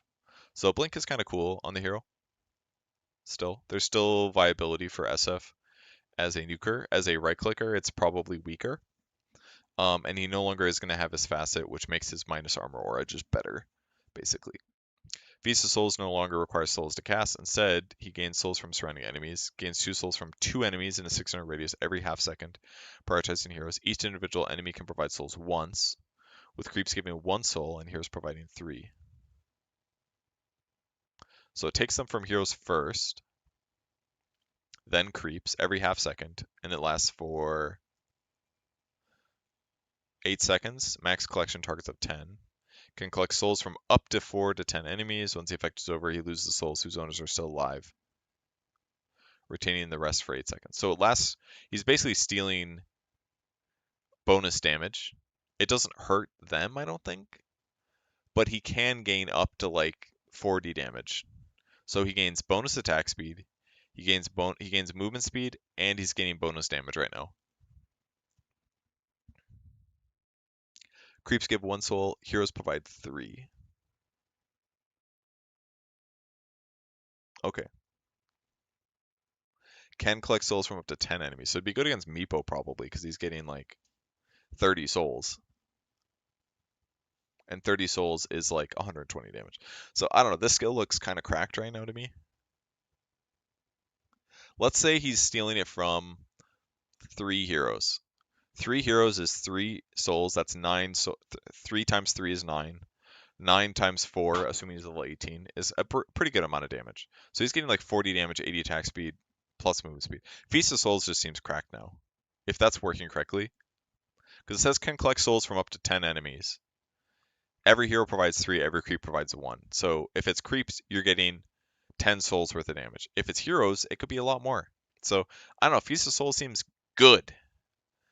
The hero might just feel weaker though, because before, if a hero dies, he gets like -1 armor aura, which increases all of his damage for the rest of the time by like 6%, which is a lot. But maybe this is going to feel different. We'd have to see how it feels. We'd have to run numbers. I'm not going to do that right now. Requiem can't use more than 20 souls per cast, so this doesn't scale it based on Feast of Souls, but it still should be good. However, it is going to be weaker. It has 6 less souls automatically. So I accept no longer damage penalty on returning Requiem. So we're probably not going to see less like Requiem one-shot people type stuff. It's going to get them low, it's going to fear them, but it might not kill them. We'll see. Shadow Raise damage replaced with +2 Feast of Souls, souls collected per hero. Okay. That means you get 5 souls from Feast of Souls. Seems really good. +2 presence armor reduction is a lot though if you're right-clicking. So. And then 2 damage per soul replaced with +5 max Necromastery Maxos. Ah, I didn't see that. Okay, that kind of like changes a lot of things, but it is still good. This is a big deal. Losing the +2 damage per soul talent at 20 is crazy, because that was a 52 damage talent there at 20. 52 damage that gave you, which is insane. Now you're getting 5 times 4-ish, 5 times 5-ish. So it's 25. It's like half as good. It's half as good, and it makes Requiem worse, basically. Requiem is much weaker until level 20. 6/20ths weaker, so which is 3/10, 30% weaker. So Requiem of Souls is just like 30% weaker. So spell damage Shadow Fiend is about Shadow Rays, basically, is what it seems like. However, if you gain these souls, do these count as these souls? Is that what's happening? Alright, I'm just gonna check it. This is getting there's a lot of soul words going on. I assume it also counts as increasing your souls, which means if you're using Feast of Souls,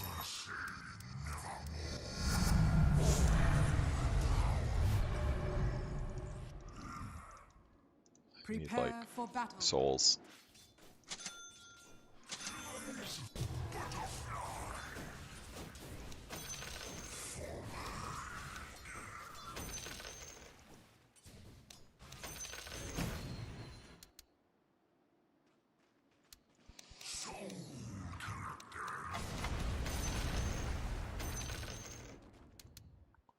Need to get souls, sorry guys.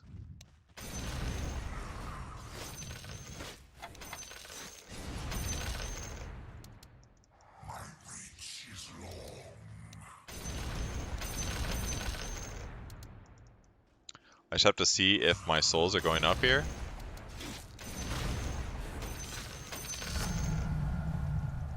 Okay. So, if I get enemy heroes, and I use Feast of Souls. Yeah, it is sucking them. Okay. Then I get bonus damage. And then it'll go away. Okay, so you have to use Feast of Souls to have a good ulti. And ideally, what's the radius on it? 600 radius. So you have to be near people. You can't just like jump an ulti basically, right? Like you can blink and use it and probably get, what's the cast duration? 1.6. You can get some souls from people before your ulti comes off, but arguably it works better if you delay it a little bit, you know? So, okay. Different, similar, but a little different for sure. The biggest nerf is certainly the level 20 talent. That's what we got. Alright, Shadow Shaman. No longer upgraded with Egg Scepter, adds a chicken illusion per 5 levels, provides bonus movement speed based on our levels.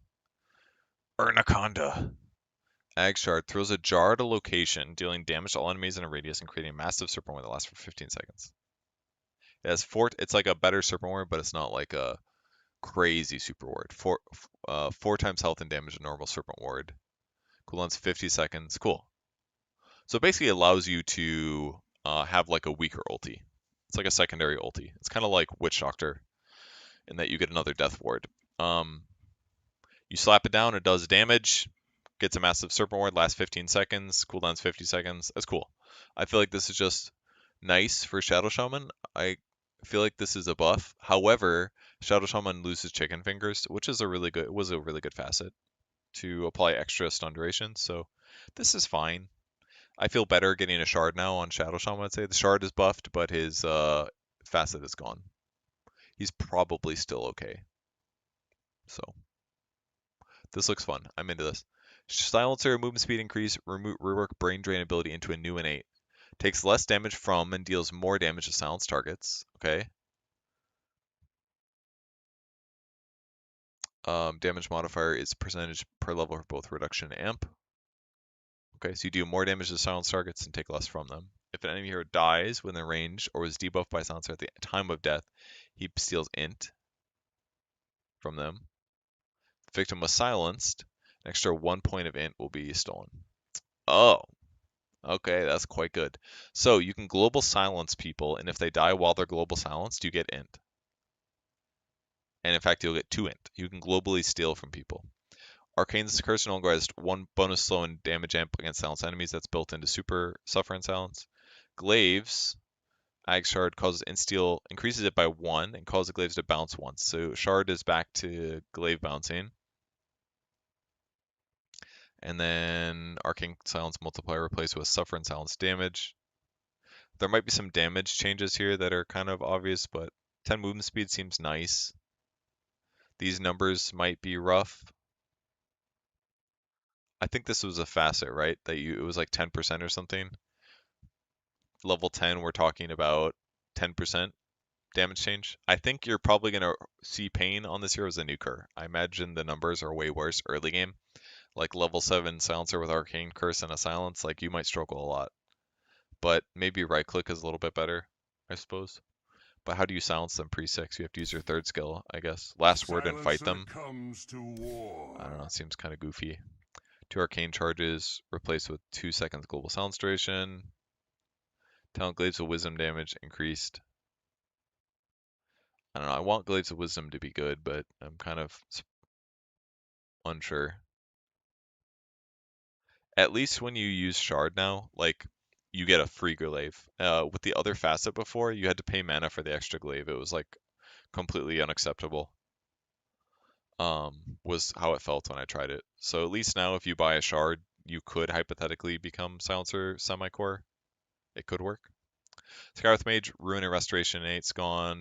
The Scion deals magic damage with abilities, gains magic damage barrier. That was the cooldown reduction one. That one's, well, no, the other one was spell lifesteal, actually. That was a big deal. That's a big deal to lose this.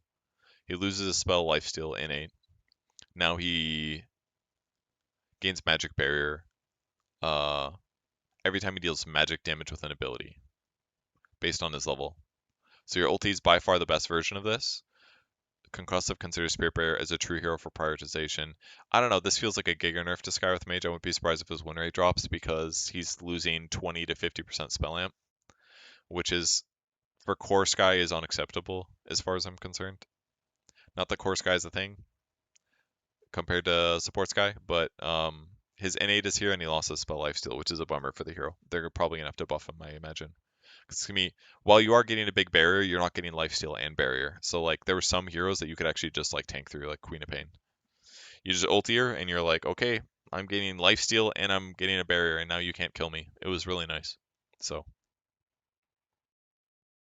yeah, just straight up nerfed to this hero. I feel like maybe these numbers are better than the old one, and that's why it feels justified.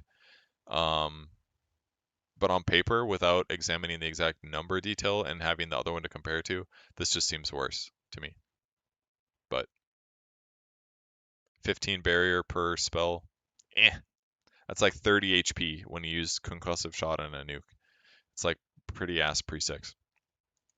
Slardar levels per level, except a regen bonus slightly worse. Bonus armor slightly worse. He's weaker early, but better later probably.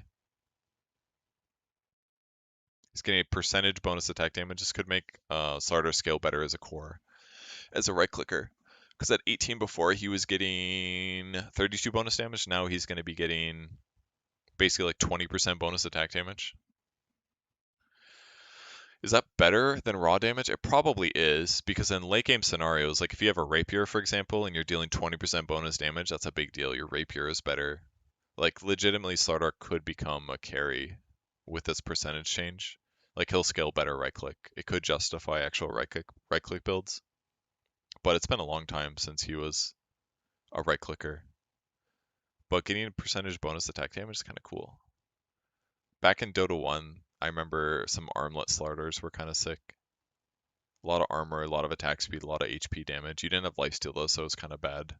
Didn't really work out very well, but I'm talking like Dota 1 days when people were bad. It was fun. Maybe I'll try it. Some bonus attack damage build on Slardar might be fun to try. You could maybe do a Mask of Madness build on him. It's kind of bad because your abilities are lower cooldown. But if you do like Mask of Madness on him, your abilities are so low cooldown. Like it's kind of bad, but Echo Saber makes a lot more sense. But if you do go some like Mask of Madness build, it would be sick because you're getting a bonus percentage damage now, and you're making a Water Crush with Slithering Crush. Obviously, it's not a big AOE though. Puddle Race 325. It's not great. Yeah, I'm probably overthinking it a bit, but late game starter will certainly be better than he was before, without a doubt. 20% bonus attack damage, hell yeah. In the puddle.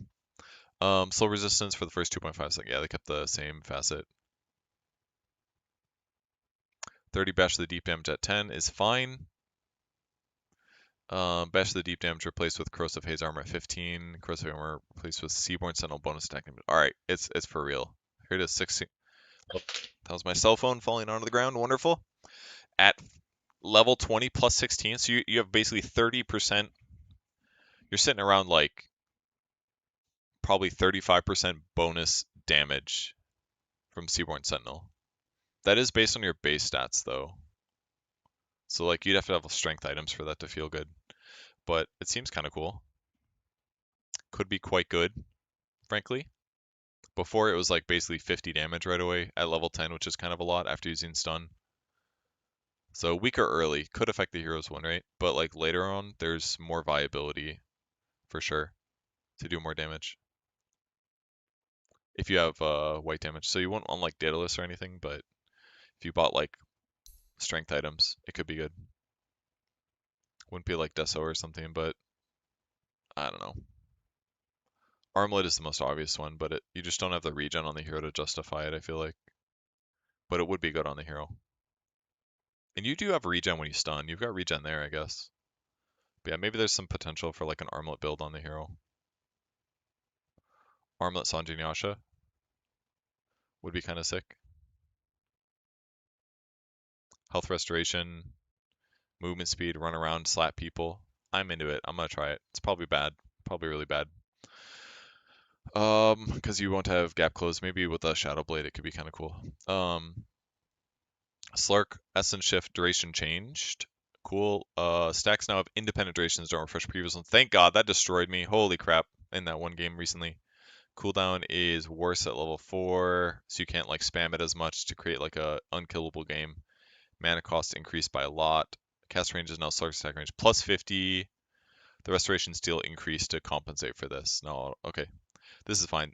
Before you could refresh it, we had this game where the Slark got like 15 stacks on us, and he was regenerating 200 HP per second, and he was a level 6 to 8 hero with just power treads. So it was kind of insane. They needed to do this, but this is also going to make it better as a level 1 skill to just poke occasionally. So that'll make Slark's landing stage better, which is one of the places the hero struggles.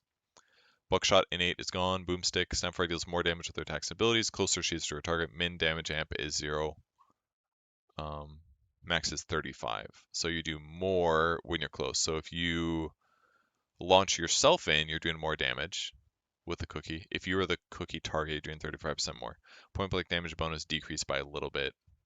So a little bit harder for Snapfire because the range stuff was a little bit better with the cookie creep into shoot long range. But maybe this is justified. Because if Scatterblast is doing, let me do some math quick. It used to be 50% more, so it's 280 times 1.5. So Scatterblast close range did 420 damage. Now it is 280 times 1.3, which is going to be 364. But if we also amp that by another 35% times 1.35, the damage is 491. So it does 491 now at level 4 close range instead of 420. So it does more damage, which is kind of cool. She also lost her like damage reflection thing, right? Little Shredder attacks increase from +1 to +2. Like, isn't her base damage like crazy high? No, maybe not. The old Innate, I think, increased her base damage is what was happening. Also, but it had the chance to ricochet for less damage. So more damage nearby. If you attack her, if you fight her in melee range, you're gonna have a bad time because you're taking 35% more damage. That's significant for her base damage. In some ways, like getting more attack range on her is kind of bad, but like I don't know how much time I have left. I have about 30 more minutes. Hold your lizards already. I'm here. But she has armor and I'm doing 55, you know? Watch the dummy. This dummy has 0 armor. For battle. People try to ask about my life story. Like So you want a to the person's dummy, whole I'm doing like existence 70 boiled damage, up right? into a dainty little So like yarn. hypothetically, fighting people in melee range with damage Quite a items bargain. is kind of a big deal. Because all Golly, these stats I'm buying are doing like crazy damage. Look at this. I'll mosey So on over. fighting Snapfire versus melee heroes, not that bad. You're doing a lot of damage. Your stacking is pretty ass for agility, but this right click damage is significant. The little shredder, the scatter blast damage is going to be significant in melee range.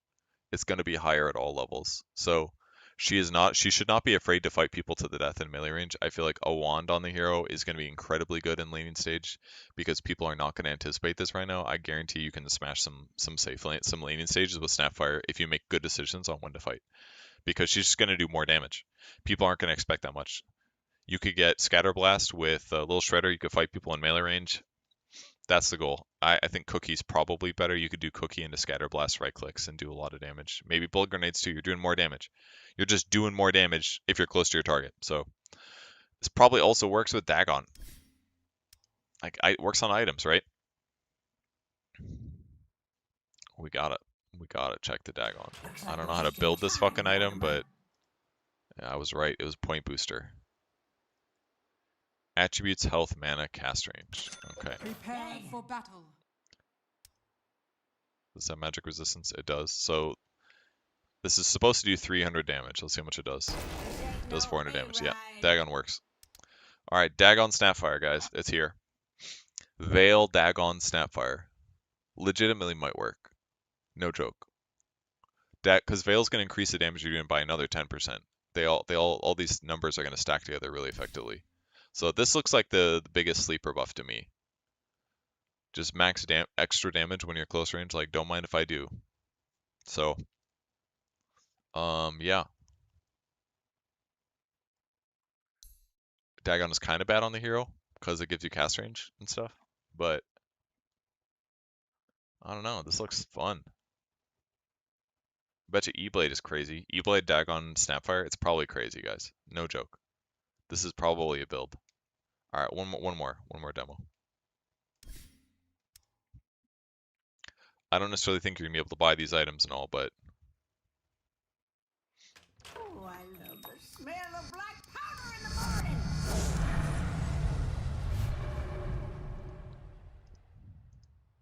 Prepare for scatter. battle. Ooh, I should have done another one. Maybe. This one's pretty good too, though. 4 legs a churning. Shard, Blink, Flint dagger. E-Blade. Ethereal blade. Dagon. Let's do a little dummy. Run and gun. Okay. Should we hurry? Is that an enemy hero? Don't mind if we do. Get a load of this. Sometimes he goes where he wanna. I just did 2,400 damage to that guy.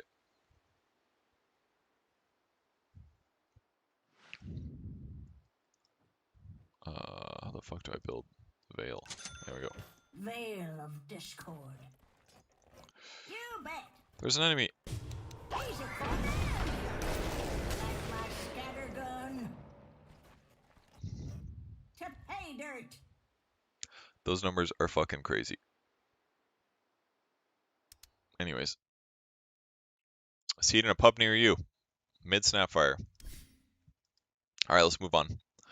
Sniper, Keen Scope, no longer levels with Assassinate. No longer increases attack range. Increases damage from sniper's attacks by damage per level for every units of distance away from him and the target. It's the opposite of physics, but we'll accept it.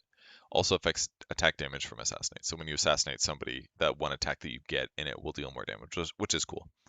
So 600 units would be 6 times this is 0.3. So we're talking about like a 3% damage increase. It's not incredible. Take aim does give you attack range now, so this is going to affect his skill build a little bit. Active, however, this is really good because it's affecting headshot and stuff, so this is quite good, I would say. Deso build looks kind of sick because you're doing a percentage increase into a percentage increase, and that tends to scale really nicely. Attack of bonus attack range rescaled. passive and act. Oh, so you turn on take aim and you will get a increased attack range. On cast, he gains increased vision, headshot chance, and attack range.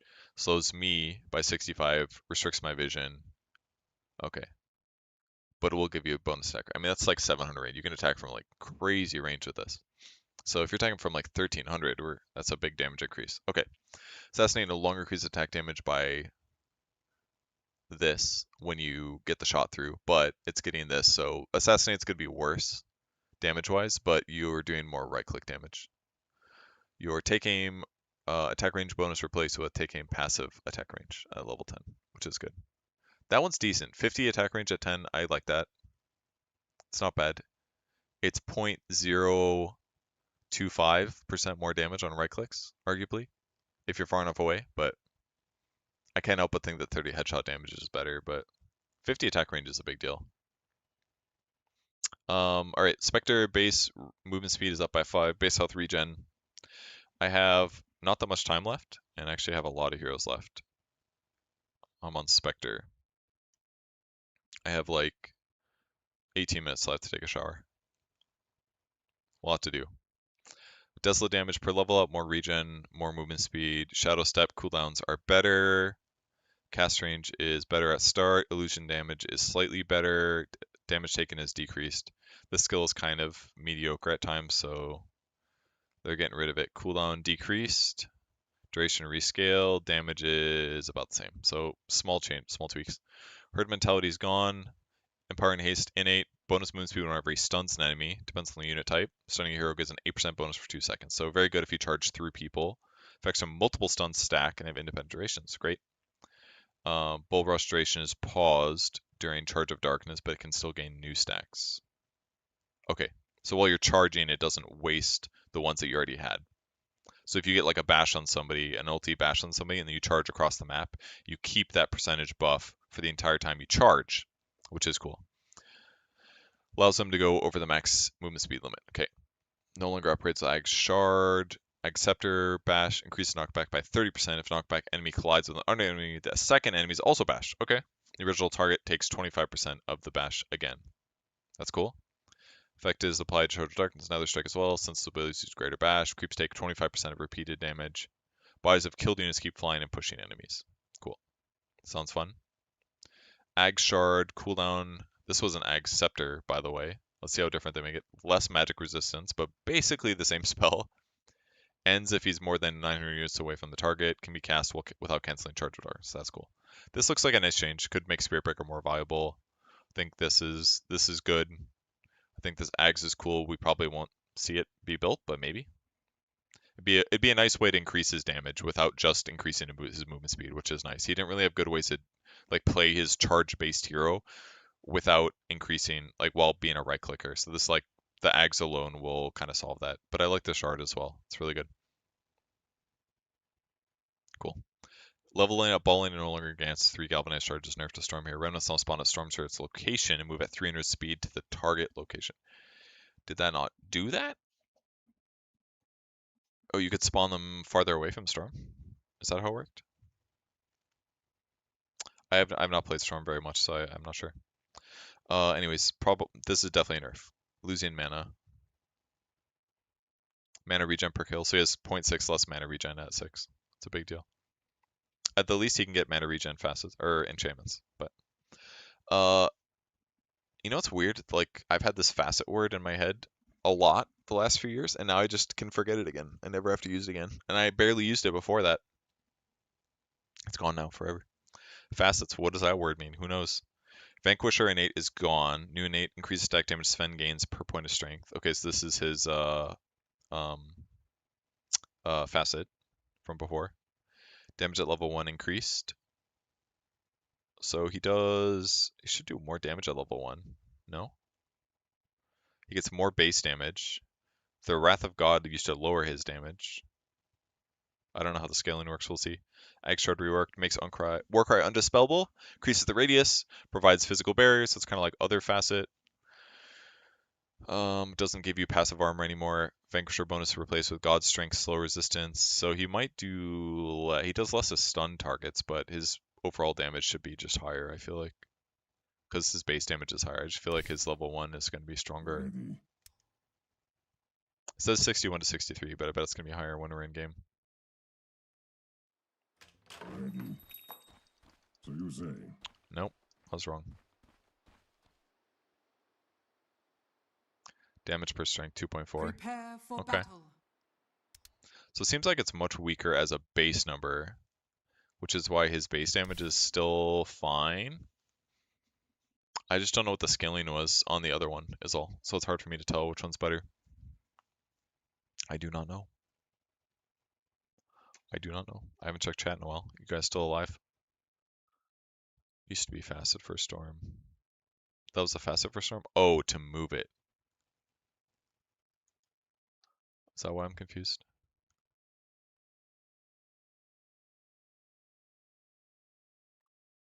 Oh, yeah. This was the facet. They moved. When it said they will now spawn at his location, I was like, at his location. That's where I was confused. But he did get a nerf. SF ulti is max 20 souls. Oh, cool. Sniper is all multiplied. It's 1.5% times every 100 units. Is 9% amp? Was that per? For every 100 units of distance. Yes. Yeah, thank you. I thought it was 0.05% per 100 units. But it's this whole thing per level for every 100 units. Yeah. Okay. For real though, Deso Sniper. Might be crazy. The downside is it tells them exactly where you are because there's that big red streak, you know? That's kind of a bummer. Alright, Techie sucked ass for a long time. Let's see what they changed him to. Mad, passive. That looks like a bomb. Increase mana regen by a portion of his max mana. Okay, so if you buy max mana, he will get max mana regen. He'll get mana regen. When he dies, he leaves behind a barrel that explodes after 1.5 seconds, dealing magic damage equal to 50 plus 30% of their max mana to enemies in an area. Barrel provides 400 obstructed vision until it explodes. Ag Shard increases the mana damage by 10. Adds an active component, plants the Mad Barrel, and detonate it later using a sub-ability. The Mad Barrel is invisible, can be destroyed before the detonation process begins. Okay.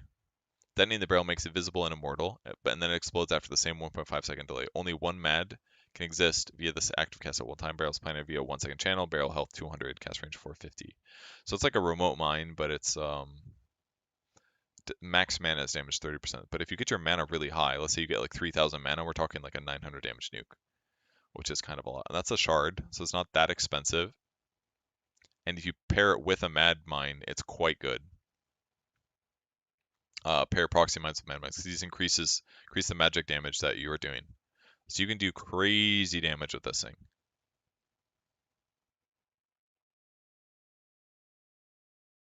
And this increases the mana damage to 40%. So it'd be 40% of max damage. I feel like something like a Hex is really, really good here. How long does this take to cast? 1 second channel? Like hypothetically, if you do a Blast Off into Proxy Mine Mad Hex, I just feel like that's good. Like that just sounds good to me. I don't have enough time to demo heroes, but I'm doing it. If you want explosions, Like No substance. Like hypothetically, if you get this item, your mana regen becomes really high because you're getting mana regen from raw mana, which kind of solves some of Techie's problems, right?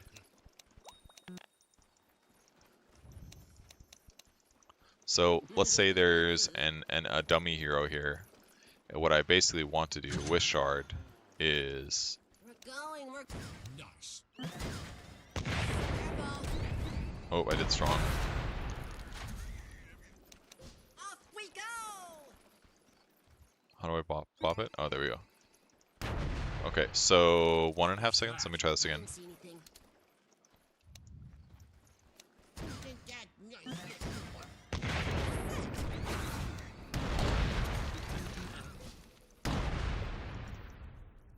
Okay, I did it.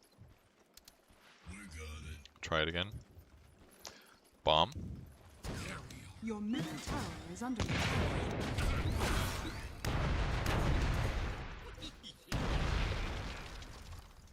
Pretty good. That's crazy damage. And that's just 2 mines, by the way. You don't really need a reactive taser. But Hex seems really good. You could also do it with an Atos if you wanted to. It's a lot cheaper. 2-second root. Hex is just easier because people wouldn't be able to interrupt your spells as much, but Atos could 100% work. It also increases your mana pool by a little bit, but this is better for raw mana regen. It's just way worse raw HP, and it's way more expensive. Like, way more expensive. But Atos probably makes a lot of sense with Shard.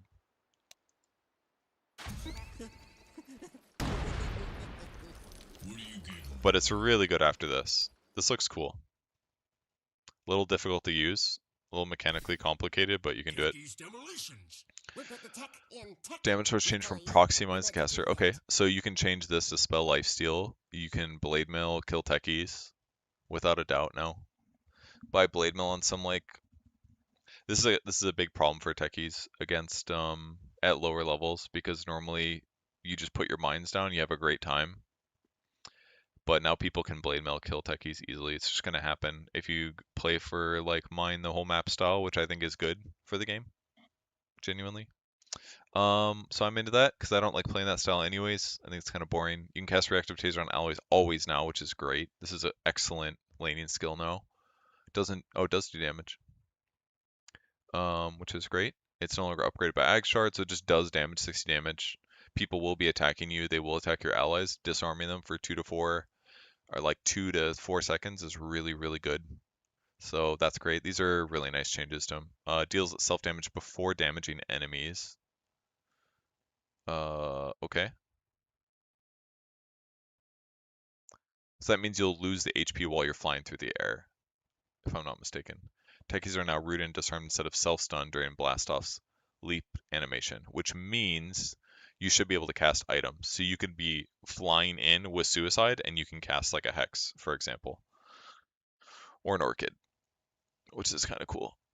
Okay. And then source from Proximize the Caster, which means Spell Lifesteal would be good on the hero. Some Bloodstone build, literally all of these. There's a lot of heroes who like Bloodstone and Spell Lifesteal is becoming viable on. Veil would be great. You can cast Veil as you're flying in. I think Veil techies looks great to me. Spell Lifesteal, Int, Health, fuck yeah. Really good on him. I think Veil is like core on this guy now. So that looks fantastic. How much time do I have? Not much. 6 minutes. Alright, we're at Templar Assassin. We got Terrorblade, Tinker, Tiny, Tree, Troll, Tusk, Underlord, Undying, Venge, Venomancer, Viper, Visage, Void Spirit, Warlock, Weaver, Windranger, Wyvern, Witch Doctor, Zeus. Okay, we're not gonna make it in 6 minutes. If you guys are pro scene watchers, let's do Tree and Protector for sure. This hero is really strong right now. Cooldown changed a little bit, basically the same. Living armor mana cost increased by a lot. Max damage block decreased at first. Damage block decreased, improved. So level 1, it's going to block 60, then 40, then 20. So that's not as much. It's like 100 HP versus 120 and 85 and 50. Level 1 was way better. Living armor. So nerfs to living armor. Eyes in the Forest, charge restore time. Way fucking worse. They just nerfed this shit into the ground. This is garbage now. Like fucking garbage. 55 to 135, garbage. I was struggling to keep those babies up before. Max charges is 2, duration increased. Oh, that's why mine died, because there's a max duration. Alright, I just, like, look, this is okay, but I think in an average game, you're not going to be able to profit from Eyes in the Forest very well. I would just skip it if I was you guys. I'm not sure I like this anymore. Okay, good to know. What else do I want to read? Tidehunter, Terrorblade, Meditating, bonus regen and mana regen. Okay, cool. She regens standing still. Good to know. That's from Hades right there. Ag Shard, increase bonus damage by 30. Cast Refraction while disabled. That's cool. The attack broke meld splits with Psy Blades. Bonus damage and armor reduction are now applied to all affected enemies. That's great. That's a facet, I think.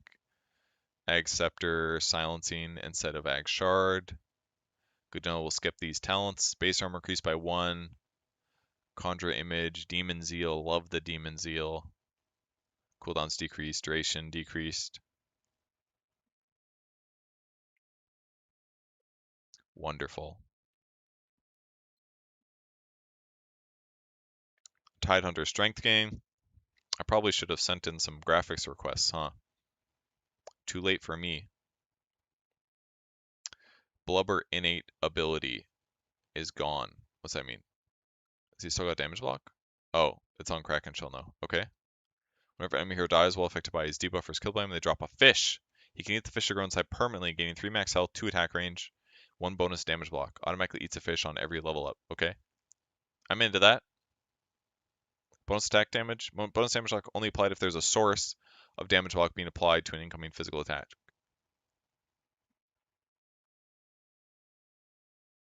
Oh, okay. So basically you get a fish, but it doesn't work until you have Kraken Shell. Okay, good. That's good. And it also works without Kraken Shell if you have fish because you have a base Stout Shield. Fish flies 4 units, destroys Tidehunter upon spawning, stays in the world indefinitely, can be destroyed by an attack from Tidehunter's enemies. No! That's so fucked up, dude! That's so fucked up. How could you do that?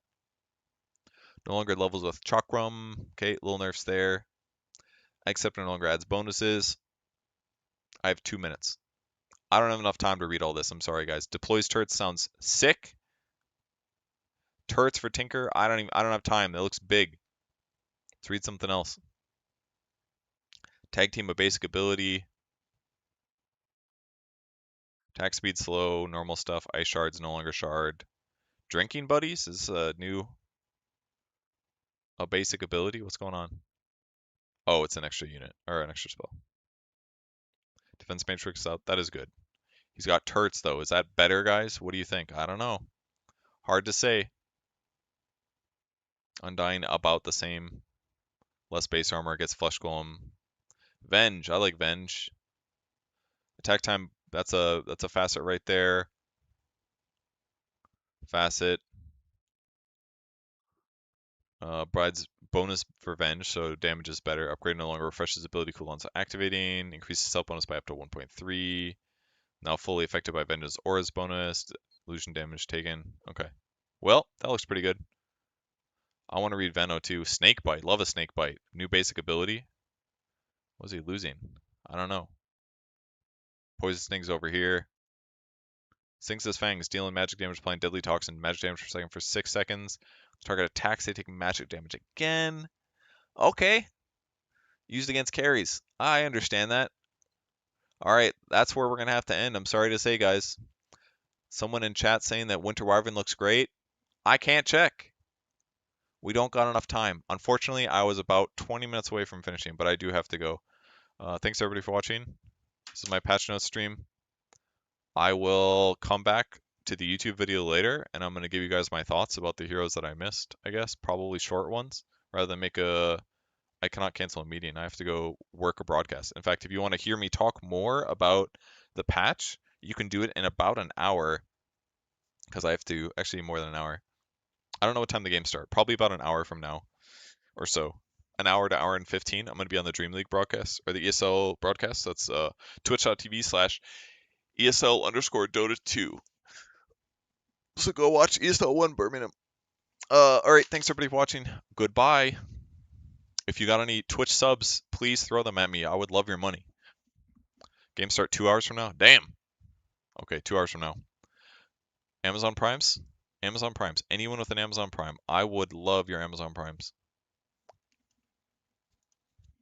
Okay, goodbye. Thanks everybody. Have a good day. Hooray! Thank you, say Andre.